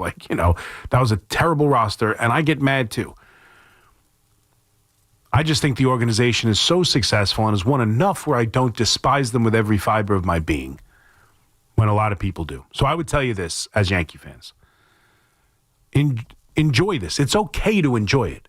It's okay to feel like I'm happy that they're playing a game today. I'm happy that they've given me this. I know they should have won the division and they should have made sure they won 110 games. This is a big game. And you get this every October. But you still shouldn't take it for granted because at any moment, you don't know if it's going to happen again. Right? Not to keep bringing up the Mets. I'm not trying to rag on the Mets, but last year you would have been, when they signed Juan Soto, it would have shocked everybody if I told you weren't playing October baseball. They went to the NLCS and they signed Juan Soto. It doesn't guarantee you anything. This is a big game. Enjoy it. And I'll tell you this. There is no doubt they are as good as anyone. The Yankees are capable of winning a championship. They're built well enough. The team is good enough. The rotation's good enough. The lineup's good enough. The bullpen, despite being the back end of the bullpen, is good enough. Defensively, they're good enough. They are. I can't guarantee they'll pitch good enough out of the rotation or pitch good enough out of the bullpen or hit enough and score enough runs or not make errors. That's what happens. It's whether or not they play well enough. But they are good enough. And you should be excited because this team is a World Series team. They got to go out there and get there and play well enough to prove it, but they are good enough to be a World Series team. There is not a team, not the Dodgers, not the Phillies, not the Padres, not the Cubs, not anybody in the American League who is clearly better than they are and who they cannot beat. Let's go out there and freaking do it this time. They're good enough. Go get it done. Let's get excited. And let's not be defeatist before it even starts. Yankee fans should be pumped right now. This team has played extremely well. I know they had the June swoon. I know they had a stretch of playing 10 games under 500. I get it. They've been the best team in baseball in August and September, including a 12-game stretch against playoff teams, although now the Astros aren't playoff team. I didn't even do my Astros thing. I'll get into that. But let's get excited. We should all be excited. This team's good enough to win this series. This team's good enough to win any series. Let's find out if they play well enough. That's all that stands between them. Brian Cashman has done a good enough job this year to give the Yankees an opportunity to be a world champion. They are good enough. He has done a good enough job. Will Boone and the players be good enough to go take it? Paul in Buffalo. What's up, Paul? Chris, tonight is the night. And I have to ask you before I get to this game, has anyone heard from Maury and Belmar? It seems like I haven't heard a call from him in months. I you know what? That's a good point. Did he? I think he called last week. Yeah, I think we spoke to Maury. Oh, okay. I haven't. You're right. I haven't been. I haven't been saying tonight is your night, bro. Right. I haven't been saying it as much as I was for a while. But yeah, I think he called in at least within the last 2 weeks since I've been back from Italy, 100%. Because we talked about my trip. Maury's a big baller, and he's going to be going to these games and once the Yankees are going on the road, because I think we will dispatch the Red Sox. But, Chris, if they're not playing McMahon at third base, they're overthinking this. Because how many times have we said we brought the guy in because ground balls are hit to the left side of the infield when Max Fried pitches? Yep.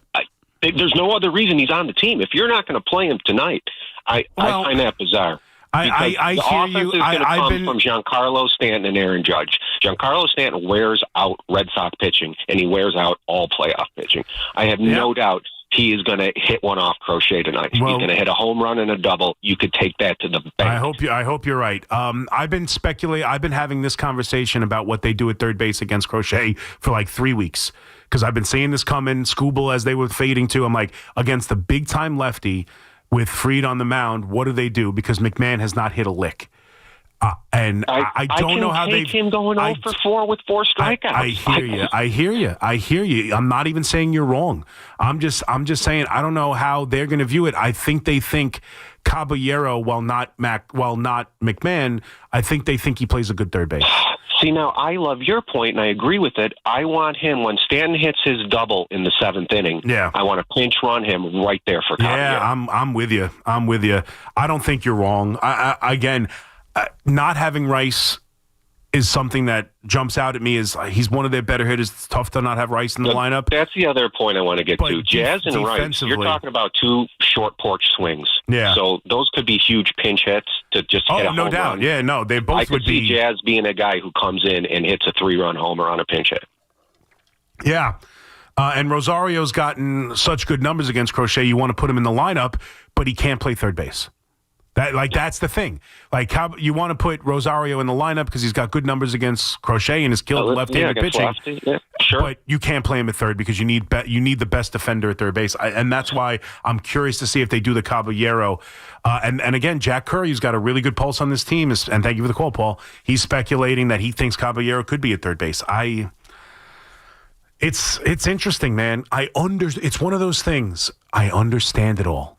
I understand the thought process. You do need to score runs. Like, you can't count on Max Fried to just shut down the Red Sox. You got to score some runs. And McMahon against Crochet, nothing's guaranteed.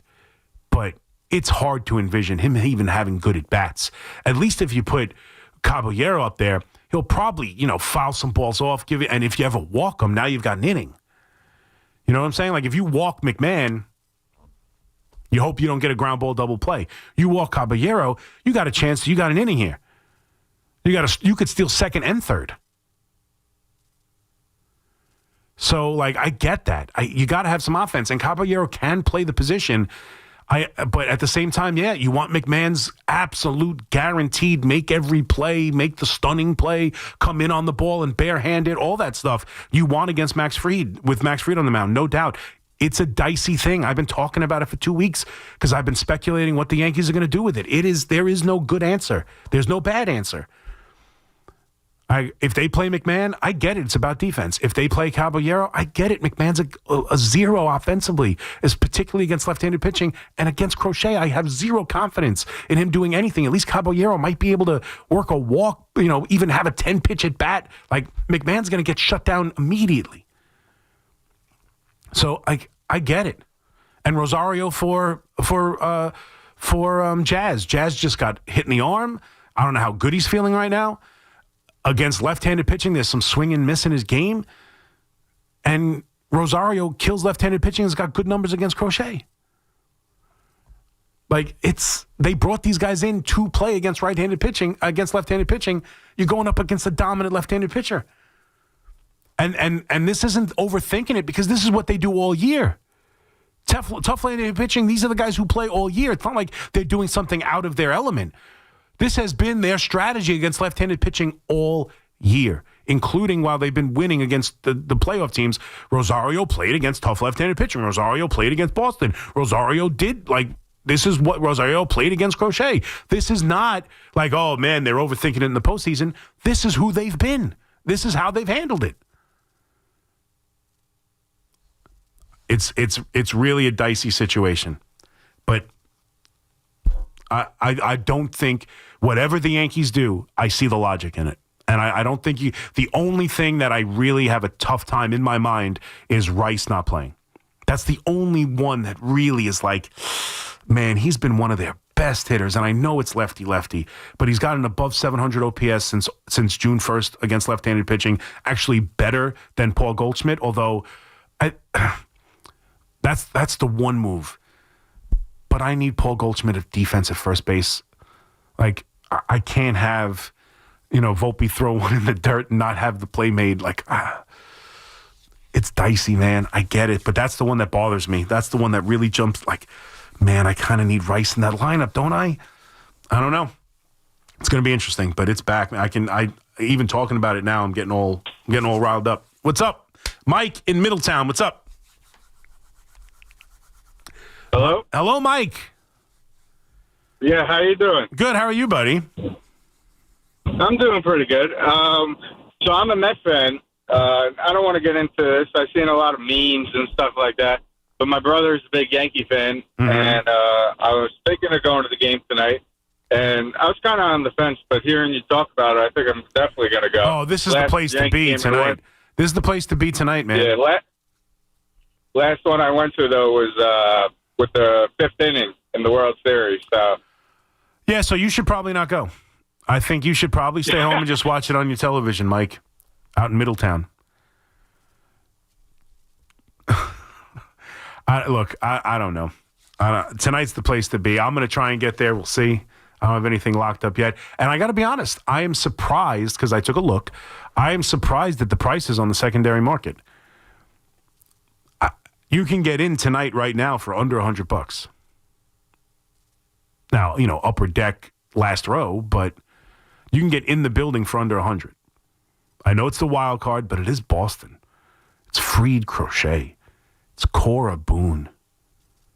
And can I say something on this too? Look, because I can't tell you how many people hit me up with this too. Alex, if you think Alex Cora is a better manager than Aaron Boone, I'm not going to argue with you. He won a World Series. I do believe him to be a good manager. I don't think he's God's gift to managing as many do.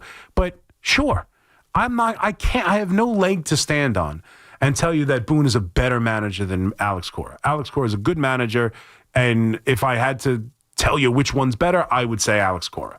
He's won. He's finished in last place, but he's won.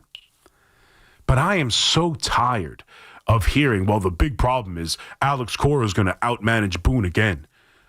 And I challenge people, and no one's yet to give me one instance.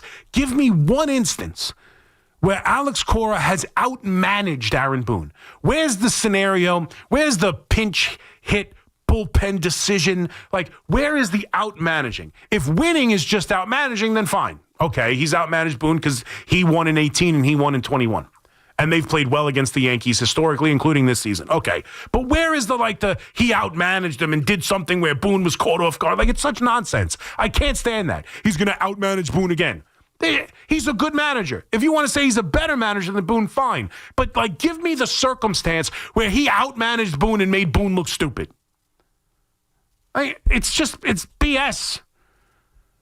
It's such a nonsensical talking point. He is a good manager, and if you think he's better than Boone, fine. But don't tell me, he's going to outmanage Boone again. When did he ever outmanage Boone? Where did he ever make Boone look silly or do something and Boone, it's just nonsense. He's a good manager. If you want to call me up and give me something, give me the time that he did something where I was like, wow, caught Boone with his pants down on that one. Or did something where he outmanaged him. In 2018, they had the better team, and they went through the entire postseason like a hot knife through butter. And it was after he was a part of the 17 Astros, and that story had not come out yet. I'm just saying, I'm not saying anything. Steve Pearce became Babe Ruth. I'm not saying anything. Not saying anything. But they did go through the entire postseason like a hot knife through butter and won like 109 games, 108 games. They were the better team in 2018 and won that series. In 21, they ended up with the exact same record, and the Yankees lost the tiebreaker, and they had the wild card in their building. Now, I think the Yankees were a slight favorite betting-wise, but that game was in Fenway. This is the first time Boone, Cora, where they're going to be playing, obviously all, but even the majority of the games at Yankee Stadium. The Yankees are favored in this series. The Yankees are supposed to win this series. This is the first time that's really been the case between Boone and Cora. Again, I'm not telling you Cora's not a better manager. You want to say he is, fine. I can't argue with you. But stop with this, he's going to outmanage him again. Because I don't ever remember him outmanaging him or doing something like, whoa, look, Boone pinch hit him and he brought in that reliever. And like, come on. Let's go to Frank in Palisades Park. What's up, Frank? Hey, Chris. I just want to commend you for pointing out something that everybody seems to have overlooked. What's that? Because, the jubilation of the Giants winning the first. You know what? Jaxson Dart threw the ball decently. Yeah. He wasn't really accurate with throwing the ball. No. Now, with Malik Neighbors out for the season, he's not going to expose the receiving core on the Giants because now teams are going to know, hey, we don't need to double team anybody. Just blitz Jaxson Dart until he gets shell-shocked. What do you think should the Giants do? Because I've said this all along. They haven't developed the rest of that receiving core, or they haven't really done a good job making a better offensive line to help the quarterback. Well, I think the offensive line has played better. I think with Andrew Thomas, the offensive line has played better. They played well enough to win the football game against the Chargers. As far as the passing game, look, Wan'Dale Robinson, I believe, can do more than he's done. I do believe that. He had a big game against Dallas. They just particularly seemed like they didn't care about covering him. I mean, to be fair. But I do think Wan'Dale Robinson can be dangerous. I think Slayton knows the entire playbook and actually made some plays in the passing game with Jaxson Dart early on in the game Sunday. I don't know how the coaching staff feels about Hyatt. There was a lot of talk about Hyatt heading into camp, that he was in the best shape of his life. Not that he was ever in bad shape, but he put on a ton of muscle and he kept the speed. And there was really a lot of speculation that he could become a part of this, and he just has not been. So I don't know. They don't have an overly talented wide receiving core. I agree. They don't. Neighbors was it. And me and Fliegelman were talking about it, I guess because your call made us think about it. It is amazing that so much is going on right now. You got, obviously, even with the Giants, the Jaxson Dart story to it. We got the Mets historic, I know we don't like to use the word collapse because it took 3 months, but still, the season that was and the Mets failing to make the postseason. You got the Yankees playing the Red Sox tonight. Giants and Jaxson Dart, the Jets at 0-4 in their coach and everything. And it's almost like we didn't even really talk about the fact that Malik Neighbors is out for the season with a torn ACL. That's a devastating injury. It's kind of been under the radar. We haven't had a lot of chance to talk about it all that much. I mean, I don't know what there is to say other than it's a devastating blow to the Giants. I feel terrible for Malik. Hopefully he'll be back. The one saving grace is, you didn't really expect, you were hoping to have him help develop the quarterback, which was to your point. You were hoping he'd be on the field to help this young quarterback develop and give him a guy to throw to and a guy he could throw to even covered because that's how talented he is. But outside of that, you didn't expect much from this season, and hopefully it's early enough in the year where he shouldn't miss all that much time, if any, for next year. But it's a devastating injury. And we saw a devastating injury on the field last night when they play on grass. We don't know. We're so quick to blame the turf. I know everybody wants to, and certainly there's been enough where there's smoke there, where there's fire. I get it, but we don't know if that's the reason he hurt his knee. But whatever the case may be, devastating injury for both the player and the team. And, now, that's going to hinder the ability of Jaxson Dart to really develop here. You were hoping to build that connection over the course of the season, and that's gone. So it sucks. It's a devastating injury, but Giants still went out there and won a game, and they got to continue to do so. And, yeah, the passing attack is an issue. Now, as far as, like, double teaming and blitzing and everything, yeah, I mean, I guess he's going to have to find a way to, if he gets blitzed, he's going to have to get the ball out of his hands. That's what rookie quarterbacks deal with. So, but, yeah, I mean, and the idea that we really haven't even spoken, if you would have told us at the start of the year Malik Neighbors would be lost in week 4, we'd be like, wow, what a huge story. It's like we've hardly talked about it. Ernest in Norwalk. What's up, Ernest? Yes. How are you tonight? Good. How are you, buddy? All right. I have two questions. I'm going to say the first is just a statement. It's kind of sarcastic, but they're going to win because they don't have Daniel Jones. Daniel Jones was the problem, so now they're going to win. Daniel Jones is in Indianapolis. He's messing up there too.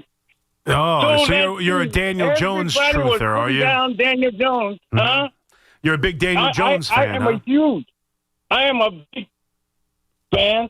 And when I had called in last year, when everybody was, I kept telling them the same thing that's happening now. No offensive line, never really had nobody to throw to. This man never had. Okay, well, let me ask you a question. All right, let me ask you a question. Was the Giants' offensive line good in Dallas without Andrew Thomas the other day? Last 2 weeks. I thought they played better. Yeah, they didn't. They didn't play better than they did with Daniel Jones, and yet he was able to throw for 450 yards, throw the ball down the field. Was the offensive line better when Tommy DeVito came in and won football games and beat the Green Bay Packers? Was the offensive line any better when Tyrod Taylor came in and was still able to throw the football down the field and make plays? Daniel Jones was not the problem. He wasn't the reason they lost. It was both him and the coaching staff. That's just, Daniel Jones was here for 6 years. He wasn't good with the Giants, and particularly the last 2 years. He was injured and bad. It was time to move on. It's not that he's void of any talent whatsoever. It's that it just wasn't working, and he wasn't good enough. Plain and simple.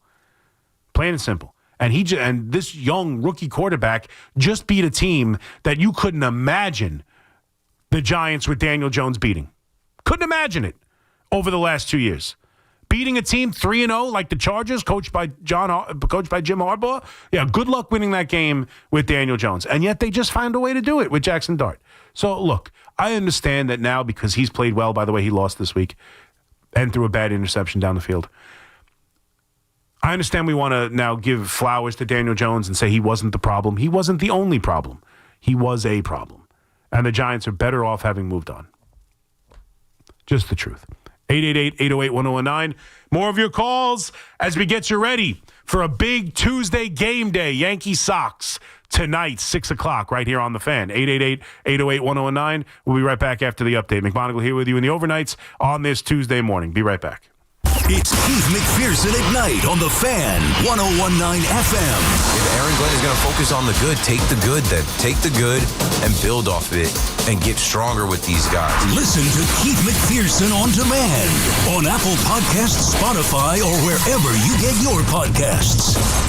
Everybody knows Town Fair Tire is New England's largest name brand discount tire dealer, beating all the local competitors with our guaranteed lowest prices. And now, with over 120 stores throughout New England, we beat all the competition, including the warehouse clubs, the online sites, and the local dealers. Yes, we beat them all with the absolute guaranteed lowest price on name brand tires. Nobody beats Town Fair Tire. Nobody. Name brands at discount prices. Town Fair Tire. This is Alex Shulman of Shulman & Hill, New York's premier injury law firm. We'll always fight for you if you're injured at a construction site. If you've ever wished you've had a lawyer in the family, now you will. At Shulman & Hill, it's never one and done. Once you're a client, you're always part of our family. New Yorkers in every borough and on every block know us by name. Shulman & Hill. Get your free consultation at hurtny.com. That's hurtny.com. Stressed about owing over $10,000 in back taxes? The IRS isn't slowing down, and neither is Tax Hardship Center. Last year alone, the IRS wiped out over $163 million in tax debt for thousands of hardworking people. If paying back the IRS threatens your finances, you may be eligible for hardship programs that could let you settle for a lot less. Everyday Americans are finding relief right now by calling Tax Hardship Center. You've been thinking about this. The time to act isn't tomorrow, it's today. Grab your phone and call now for a free consultation to find out every option you have for lowering your IRS debt. Dial 800-330-5360. With increased IRS collections, now is the best time to see what tax relief programs you may qualify for. If you owe $10,000 or more in back taxes, you have options. Call now. 800-330-5360. 800-330-5360. That's 800-330-5360. With over 90 years of combined legal experience representing the law enforcement community, Decalator Cohen and DePrisco, LLP, continues to strive to educate police officers of their civil rights to sue in line-of-duty accident cases. The 2025 Police Officers' Right to Sue newsletter can be viewed on policeofficersrighttosue.com and provides successful results in varying line-of-duty accident cases. These results include damages recovered from RMP accidents involving the City of New York and civilian motorists, station house defects, ricochet injuries from the range, private premises slip and falls, sidewalk slip and falls, construction defects, snow and ice cases, and injuries emanating from defective RMPs. In any LOD accident, it is important for the officer to take photographs of any defects, injuries, or damage. It is also essential to draft the line-of-duty report and detail the cause of the accident in the paperwork. Remember, there's a 90-day time limitation to file a claim against a municipality. If any law enforcement member has a question regarding a potential lawsuit, contact Decalator Cohen and DePrisco, LLP at policeofficersrighttosue.com or call 1-800-901-1529. Life insurance. Why are you putting it off? Can't afford it? Too much hassle? Think you don't need it? There's lots of excuses for putting off life insurance. But if you weren't there, who would pay the mortgage and other bills? With Ethos, you could be covered in 10 minutes and boom, family protected. Ethos, fast and easy online term life insurance. Up to $2 million in coverage with no medical exam. Some policies as low as $1 a day. Answer a few health questions and get your free quote at ethos.com/radio. That's ethos.com/radio. Helping your inner circle prepare for emergencies can start in many ways. Put together an emergency kit with WipeWall. Create a family communication plan with your DITA. Remind Bai to keep a backup battery charged. It all starts with a simple step, telling those you care about to be ready for the worst. So start a conversation and plan for emergencies together. Get more tips at ready.gov/start. Brought to you by FEMA and the Ad Council. Sports with Evan and Tiki. Afternoons from 2 to 7. WFAN, WFAN FM, WFAN FM HD1, New York, and Odyssey Sports Station. WFAN Sports Flash. Good morning at 4 o'clock. I'm Marco Belletti, and this report is brought to you by PoliceOfficersRightToSue.com. Penalties and turnovers again plaguing the Jets as they fell to the Dolphins 27-21. 10 straight losses in Miami as Gang Green turned it over 3 times, committed 13 penalties, 101 yards. But despite the 0-4 start, Aaron Glenn staying positive. Listen, my confidence is not going to wane, not one bit. We're not going to waver on the things that we've been talking about, how we got to win games. We just got to do a better job of doing those things. So, yes, it was going to be tough. I understand that. And we got to continue to work to get this thing turned. Justin Fields back, 226 yards in the air, a score to Garrett Wilson, added 81 yards on the ground and a touchdown as well. Darren Waller had a couple of TD catches in his first game out of retirement. Injury notes, Braylon Allen left this one with a knee injury. Tyreek Hill carted off dislocated kneecap. Broncos dominate the Bengals 28-3, outgained them 512 to 159 yards. Bo Nix over 300 yards passing, 3 total scores. No surprise but official, Malik Neighbors suffered a torn ACL. His season's over. Meanwhile, co-owner John Mara also announced he's recently been diagnosed with cancer. He's undergoing treatment. Mets after the epic collapse, David Stearns saying Carlos Mendoza is going to return as his manager. As for Pete Alonso, Pete is a great Met. He had a fantastic year. I said this last year, and it worked out. I'd love to have Pete back, and we'll see where the offseason goes. And it's game 1, best of 3, Yankees and Red Sox tonight. You got Max Fried, got Garrett Crochet. We'll have all the action here on the Fan. Free Odyssey app begins at 5:25. 68 degrees, cloudy skies, Central Park. That's what's happening. I'm Marco Belletti. Your friends pretend they know sports. WFAN actually does. Get smarter, louder, and way more annoying at watch parties. The Fan, 101.9 FM, and always streaming on the Odyssey, iHeartRadio, and TuneIn apps.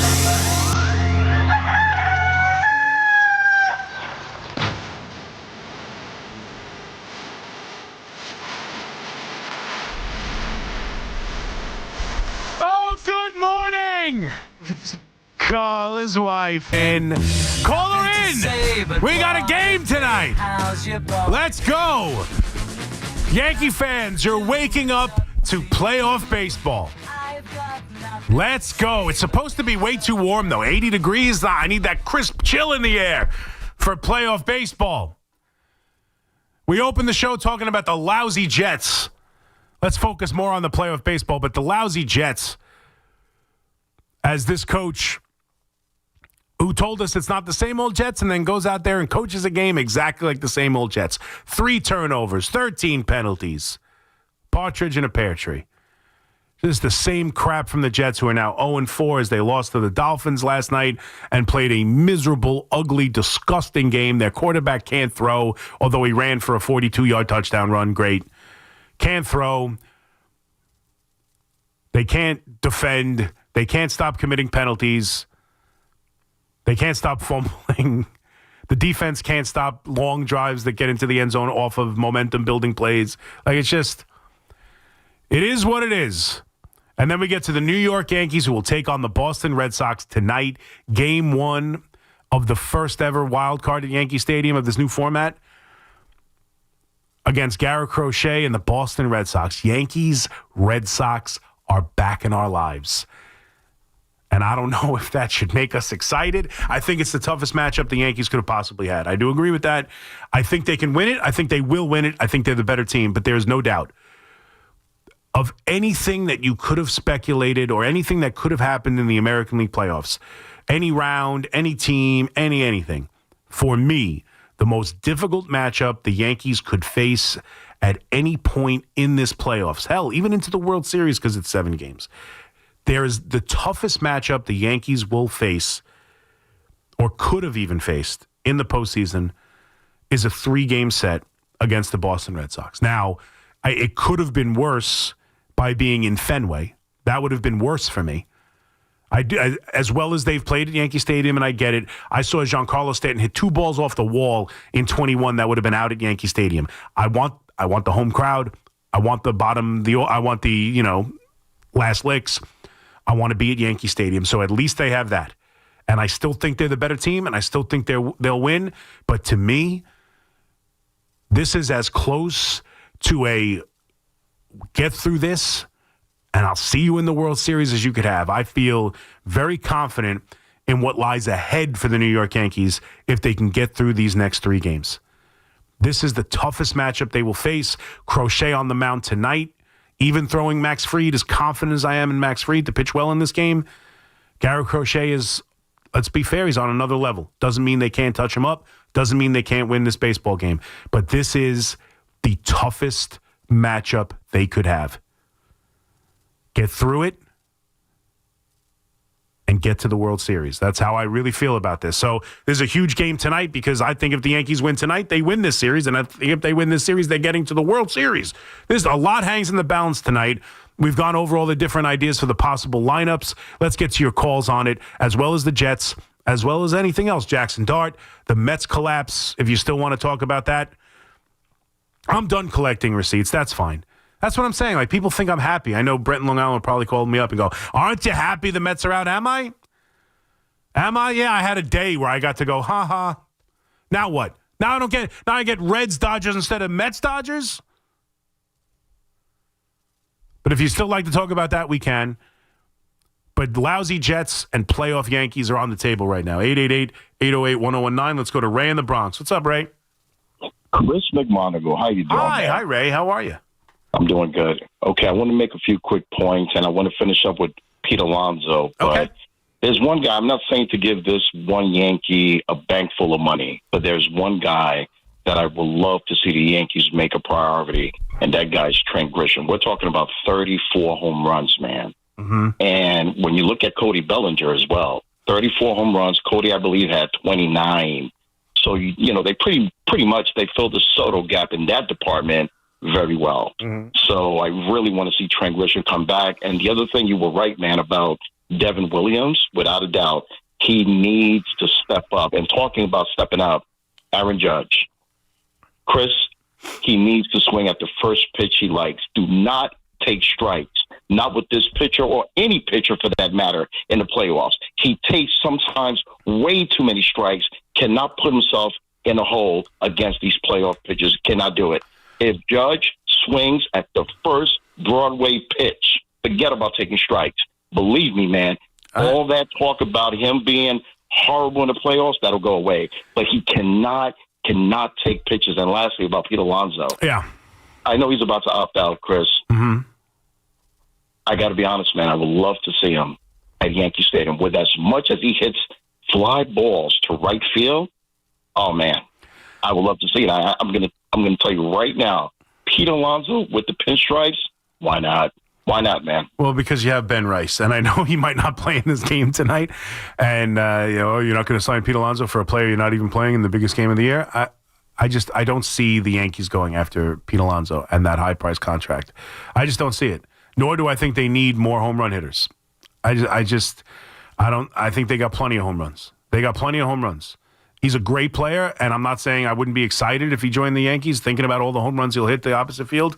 I just don't think, one, I'm not sure he's leaving, and two, I don't see the Yankees doing it when they have Ben Rice, who just had a really good year and hits the balls as hard as anyone in baseball.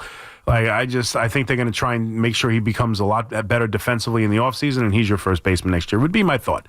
But a couple things. As far as I forgot your first point, so I'll just mention the Judge point. Last year in the postseason, I'm not saying he didn't fall behind. The problem was Judge chased more than he typically does. That was the problem last year. If you watched the games last year, I didn't think it was necessarily that he got in too many holes. I think he swung at pitches outside the strike zone trying to do a lot. And that's the key to me. Sure, swing at the first pitch. I'm fine with that. Swing at the first fastball you get. And I do agree that if he has a game tonight, and he plays well and hits a home run or, has a good game and the Yankees win, I would think you are talking just a big-time postseason. Big-time postseason. And he's been playing great. And I wonder if not having the days off helps, not having time to think about it helps, getting right into this next series helps. He's been hot as can be down the stretch here. This is the time now for him to go off. I'm totally with you. I expect him to have a big-time postseason. I always will. He could struggle in this postseason. Next year, I'll expect a big postseason. He could struggle in that one, too. In 2027, I'll expect a big postseason because he's a great hitter, and that's what I expect him to be in every game. But I can't deny what he's been in the postseason, which hasn't been very good. There's a big game for him. There's a big series for him. And I think if he has a big game here, he is going to take off. And we'll see if, not having time off is going to help Aaron Judge. But, man, I can't remember his first point. So that's the problem when you go through a million points and then, I can't remember what the first thing you said was. Judge. I don't remember. All right, sorry. Mario in Long Beach. What's up, Mario? Hey, Mike, how you doing, my friend? Good, buddy. How are you? Yeah, good. Can't complain. Quick comment about the Giants and then the Yankees, if I may. Sure. Okay, first thing about the Giants, right? We talk about the wins and all that stuff. The reason, really, Dart looked okay, but the real reason why they won were those two turnovers. Those two turnovers they got back into the no doubt. side. No doubt. The two turnovers and the pass game. rush. Yeah, the pass rush and leading to two turnovers. Absolutely, of course. And if we look at the offensive line play, I'm not really sure about that. He got sacked 6 times, didn't he? Yeah, that's not really that good. He's a rookie. You know how many? I would put 3 of those on him for holding the ball too long. At least 3 of them. Yeah. He's a rookie quarterback who's going to hold on to the ball too long. I think that the offensive line has played well enough to win. Is it a dominant offensive line? That first drive of the game, they went right down the field running the football. Scatterboo and that offensive line pounded it right down the throats of the Chargers and got into the end zone. So, I think the offensive line played well enough to go win a football game against a good defense like the Chargers. Yeah, that's a good point. And lastly, we have to watch this. Dart has to learn how to get down. He's taking too many big hits. And he's throwing overhand, hand checks, or what's the word I'm looking for? Stiff arms with his throwing hand. What is he doing? So yes, he's got to be. He's got to be smarter, no doubt. What's your Yankee point? Now, Yankee point very, very interesting. You were talking about Crochet and Fried, the two starters. I think Fried is just as good. If you really look at let's look at the stats, right? Okay. Crochet 2.59 ERA, Fried 2.88. 18 wins for Crochet, 19 wins for Fried. Yeah, I think they're pretty even. I don't really see Crochet. He's more dominant inside the game. He just is. Fried's been great, and I agree. They're throwing ace against ace. I don't think this game is going to be 5-0. Hopefully not. I don't think there's like some great advantage between the two of them, but Crochet strikes out more hitters. Crochet is more dominant. He can go out there and you could play nobody behind him, and he'll go out there and dominate a lineup. It's a little different. It's just a little different. I'm not saying you're right. It's not like they're throwing out. It's not Crochet versus Will Warren. I get it. Max Fried has been great, and the number one point of the pivot. And now I remember he wanted to keep Grisham. Now I remember the first point. Maybe we'll get to it. The biggest pivot off of Juan Soto was Max Fried, and he's been incredible for them. And he led the league in wins, although wins is no longer a huge stat for pitchers in today's day and age, but that's because you don't get a lot of pitchers who have a lot of wins, so 19 is a significant number. He pitches deep into the games, and he gives them a chance to win baseball games. That's what he does. He's been great, and he's the number one reason why they're in the play. Like, he is, to me, you could talk about anything else.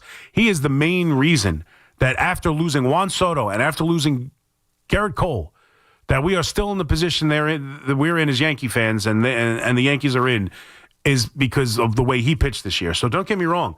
I have every confidence that at worst, the Yankees are going to be in this ballgame. At worst, this is going to be a game where they'll have an opportunity to score runs off the bullpen and try and win the game if Crochet shuts them down. At worst. But it's a little different. Crochet's a little bit more dominant. But absolutely, I expect him to be very good in this game. And it's a legitimate ace. It's ace versus ace. There's no doubt.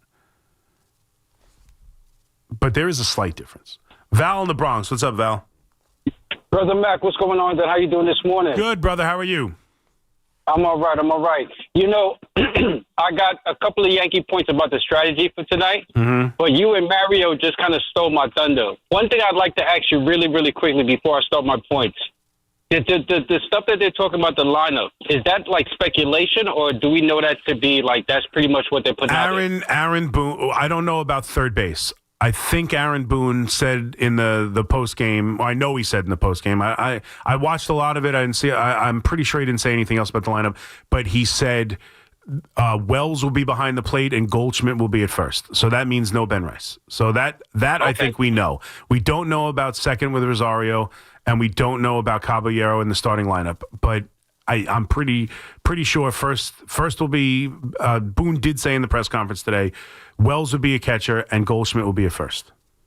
Okay, because I've been hearing that all since early in the afternoon, even on Evan and Tiki, they were giving you like speculations about the lineup, and I found that kind of eerie. But I said let it go. But it's funny because that stuff kind of plays into what I think is the strategy for tonight in order for us to win the game. Okay, so barring like us ambushing Crochet early in the first inning or the second inning. Yeah. I think based on what you and Mario just said, and I've been thinking it all day, and I'm glad that you kind of backed off with the Fried thing and gave him his credit. I think we need Fried to be like, two things have to happen. Fried has to be his dominant self, and if they don't get that ambush inning, he's going to have to match Crochet 0 for 0 or try to keep the scoring from Boston as minimize it as best as he possibly can. And then our lineup has to do that stuff that Boone talks about and rails about all the time. We have to give those at bats where Crochet feels us, because especially if the stuff that they're talking about with the lineup is true, we want to get to our bench if we need to as quickly as we possibly can. The faster they can get Crochet out of the game and hopefully get a righty from their bullpen in. I know they got Chapman coming late in the game. And I'm not sure about how many lefties they have as far as like middle relief and stuff like that, or like even in the 7th, 8th inning. But as quickly as we can get to those righties, and that's when you can get a chance to see maybe a Ben Rice as like a pinch hit or something like that. No, I agree, Val. I'm with you, and I know you wanted to keep going on. I apologize. We got to get to some other calls. I want to give everybody a chance this morning. I hear you. Obviously, look, there's no doubt. Crochet, you want to get him out of the game. You want to have good at bats. You want to make him work. Even if you don't score runs, you want to make him work. Now he's a bit of a horse. He can go deep into the game. I don't think they would have any hesitation throwing him 110, 115 if they absolutely needed to. But yeah, you want to make him work. You want to make him throw stressful pitches. You want to get him out of the game. Absolutely. And the Red Sox bullpen is good. It's been good this year. And they have, obviously, Chapman's been arguably right there with Diaz, the best reliever in baseball and certainly the best reliever in the American League. So it's not easy. It's not going to be easy just to get him out. One, it's not going to be easy to hit the bullpen, too. But yes, you want to get Crochet out of the game as soon as possible. But here's the one thing I want to say about what needs to happen, because I heard, and you mentioned listening to Tiki and Evan. I heard a caller on today talking about they need to do small ball. Like yesterday, I saw them hit 3 singles in a row. That's the kind of thing they need to do. I couldn't disagree more. Do they need to hit singles? Sure. Do they need 2-out hits? Absolutely. That's how you win baseball games. But let me ask you a question, and I've said this a lot. Crochet's a dominant pitcher, right? What do you think is more likely? 3 or 4 singles to score a run or a blast? What do you think is more likely? To rally off a Crochet and have the entire lineup get hits, or to have a walk and a blast?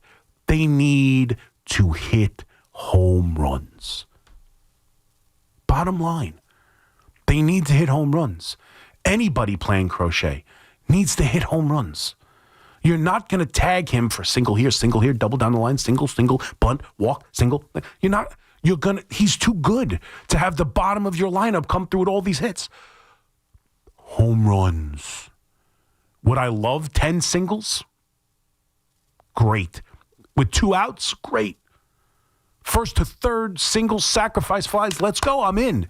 But you want to win this game and you want a clear path to win this game? Hit the ball out of the ballpark. That's how the Yankees win. That's how they'll win this game. That is the best strategy to go against a great starting pitcher. You're not going to have these big-time rallies. The idea of home runs disappear against a great pitcher is nonsense. Nonsense. It's disappeared for the Yankees, and that's why they've lost. But look throughout winning teams. Look at MVPs of the World Series and tell me what happened. Who won the MVP of the World Series last year? Freddie Freeman. What did he do in Game 1? What did he do in Game 2? He hit home runs. That's why they won. That's why he won the MVP. You want to beat great pitching? Take them deep. Patrick in Jersey City. What's up, Pat? Chris, what up, man? How What's you doing? going on, buddy? How are you? Perfect timing. Contrary to popular belief, people who hit a bunch of home runs win a bunch of baseball games. It's crazy. Crazy concept. I know, it's nuts, isn't it? Nobody What do you sees call it? It's not. You need 9 David Ecksteins to just put the ball in I play. know. That's how you win in the postseason. Yeah, the whole lineup should bunt. What do you call it? Based on what we've seen lately, I personally would rather see McMahon and Volpe on that side of the field because they've been perfectly fine lately. I don't really like trying to fix stuff that isn't broken. Mm-hmm. But however it turns out, however the lineup goes, I'm fired up for tonight. Yep.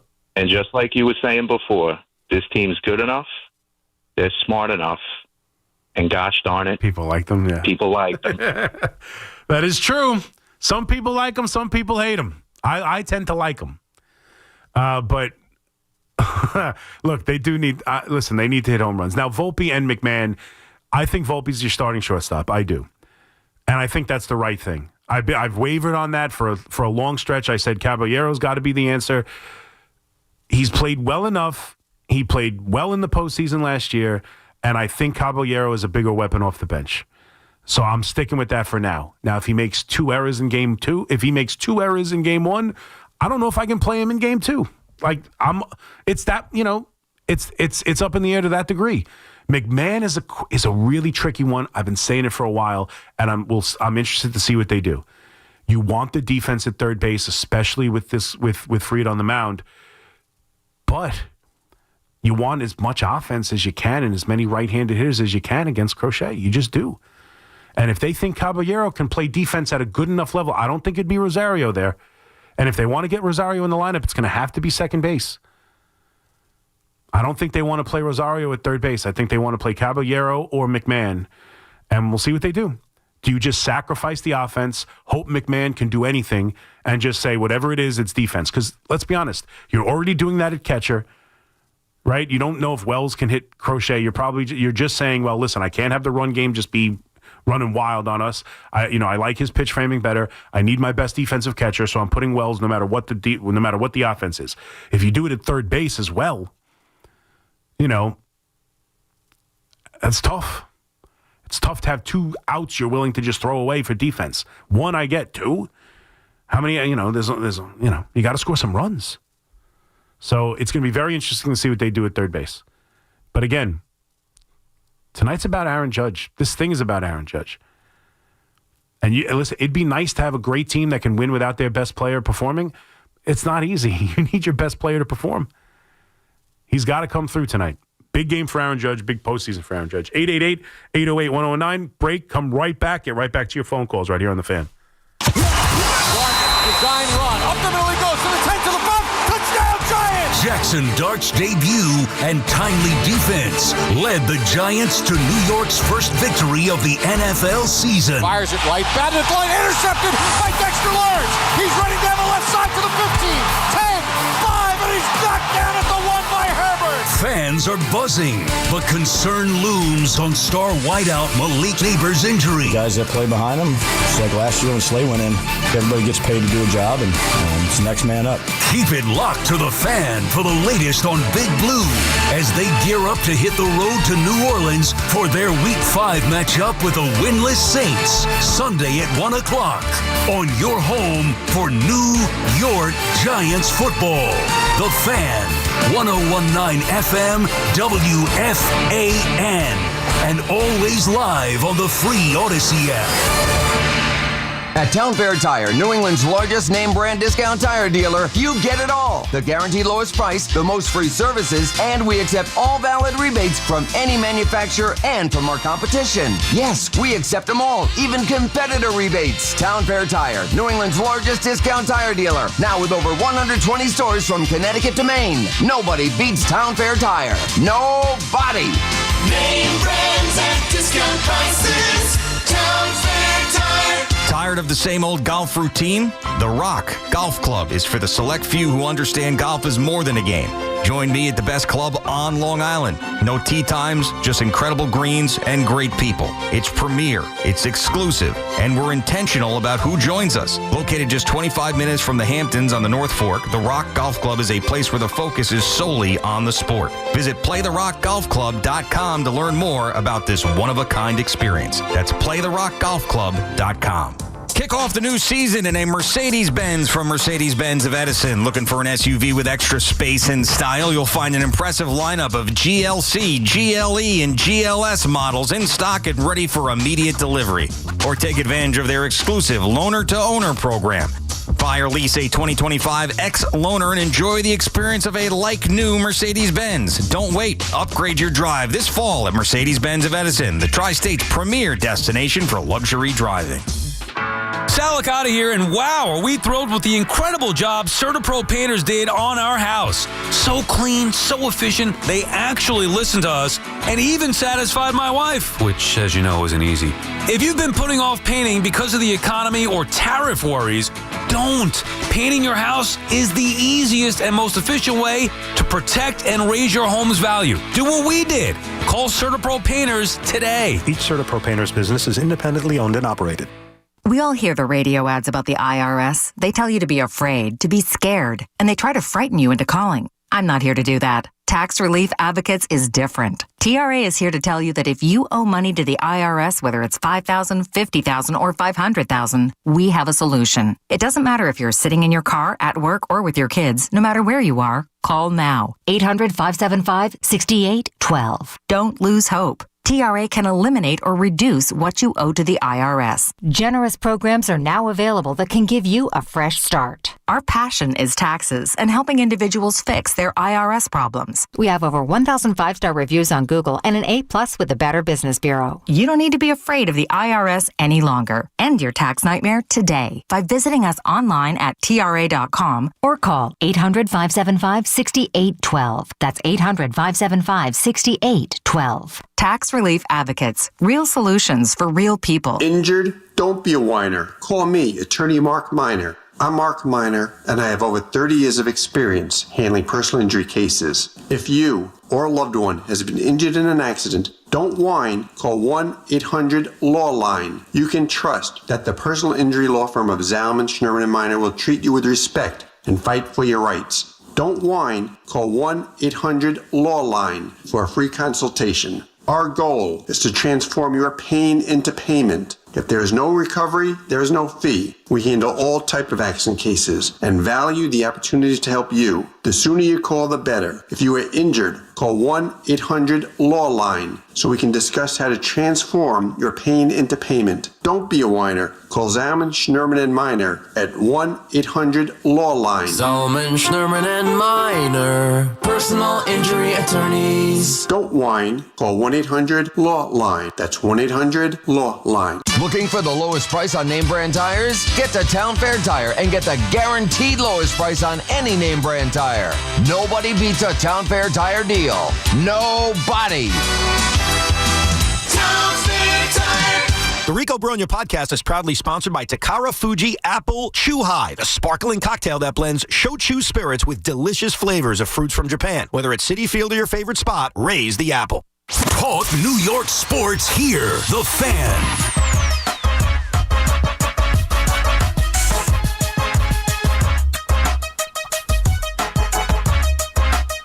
All right, 4:31. McMonigle here with you on The Fan. Obviously, a lot of leading into Yankee baseball tonight. Game 1 of the wild card, but we did start with the Jets. Obviously, a disappointing performance last night against the Miami Dolphins. Another game where 13 penalties, 3 turnovers, undisciplined. I mean, we're supposed to have an identity of, culture and accountability and buttoned up play, and this is what he was going to bring. Instead, it's been a disaster. And also, let's be honest, the quarterback, they don't trust to throw. They get down behind. Like, they can run the football a little bit, and they did early on. The quarterback, they're down late in the third quarter, and they don't trust him to throw. Plain and simple. They don't. They don't have a passing attack. And Fleegs, and I bring this up again, I know we went over it, but Fleegs sent me something that Warren Sharp tweeted out. Listen to this stat.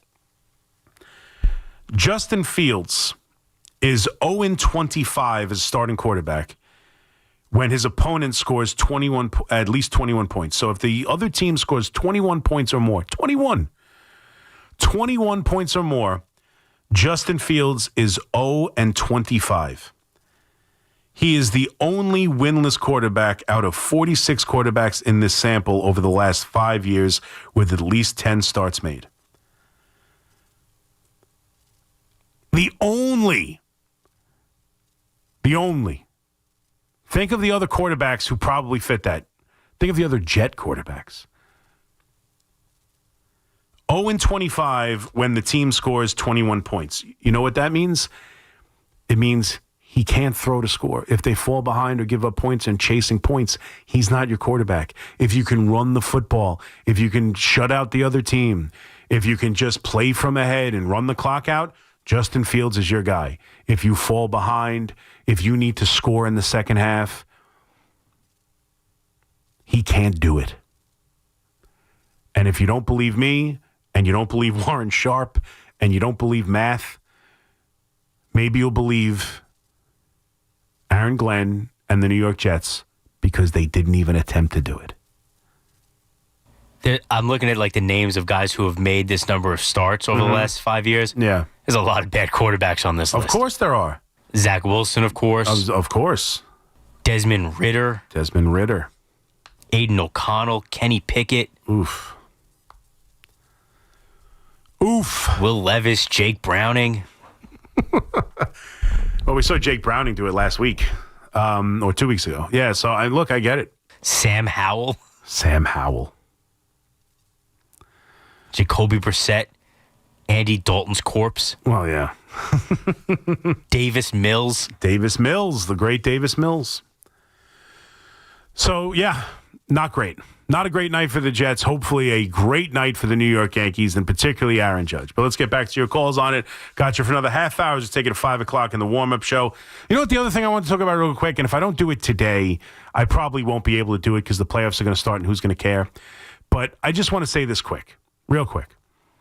I saw a lot of Yankee fans celebrating the fact that the Houston Astros did not make the playoffs, and they folded like a cheap suit down the stretch of the season, blew the division to the Mariners, got swept away by the Mariners, couldn't beat the A's, and allowed, as well as the Detroit Tigers, allowed this collapse and allowed Cleveland to get in. The Houston Astros allowed both of those guys to fail and fade down the stretch, at least Texas to fade and Cleveland to get hot. Detroit to, fade and Cleveland to get hot. And they couldn't win games down the stretch to secure a playoff spot. And I understand they're out, and I'm sure a lot of Yankee fans are taking pleasure in it. In fact, I know they are. Not me. This is a sad day for the New York Yankees. It is. For me, it is. And I know this is petty and maybe stupid and childish, and ultimately, I guess it doesn't matter.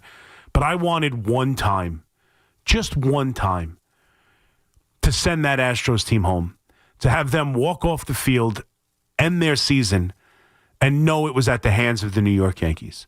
It'll never be even because they've beaten them too much, but I just wanted that revenge one time.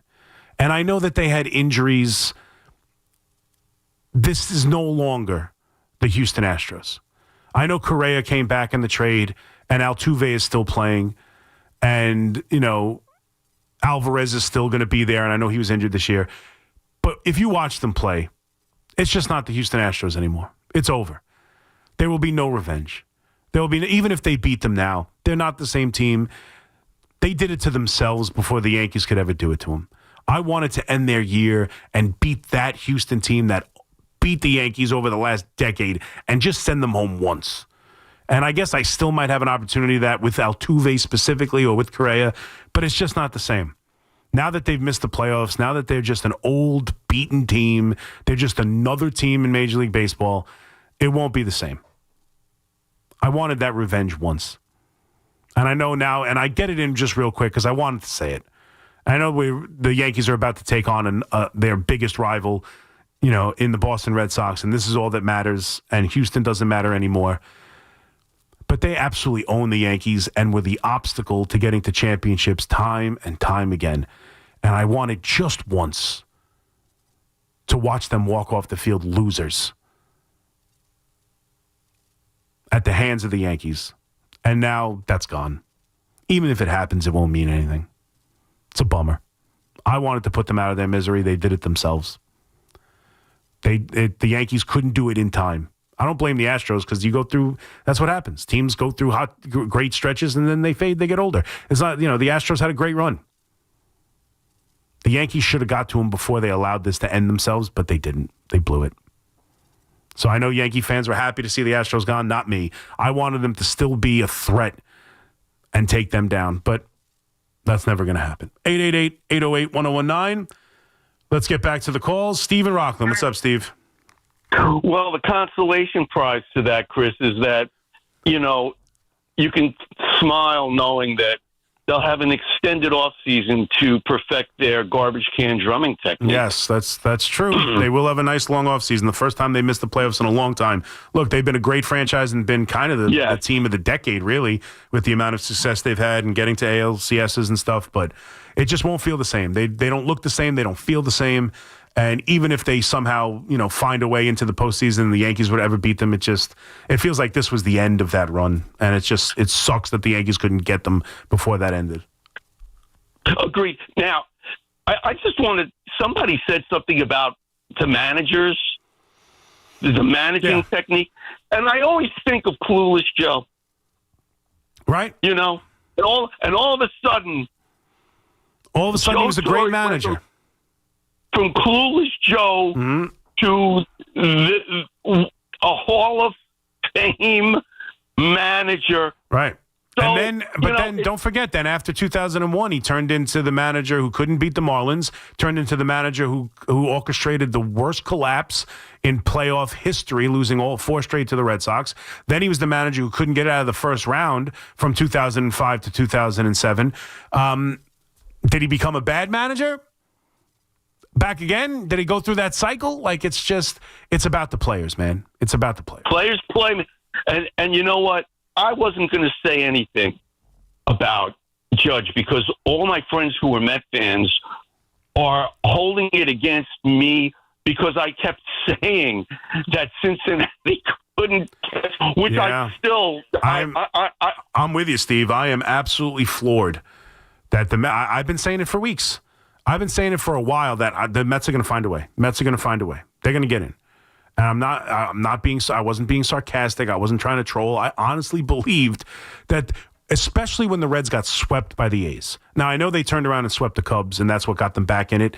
But when the Mets were still at the back end of that 8-game losing streak, and they kept fading, and the Cincinnati Reds had their chance and got swept by the A's, I said, that's it. This team isn't good enough, man. You cannot lose to the Cincinnati Reds. I never thought they would.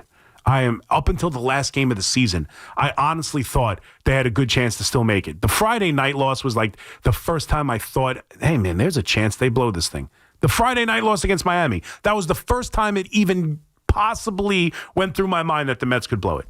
Up until then, I was convinced that the Mets would find a way. And even on the last game of the season, I thought the Mets would find a way. I really did.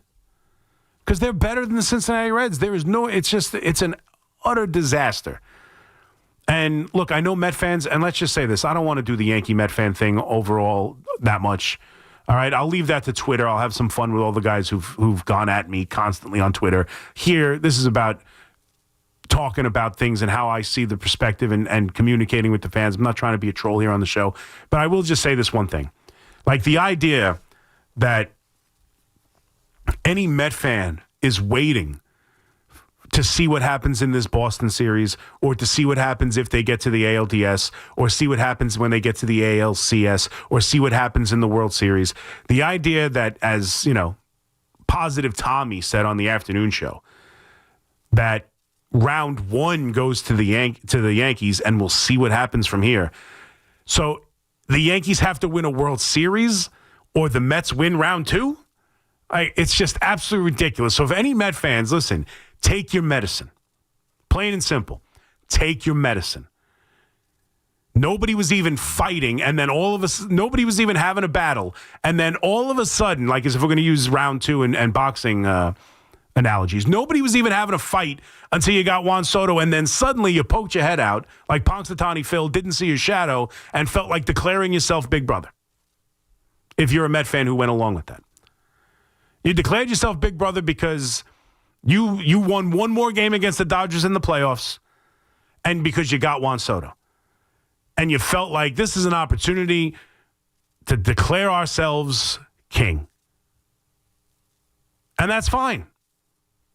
But when you come at the king, you best not miss. And you missed. And not only did you miss, you shot yourself in the foot.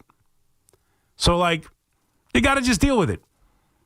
Next year's a different story, but the idea that round 2 can still go to the Mets if the Yankees get beat by the Red Sox, or that the Met fan, because I know I'll get inundated. If the Yankees lose at any point without winning a championship, inundated by Met fans going, what's the difference? We both lost. There's a difference.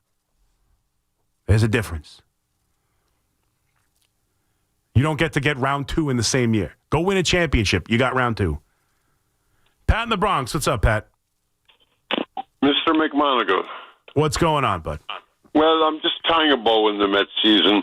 Last season, Steve Cohen was complaining that we didn't fill the stadium. Well, we did. They did. He put out a statement acknowledging that. He apologized to the fan base. I thought the message from Steve Cohen was a good one. He apologized. He acknowledged that the fan base showed up. He acknowledged that he demands better. He acknowledged that this was a utter disgrace and not paraphrasing here. He acknowledged the failure that this year was, and he apologized to the fan base and promised better. I thought that was as good a message as you can get from an owner who, for me, gets, outside of what you're talking about, kind of scolding the fan base a little bit last year to show up in the building. Outside of that, I don't know what else you could expect from an owner. I'll be honest. I don't know what else you could expect. The dude, he's done everything you could possibly ask an owner to do. It's up to Stearns and then Mendoza and then obviously the players to accomplish what they need to accomplish. The owner's given them every tool you could possibly ask for.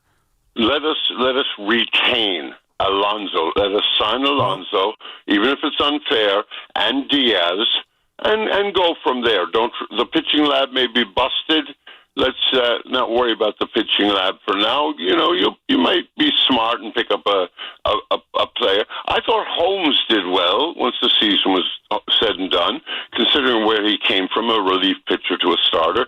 I think some of the pitching lab worked, but retain Alonso and Diaz. That's my hope. Well, I 100% think they're going to retain Diaz. I know relievers are fickle. He's proven to be one who isn't. He's proven to be one of those relievers who is great year in and year out. I know the first couple of years of his Met tenure, but since 22, when healthy and on the mound, he's been pretty damn good. And he just gave you another brilliant season. I would think that he's going to be retained. I think I think there's a good chance the owner just doesn't care about anything else except keeping Pete. I think there's a chance he's just going to tell Stearns, look, we're signing him. If you want to negotiate and get the best deal possible, you do it. But I'm telling you right now, we're signing him. I think there's a very good chance of that. But all my point's been about Pete is that I think you have to be open. I know Sal, I put it out too. I didn't say it as much as Sal. Sal, I guess, put out yesterday said he wants to openly look to trade Lindor. I don't know if I'd go that far, but I'm open to anything. That's what I've said. I think the Met fan has to be open to anything. If you believe that the team needs a shakeup and the core needs a shakeup, then you have to be open to anything. You can't say, the core needs a shakeup. Well, not that part of the core and not this part of the core. Certainly not this. When I say that, I certainly don't mean this. No, you mean it's got to change. So you got to be open to all levels of change. You've got to be open. Now, if it makes the team better, not trading Lindor for Lindor's sake, not signing Pete just to be different.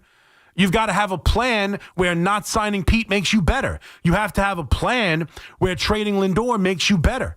But if those scenarios arise, I think it'd be foolish for Stearns, and I think it'd be foolish for the Met fan to not acknowledge that you should look at those scenarios. You should look at those scenarios. I think everything is on the table. Everything is on the table. Not that you should do everything and completely change the 25-man roster completely, 26-man roster completely, but any one piece of this core should be subject to change. Any one piece. I don't care who it is. Now, do I think trading Lindor, there's an easy path to do that and get better? No. I think it's a damn near impossible to ask to trade Lindor and get better. But if it's there for whatever reason, I don't think you could just dismiss it under the guise of, Lindor's our guy. I think that's out the window. I just think it's very difficult to imagine a scenario where that's the case. That's all. And the same thing with Pete. It's hard to envision replacing Pete's numbers. But if they have a plan to do so, I think the fans and Stern should be open to it. 888-808-1019. Quick break. Rapid fire style calls when we get back as we take it at 5 o'clock. McMonigle here with you on The Fan. We'll be right back. It's BT and Sal, middays 10 to 2 on The Fan, 101.9 FM. They did not want to lose, but their desire to win, their desire to forge through and fight through any impediment that came their way, it was non-existent.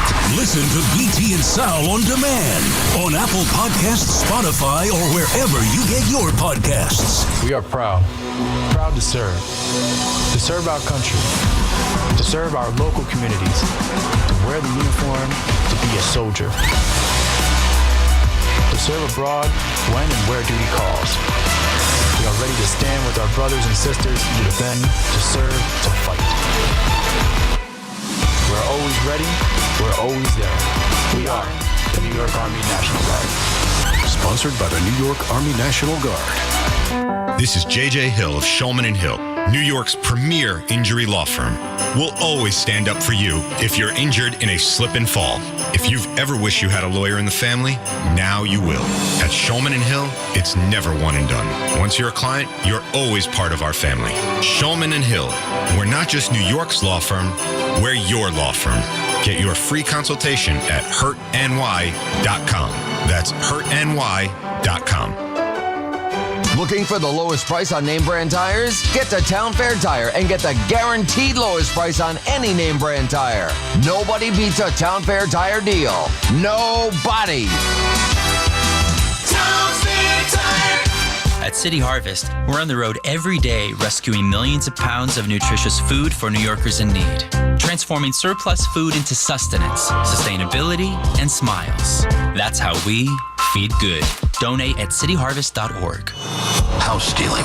It's a nightmare that's real. It's the FBI's term for thieves stealing your home's title and draining your equity. Just one fake document filed with a recorder, and scammers can own your home on paper, drain your equity, and do it all without you even knowing. Imagine waking up to a foreclosure or eviction notice.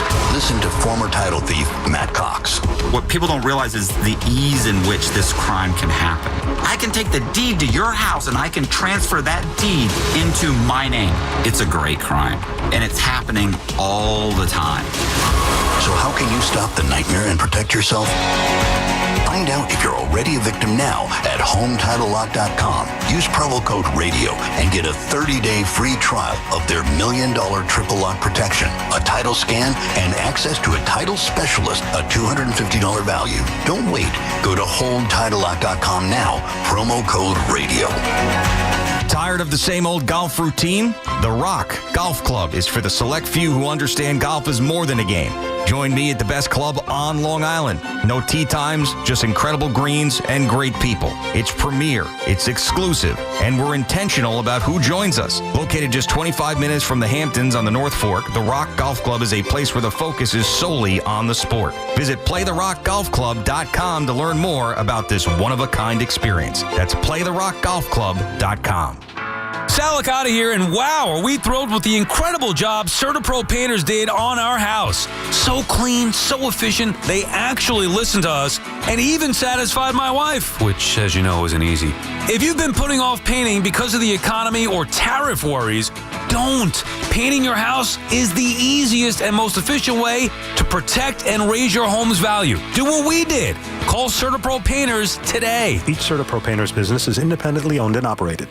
We all hear the radio ads about the IRS. They tell you to be afraid, to be scared, and they try to frighten you into calling. I'm not here to do that. Tax Relief Advocates is different. TRA is here to tell you that if you owe money to the IRS, whether it's $5,000, $50,000, or $500,000, we have a solution. It doesn't matter if you're sitting in your car, at work, or with your kids. No matter where you are, call now. 800-575-6812. Don't lose hope. TRA can eliminate or reduce what you owe to the IRS. Generous programs are now available that can give you a fresh start. Our passion is taxes and helping individuals fix their IRS problems. We have over 1,000 5-star reviews on Google and an A+ with the Better Business Bureau. You don't need to be afraid of the IRS any longer. End your tax nightmare today by visiting us online at TRA.com or call 800-575-6812. That's 800-575-6812. Tax Relief Advocates. Real solutions for real people.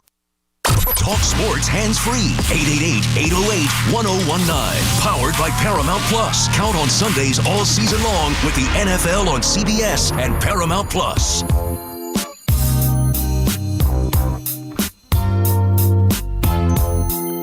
All right, real quick. McMonigle here with you on the fan. I got you for another couple of minutes as we get you to 5 o'clock. So let's get right to the calls. Try and get through as many as we can here. Let's go to Mark in Poughkeepsie. What's up, Mark? Big Mac, what's happening, brother? What's up, brother? How are you? Good. I got a question. I constantly hear you referring to the Blue Jays as frauds because of their postseason feelings. Well, right. more than just that, but yes. My question to you is, when Aaron Judge pukes all over himself again this postseason, are you going to refer to him as a fraud? No, probably not. But I appreciate the question. No, I won't. Because, again, the Blue Jays just haven't lost in the postseason. The Blue Jays just haven't lost series. The Blue Jays, this version of the Blue Jays, have yet to win a playoff game. A playoff game. And they damn near blew a 5-game division lead with like 8 to play. Okay? I've been calling this group fraud since 2001. When the Yankees went in there in September scuffling. 2021. I don't know if I said 2001. 2021. They went in there scuffling with the wild card on the line. The Red Sox, the Blue Jays, and the Yankees were all shuffling there for the wild card spot. And they went into Toronto and took 2 out of 3. And Toronto was running their mouth, and they lost. They haven't won a playoff game. They blew that series when they had an opportunity to get into the postseason and talked all kinds of trash. And since then, this group of secondary generation superstars has failed and failed and failed. We'll see what they do this year. And they managed to stave off losing the division. But they're frauds until otherwise proven. I know Judge hasn't struggled in the postseason. He was playing in the World Series last year. When Vladimir Guerrero Jr. wins a playoff game, let me know. Walt in Oceanport. What's up, Walt? Chris, I'm very unhappy because my understanding is that Volpe is going to be playing today. Yes. And I'm very scared now because I was very happy when we clinched, okay? But I would much rather now, because it's such a short game series, have Toronto and the Red Sox beat up on each other, and then I don't like sitting around for 5 days, okay? Right. But now I'm a little worried because I'm all about putting the best players out there, and you got 7, 8, and 9, okay, in our lineup, okay? Yeah. It has back average of like 218, okay? Okay. And Volpe does not deserve, okay? Caballero should be out there. He has a 240 batting average, plus the fact if he gets a single or a walk, okay, within 3 or 4 minutes, that's going to turn into a double. Yeah, if he gets a single or a walk, as a Yankee, he's had better numbers, but overall, I mean, his best career OPS is, I believe, Anthony Volpe's worst career OPS. Like he has not been a guy who's proven to get on base, and he is a weapon off the bench. Like I gotta hope he gets on, or I can hope someone else gets on late and pinch run him for that stolen base. And Anthony Volpe has played well enough the last 2 weeks or so. He hasn't made an error. He's played better defensively. The throws have been stronger, and he's been hitting somewhat better. I think the best version is an Anthony Volpe who doesn't kick the ball around, and Caballero off the bench so I can pinch run him if, say, Giancarlo Stanton gets on base late in the game, down a run, up a run. I want that extra run. I need to tie a game. I prefer that. I think that's the better weapon. I think the Yankees are more dangerous that way. I like that weapon off the bench. I think this is the best version. Now, can Anthony Volpe play well enough? If he makes 2 errors in game 1, then I'm not playing him in game 2. But right now, and considering his postseason success last year, I'm going to give him a chance to start. I think he's earned it. I think he is the Yankee shortstop. And particularly the main reason for me is that the guy who would play instead, I like him off the bench as a threat. Brett in Long Island. What's up, Brett? Chris, I hope you lost all your Giants bets because I won mine. And when they make the playoffs, you can't flip-flop and come back either. And stop bringing up the 47, 50 points that the Giants scored against Dallas. They let up 40 points every game. They have the worst defense. So that point is ridiculous. And the last thing... No, because they score 47 against all the bad defenses they play. Go ahead. Good point about why did we score so many. They have the worst defense, so just stop with that. No, Chris, I got you. With the Mets-Yankees dynamics, here's the proof, right? You just said it. Mm-hmm. You're going to have a whole entire Mets fan base right now praying that your team that you love gets swept, and they're going to be all over you. And that's the team you want to go to the World Series if it didn't affect the Yankees, right? Let's repeat that. That is correct. There's no way. You're fooling yourself. Yeah. Listen, Brett, we have the same stuff over and over. You go over this over and over with me. I don't know how else to say it to you. I'll just tell you this. Do you think that I'm like, I could go back and forth with fans, right? And I'll have some fun with it now that I'm on top or the Yankees are on top, and I'll have to deal with it when the Yankees lose, right? Do you think that makes me rather not watch a a baseball game I'm invested in and can talk about. You think I'd rather watch the Reds and Dodgers or the Mets and Dodgers? That lasts a day, man. It's so superficial and not real. I don't care. Like, it's about, like, I want to watch the games. I want to be invested. Gary in Astoria, I want to talk about it. It's what I do. What's up, Gary? Hey, good morning. Good morning. Chris. Yeah. Did you see that press conference by David Stearns? I did, yes. I was not impressed, first of all. He does not seem like a real baseball guy, number one. Number two, he has no general manager, and I think Brian Cashman is going to make a play for Alonso. I don't think he's going to make a play for Alonso. I don't think they need more home run hitters, and I think they have a cheap option at first base with Rice and could put money elsewhere. As far as David Stearns, I thought it was a decent enough press conference. Look, you get the idea. If Met fans were looking for, I know I handled the rotation, I'm going to do it different in the future, you didn't get that. He talked about developing starting pitching because of his beliefs about free agent pitchers. And he's not wrong, but eventually you do have to make sure, if you don't develop it, that you got to find some top-level talent, and we'll see how he handles it. But I thought he was okay. Thank you guys for calling. Thanks to Fleegs on the other side. Let's go. Yankees, Red Sox. I'll be with you tomorrow morning, 2 a.m. We'll break it down. Let's go, Yankees. Sports Radio. Oh, bye-bye.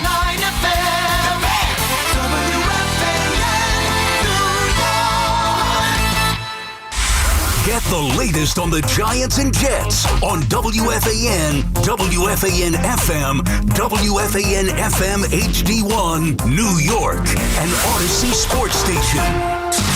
WFAN Sports Flash. Good morning at 5 o'clock. I'm Marco Belletti, and this report is brought to you by Saints Joachim and Ann Nursing and Rehabilitation Center, and also brought to you by Staples. Jets continue to hurt themselves. Now 10 straight losses in Miami as the Dolphins erase gangrene 27-21. Very disappointing. Very disappointing. And there's no way you can win any game with 13 penalties and 3 turnovers. It just can't happen. 101 penalty yards, 3 turnovers, including a Braylon Allen fumble near the goal line as he left with a knee injury, did not return. Breece Hall had 81 yards on the ground, but plenty of frustration. It's just a tale of, 3 out of our 4 losses. Teams will shoot ourselves in the foot, and we come back and shoot ourselves in the head. Justin Fields, 226 yards passing, 81 yards rushing, 2 total touchdowns. Darren Waller, a pair of TD receptions in his first game out of retirement. Tyreek Hill had to be carted up the field with a dislocated kneecap. Jets now 0-4. Dolphins 1-3. The game, the Broncos rolled the Bengals 28-3. Bo Nix, 326 yards passing, 3 total scores. David Stearns with lots of questions for next year. That includes Pete Alonso saying he'd love to have him back. Also said Carlos Mendoza is going to remain as skipper as he didn't put the blame at his manager's feet. We had a tough year this year. There's no question. We are all disappointed. We are all frustrated. Mendy as much or more than anyone else. But I still believe he's a very good manager, and I think he's going to demonstrate that. And it's the Yankees and Red Sox tonight for Game 1. Max Fried, Garrett Crochet, your starters. We'll have all the action right here on the Fan and on the free Odyssey app, beginning with the pregame show at 5:25. 68 degrees, cloudy skies, Central Park. That's what's happening. I'm Marco Belletti.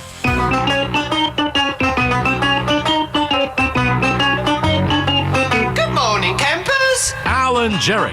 Don't worry, it's only an hour long, and most days it doesn't suck. All right, it's 5:02. How we doing? It is Tuesday. The Jets suck. What's up, Eddie? How we doing? Al Dukes, what's going on, man? Good morning, Jerry. Do you remember something? I want to ask you this because I thought I didn't watch the second half of the Jet game. It was a mess as it was, and I saw it when I came in this morning. It was a mess. The Mets out. The Jets stink. The Giants, they got to win the other day, but, they're 1-3 with a rookie quarterback. Do you remember when we did the wristbands? Thank God for the Yankees. Yes, I do recall that, yeah. I actually, that was a Craig invention, I believe. It was. I actually thought of that this morning, like, what? It's the same thing every year. Every year, yeah. The Yankees are in the playoffs. The Mets likely aren't. The Giants stink. The Jets can't get out of their own way. And here we go. Yep. God, I think thank God for the Yankees, as we say around here. I think the Giants at least have something fun. I agree. And potentially building and they should win Sunday in New Orleans. They really should. As long as Jaxson Dart doesn't get himself killed or Mike Kafka doesn't run him 10 runs a game where he gets himself killed, then they have some. The Jets don't have anything. Like, the Jets don't have their quarterback of the future. No, they don't. They don't. And it's almost as if you're just watching a rebuild in slow motion. But a rebuild of what? Because the defense, these guys are all a year older. So it's like every year you play now without that quarterback, which when you do get him, unless he's a free agent veteran, you're starting from ground zero. I mean, it's just, oh my God. I know. I was very disappointed when I woke up and saw the Jets lost to the Dolphins. I mean, they outgained them. They had the ball the same. Like they had, I think they had, I'd have to look. I want to say they had almost 400 yards of offense to the Dolphins 300, but you can't turn the ball over 3 times. And I like that they cut a guy week 1 for fumbling a kickoff. Yeah. The guy last night fumbles a kickoff and then does a fair catch at the 2-yard line. Same guy. Is he getting cut today? I don't know. I do not know. And they do like the worst things for these teams, an NFL team, is you get the ball to start the game, you drive down, you get in the red zone, and either you kick a stupid field goal or you fumble the ball away like the Jets did. And that was so the Dolphins were up 3-0 already, and that's a 14-point swing because Braylon Allen is literally a yard from scoring when the ball comes out. The Dolphins, and, oh, by the way, that was like an 8-minute drive. It was a thing of beauty, except he fumbles the ball.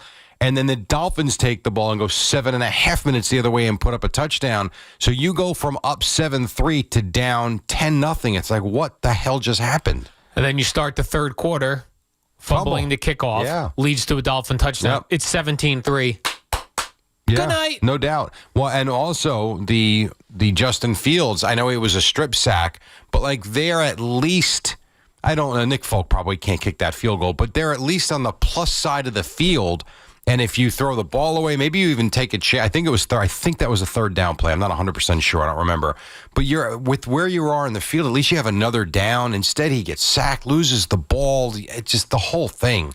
It's bad. It's just bad. Marco Belletti in his 4 o'clock update. Okay. I didn't hear this. I could have swore said that the Jets haven't won in Miami. I thought he said 14. That might be right. Years. I don't know. Eddie, is that How's correct? that possible? You're the Dolphin I fan. don't think it's 14. No? Okay. I mean, it could be true. Straight. I'm going to Google this. 3? Well, actually, that would be 14 years. Yeah. When is the last time the Jets won in Miami? No, of course you can't tell me that. I can find it for you very quickly. Yeah, I mean, it's just unbelievable. But that does not shock me, though. I mean, the Giants haven't beaten the Cowboys in 18 years. Yeah, I get. I mean, here's some other interesting to note stats, Jerry, as you look that I like up. interesting to note facts. And this is shocking to me, knowing how bad the Jets have been in our time of being on this planet. Yes. No Jets coach has started 0-5. That's interesting. Aaron Glenn is about to get that. The Jets won in Miami in 2015. Okay, 10 so years. 10 years. Yes. Good job, Jets. Unless that was like one of these Europe games, which I don't think it is. That was in Miami, though. And actually, back-to-back years, 14 and 15, they won in Miami. Oh, they were on a roll. They were on a roll. Actually, 3 years in a row, 13, 14, and 15, they won in Miami. Oh, they were killing it. Yes. The, what do you call it?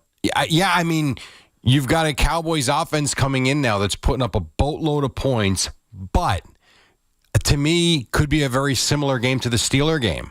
I mean, the Cowboys haven't shown an ability to stop anybody. So it could be a high-scoring type of game. That having been said, if you're going to ask me who am I favoring, I would still favor Dak Prescott and Hell yeah. George Pickens and Ferguson.